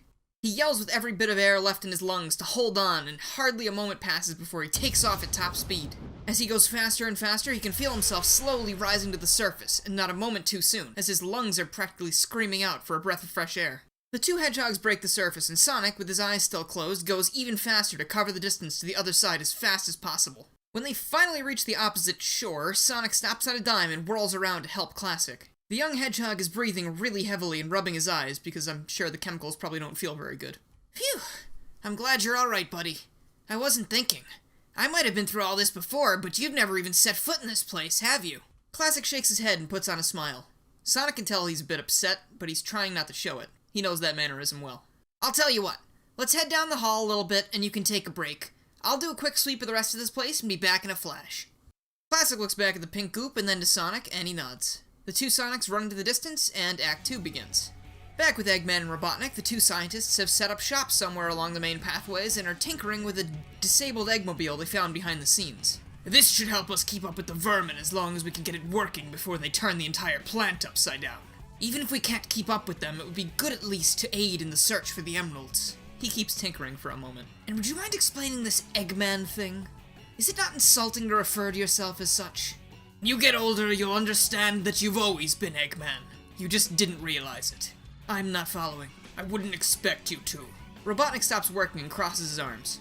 Alright, I can understand the hostility towards your arch-nemesis, but now I'm getting the sense that I turn into an overwhelmingly antagonistic person who's rude just for the sake of being rude. You and I are villains. We're not supposed to be nice. I am no such thing. I am on a mission to accomplish my dream of opening a magnificent theme park. I've just had a few setbacks in recent months. Ha! Dreams. The only thing I dream of is a world without that hedgehog. A world covered entirely in metal, populated with only those who will follow me without a second thought. I see. He continues working on the contraption. Tell me, how long has it been since you discarded your aspirations in favor of things that don't matter? This time, it's Eggman who ceases working. He slams his tools down and storms off, not bothering to answer the younger doctor's question. Eggman trudges through the fume-infested walkways of Chemical Plant, thinking over the spat he was just in. If Sonic wasn't around, what would he even be doing? Did he even care about Eggman Land at this point, or was it all just so he could win? That thought hits him like a gigantic gun truck. He did all of this and possibly doomed the entire universe over a grudge he couldn't let go. But it had to be more than that, right? He can't dismiss his conquest as a menial activity kept going by a man with nothing better to do. Eggman is so deep in thought that he almost collides with an outstretched hand. He jumps back in surprise, but the figure makes no attempt on his life like he was expecting. He looks up and sees the familiar face of Tails the Fox, locked into an expression of fear, shielding himself from an unseen threat. By his feet are his 2 bumbling henchmen, Orbot and Cubot, also seemingly trying to protect themselves from something. The doctor examines the seemingly lifeless life forms and is astonished that he can't understand what happened to them. As he's brushing some dust off of Cubot's head, a maniacal grin spreads across his face. The doctor pats Cubot before standing up straight. I'm here to save the world. But that doesn't mean I need to save you, he says, glaring at the fox. And you two? Well, I can always build replacements. He sneers at the trio before heading back the way he came, clearly feeling very proud of himself. The Sonics return to find Robotnik finishing up his work on the Eggmobile. As it takes to the sky, Classic Sonic visibly recoils. Calm down, buddy. Everything'll be okay. Classic lets out a long breath and nods. Robotnik rolls his eyes, but not in annoyance. Something about the gesture feels slightly whimsical. It's good to see that you two get along. I can't help but butt heads with that egotistical egghead. He looks around to make sure he wasn't heard by his older self. Dude, I don't even see how you guys are the same person. Neither do I. Our ideals are totally different. If that little rodent took off and I never saw him again, I'd probably stop thinking about it days later. I get the feeling that Eggman would chase you to the ends of the earth. I believe that. Where is the old man anyway? He got frustrated and went for a walk. My, talking about someone behind their back, are we? The gossip group turns to face Dr. Eggman. None of them seem particularly happy to see him. Did you good-for-nothings locate the emerald, or were you just stopping by to brighten my day? We looked all over the place. No emerald. That's not possible. We definitely detected a higher concentration of chaos energy here. That's why the portal dropped us where it did. I reiterate, we didn't find anything. Maybe your calculations were off. Oh, that's rich. My calculations are never wrong, and now there's 2 of me. There's a 0 to the second power chance that we're wrong. That's still 0. The ground begins to shake and the Eggmobile lights up like a Christmas tree. What's going on? I can't be positive, but this feels pretty familiar. The time meter rips through the ceiling of the chemical plant, causing debris to fall to the floor. Robotnik attempts to zip over to Eggman to let him jump into the Eggmobile, but the collapsing ceiling gets to him first. After a moment, a flash of blue deposits Eggman in the second seat of the Eggmobile. Saved by your worst enemy, huh? I bet you'll be thinking about that for a while. Don't even start with me right now. You guys gotta get out of here and let us do our thing. Yeah, just take care of it so we can get out of here. The doctors fly off to safety just as a huge shadow eclipses the Sonics. They dart out of the way as a massive Motobug tank crashes down from above. This is your boss fight for a chemical plant zone, and I know what you're about to say. Oh, you just picked this because you're obsessed with the Motobug, and you're partially right, but it's also a reference to Sonic Chaos. I'm trying to add smaller boss fights to every level, that way it's sort of like classic Sonic games, 2 acts and then a boss fight. And I really didn't have any better ideas for this one in particular, and I figured referencing some stuff from games that weren't represented originally would be fun. The big bad bug is beaten, and once it explodes, a purple aura emanates from it. While the Sonics were fighting, they coincidentally managed to travel close to where the Tails, Orbot, and Cubot statues were, and once the purple energy reaches them, their color slowly fades back in and they fall to the ground. Sonic and Classic help Tails get to his feet, and Eggman jumps down to assist Orbot and Cubot, walking very quickly by his adversaries, not looking any of them in the eyes. Oh, it's so good to see you two! I don't know what I'd do if I lost either of you. I think we know what you'd do. You'd just build replacements, right? Eggman's mustache droops and he begins sweating. Even though I expected that would be the case, it didn't feel good to have it said directly to our faces. Yeah, I might need some time off to process my emotions. Paid time off, of course. So you heard all of that then. I was just going to leave us behind? Yeah, we know. You what? Sonic inches closer to Eggman. I saved your life not 5 minutes ago without even thinking about it, and you mean to tell me that you are just gonna let my best friend and these two rot here? I assure you I had no idea about this little plan of his. You better watch your mouth. It'll be your plan pretty soon. Unlikely, as it clearly doesn't seem to be going well for you. You're gonna have to catch me up on what's going on later. I suspect there's no time to waste since Eggman said something about saving the world. The fox reaches behind his back and produces a Chaos Emerald. The quartet gawks at the gem as Tails continues his monologue. We found this beauty while wandering through the chemical plant when we woke up. After we found it, there was this huge crash. Cubot screamed something in a language that might have been Russian. I code switch when I'm scared. And then the next thing I remember is seeing Dr. Eggman looking us over and talking about how he was going to abandon us. Sonic stares daggers at the doctor. Eggman is turned away from the group at this point. Huh, would you look at that? It's almost like pretending you didn't see these guys would have doomed the entire universe. What's that? 2 times now you've almost ruined everything? Every pair of eyes, digital or otherwise, are now trained on the doctor, who still hasn't said anything. Without a word, he primes the portal gun, fires, and a ring leading to Sky Sanctuary appears. He tosses the gun up to Robotnik, who scrambles to catch it, and he walks through. Are we even allowed to be mad at him? Won't he just disassemble us if we speak out of line? If you stick with us, we'll make sure that doesn't happen. Even if we're not on the same side, we still understand how you feel. Orbot and Cubot look at each other. Cubot tilts his head and scratches his chin. The group led by Sonic enter the portal and disappear in a flash.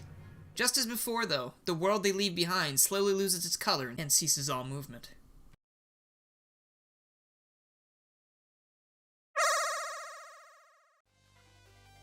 Dr. Eggman trips out of the warp ring and gets up off the ground, brushing the dust off his coat.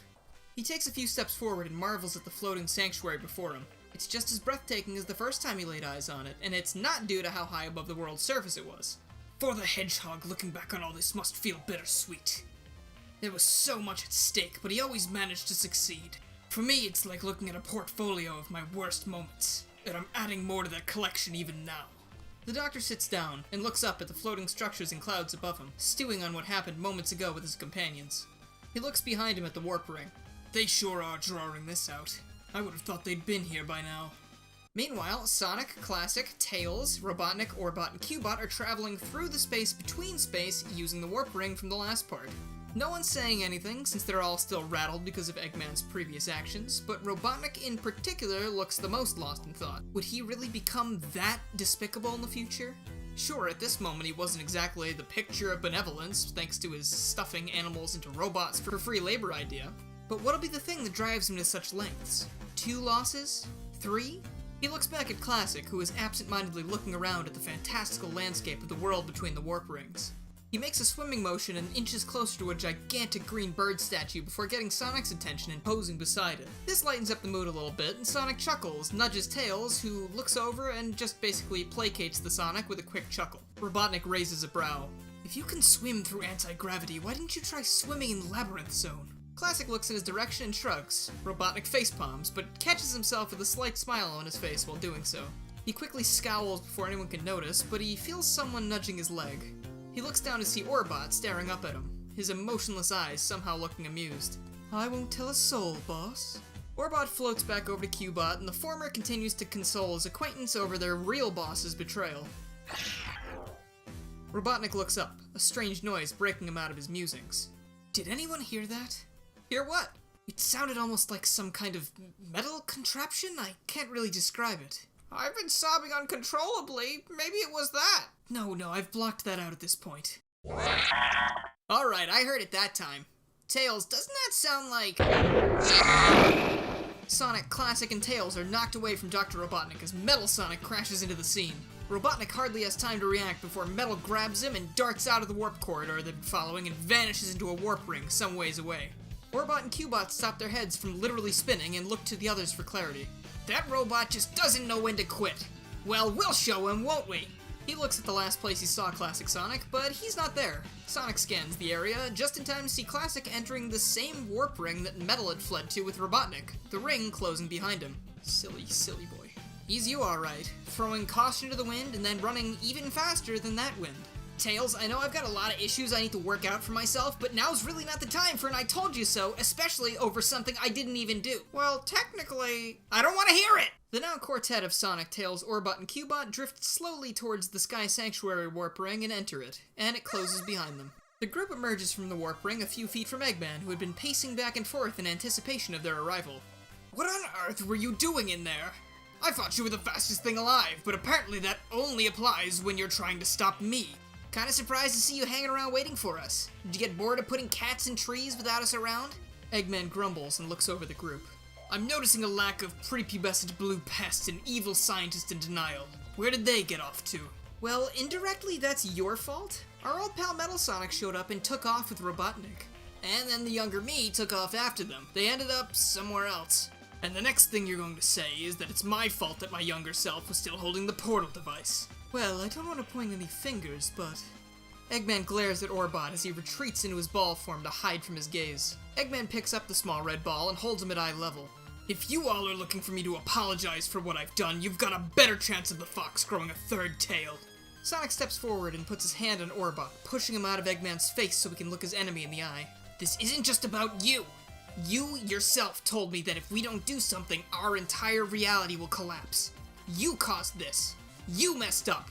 But all of us are trying our best to fix this. If you don't get over yourself, we can do it without you. And you can sit here alone and brood over another one of your failures like you always do. He takes Orbot out of Eggman's hand and places him gently on the ground. He rolls away quickly and pops back out, shaking slightly. Or, you could swallow all that hatred and do something good for once in your life. You've hurt all of us so much in the past, and we're still willing to give you a chance to help. Why won't you give yourself that chance? Eggman silently stares back at his nemesis. He turns away from the group and looks out over the sea of clouds before them. I... apologize. Sonic blinks in confusion. Behind him, Tails quickly looks over his shoulder to check if he's grown a third tail. Somewhere else, Classic Sonic emerges from the warp ring in a place filled with pink structures and spikes? Classic is just in time to see Metal Sonic barrel through some spikes while dragging Robotnik behind him. He seems to be having trouble lifting him, but despite the scientist's protests, the bot won't release him. You blasted contraption! Free me at once! You're not protecting me, you're actively impeding my mission! The two disappear further into collision chaos, and Classic Sonic takes off towards them. This is the first of a few additions I'd make to the game. Both Classic and Modern have their own separate boss encounters and rival fights, but they don't have any specific levels to themselves, so why not have some small bonuses for each? The level that Classic encounters, of course, is Collision Chaos, but it's both acts pressed into one with the same sort of Sonic Generations type flair added to it as the other levels have, along with a bumpin' remix that I can only imagine because I am not a musical wizard, I'm sorry. Once Classic completes the stage, Metal Sonic launches upwards with Robotnik and crashes into a mysterious structure above. Using the falling debris, Classic gives chase, jumping up to confront his metal doppelganger, technically for the first time. When Classic finishes his ascent, he's in Stardust Speedway and the rival encounter proceeds as normal, aside from Metal's demise. Instead of getting punted into the next life, as in the original game, he rushes Classic for one final blow, but accidentally smashes into a nearby wall and falls off the speedway, much like he does in CD. The wall opens up, revealing Robotnik standing by a tied-up figure devoid of color. Ah yes, I suppose I should thank you for rescuing me from my rescuer. That robot seemed to be protecting me as if I were its creator, though I suppose I am, or will be. So as the most similar thing to what it knows, it's likely its programming latched onto me, and decided that I was in trouble because I was surrounded by all of you creatures. Robotnik turns to face the frozen figure. And as for her, she was possibly a victim of our robotic assailant as well. I don't recognize her in the slightest, though. Classic looks upon the figure as Robotnik unties her. As soon as her feet touch the ground, she begins to regain her life force, and before long, Amy Rose is standing before the Classic duo. She puts a hand on her head and nearly falls over. She looks to her two sides to see Classic and Robotnik standing by in case she actually does fall. Sonic, you saved me! I always knew you'd find us! I have no idea why Dr. Eggman seemed so upset with Metal Sonic, but I guess even bad guys get into fights with their friends sometimes, huh? She looks at Sonic again, this time more closely. He takes a step back and shoots her an uncomfortable look. There's something different about you. Did you dye your hair? Classic rolls his eyes and puts his hands on his hips. Excuse me, but it's likely that this isn't the Sonic you know. Or at least, not currently. She turns to Robotnik, and only then does she realize where she's standing. Wow, blast from the past! Come to think of it, you look totally different too, Eggman. There is much to explain. And would you please stop calling me that? Back with the modern gang, Sonic, Tails, Orbot, and Cubot are still staring dumbfounded at Dr. Eggman. I'm sorry for what happened back in the chemical plant. Nothing else. I simply will not apologize for what I've chosen to do with my life, just because it puts us in direct opposition. However, I will apologize for stressing the seriousness of the situation and then doing something that could have put us in further danger. I let my personal feelings get the better of me. If that's not acceptable, then nothing I say will change this, and we might as well get back to work before the timeline collapses around us any further. Eggman is just about to walk down a nearby path when a warp ring appears behind the quartet, and from it, Classic, Robotnik, and Amy tumble onto the ground. Classic jumps up and looks into the warp ring, and the image of Stardust Speedway slowly fades to white. The warp ring itself also begins to fade to white, but manages to disperse before it is totally taken over by whatever force consumed the location they just arrived from. Ah, it's good to see that you all made it back. FYI, I already made amends with the group, and I will not be apologizing again just so that you can hear it. We never said everything was cool. See, that's why I added that bit at the end. I don't care if you accept it or not. My conscience is clean. Now, past me, if you could bring the Eggmobile around, I'd like to aid in the search for the Emerald. Classic and Amy help Robotnik to his feet, and grumbling, he walks towards his counterpart. There's something important that we need to speak about. And in addition to that... He gestures to Amy, who holds out another Chaos Emerald. Hey, way to go, Amy! Glad to see that you're safe! She dashes to Sonic's side and hugs him, dropping the Chaos Emerald in Tails' hands as she passes him. Oh, Sonic! After that big thing grabbed us from the party, I was worried I'd never see you again. But lo and behold, you came to save me. Tails, please help! Personal space under attack! Tails laughs off Sonic's comment. 2 emeralds already? This is going a lot faster than I expected. That's all well and good, but we also need to discuss what we just saw. Classic Sonic shivers as he walks over to his friends. Amy releases Modern Sonic and pats Classic on the head reassuringly. She turns back to address the group as a whole. Right after this Sonic saved me and Dr. Robotnik, Sonic got our attention, and on the horizon we saw the sky changing colors. It kept getting duller until the night sky was just a dull white. Soon after that, the colors started draining from the ground little by little, and it almost seemed like whatever was happening to the world was about to reach us. Dr. Robotnik managed to make a warp ring for us to escape into before it got to us, but it was really close. I thought I was about to go right back to being a statue. For the record, when I mentioned the timeline collapsing further, I wasn't being serious. But hearing that makes me think that's exactly what's happening. So we've got an even stricter time limit than we thought? Man, I hate time travel! Doctor, do you think that it'd be possible for the Sonics to stave off this petrification? They managed to save Amy and I just by doing their thing, so could that buy us some time? I'm afraid that's not possible. Even if it was the Sonics saving you, there's no way they could keep an entire location from being petrified. Regardless, I believe the excess energy released from fighting the Time Eater is what saved the both of you. But Sonic didn't fight anything like that back on Little Planet. It was just Metal Sonic. Excuse me, what do you mean, just Metal Sonic? I'll have you know that Metal Sonic is one of my most brilliant creations. He could easily... You very well may be onto something. I'd have to run some tests to be able to tell for sure, but it could be a combination of sorts. The group begins to walk and talk, Dr. Eggman almost not noticing their departure, still enthralled by the sound of his own voice.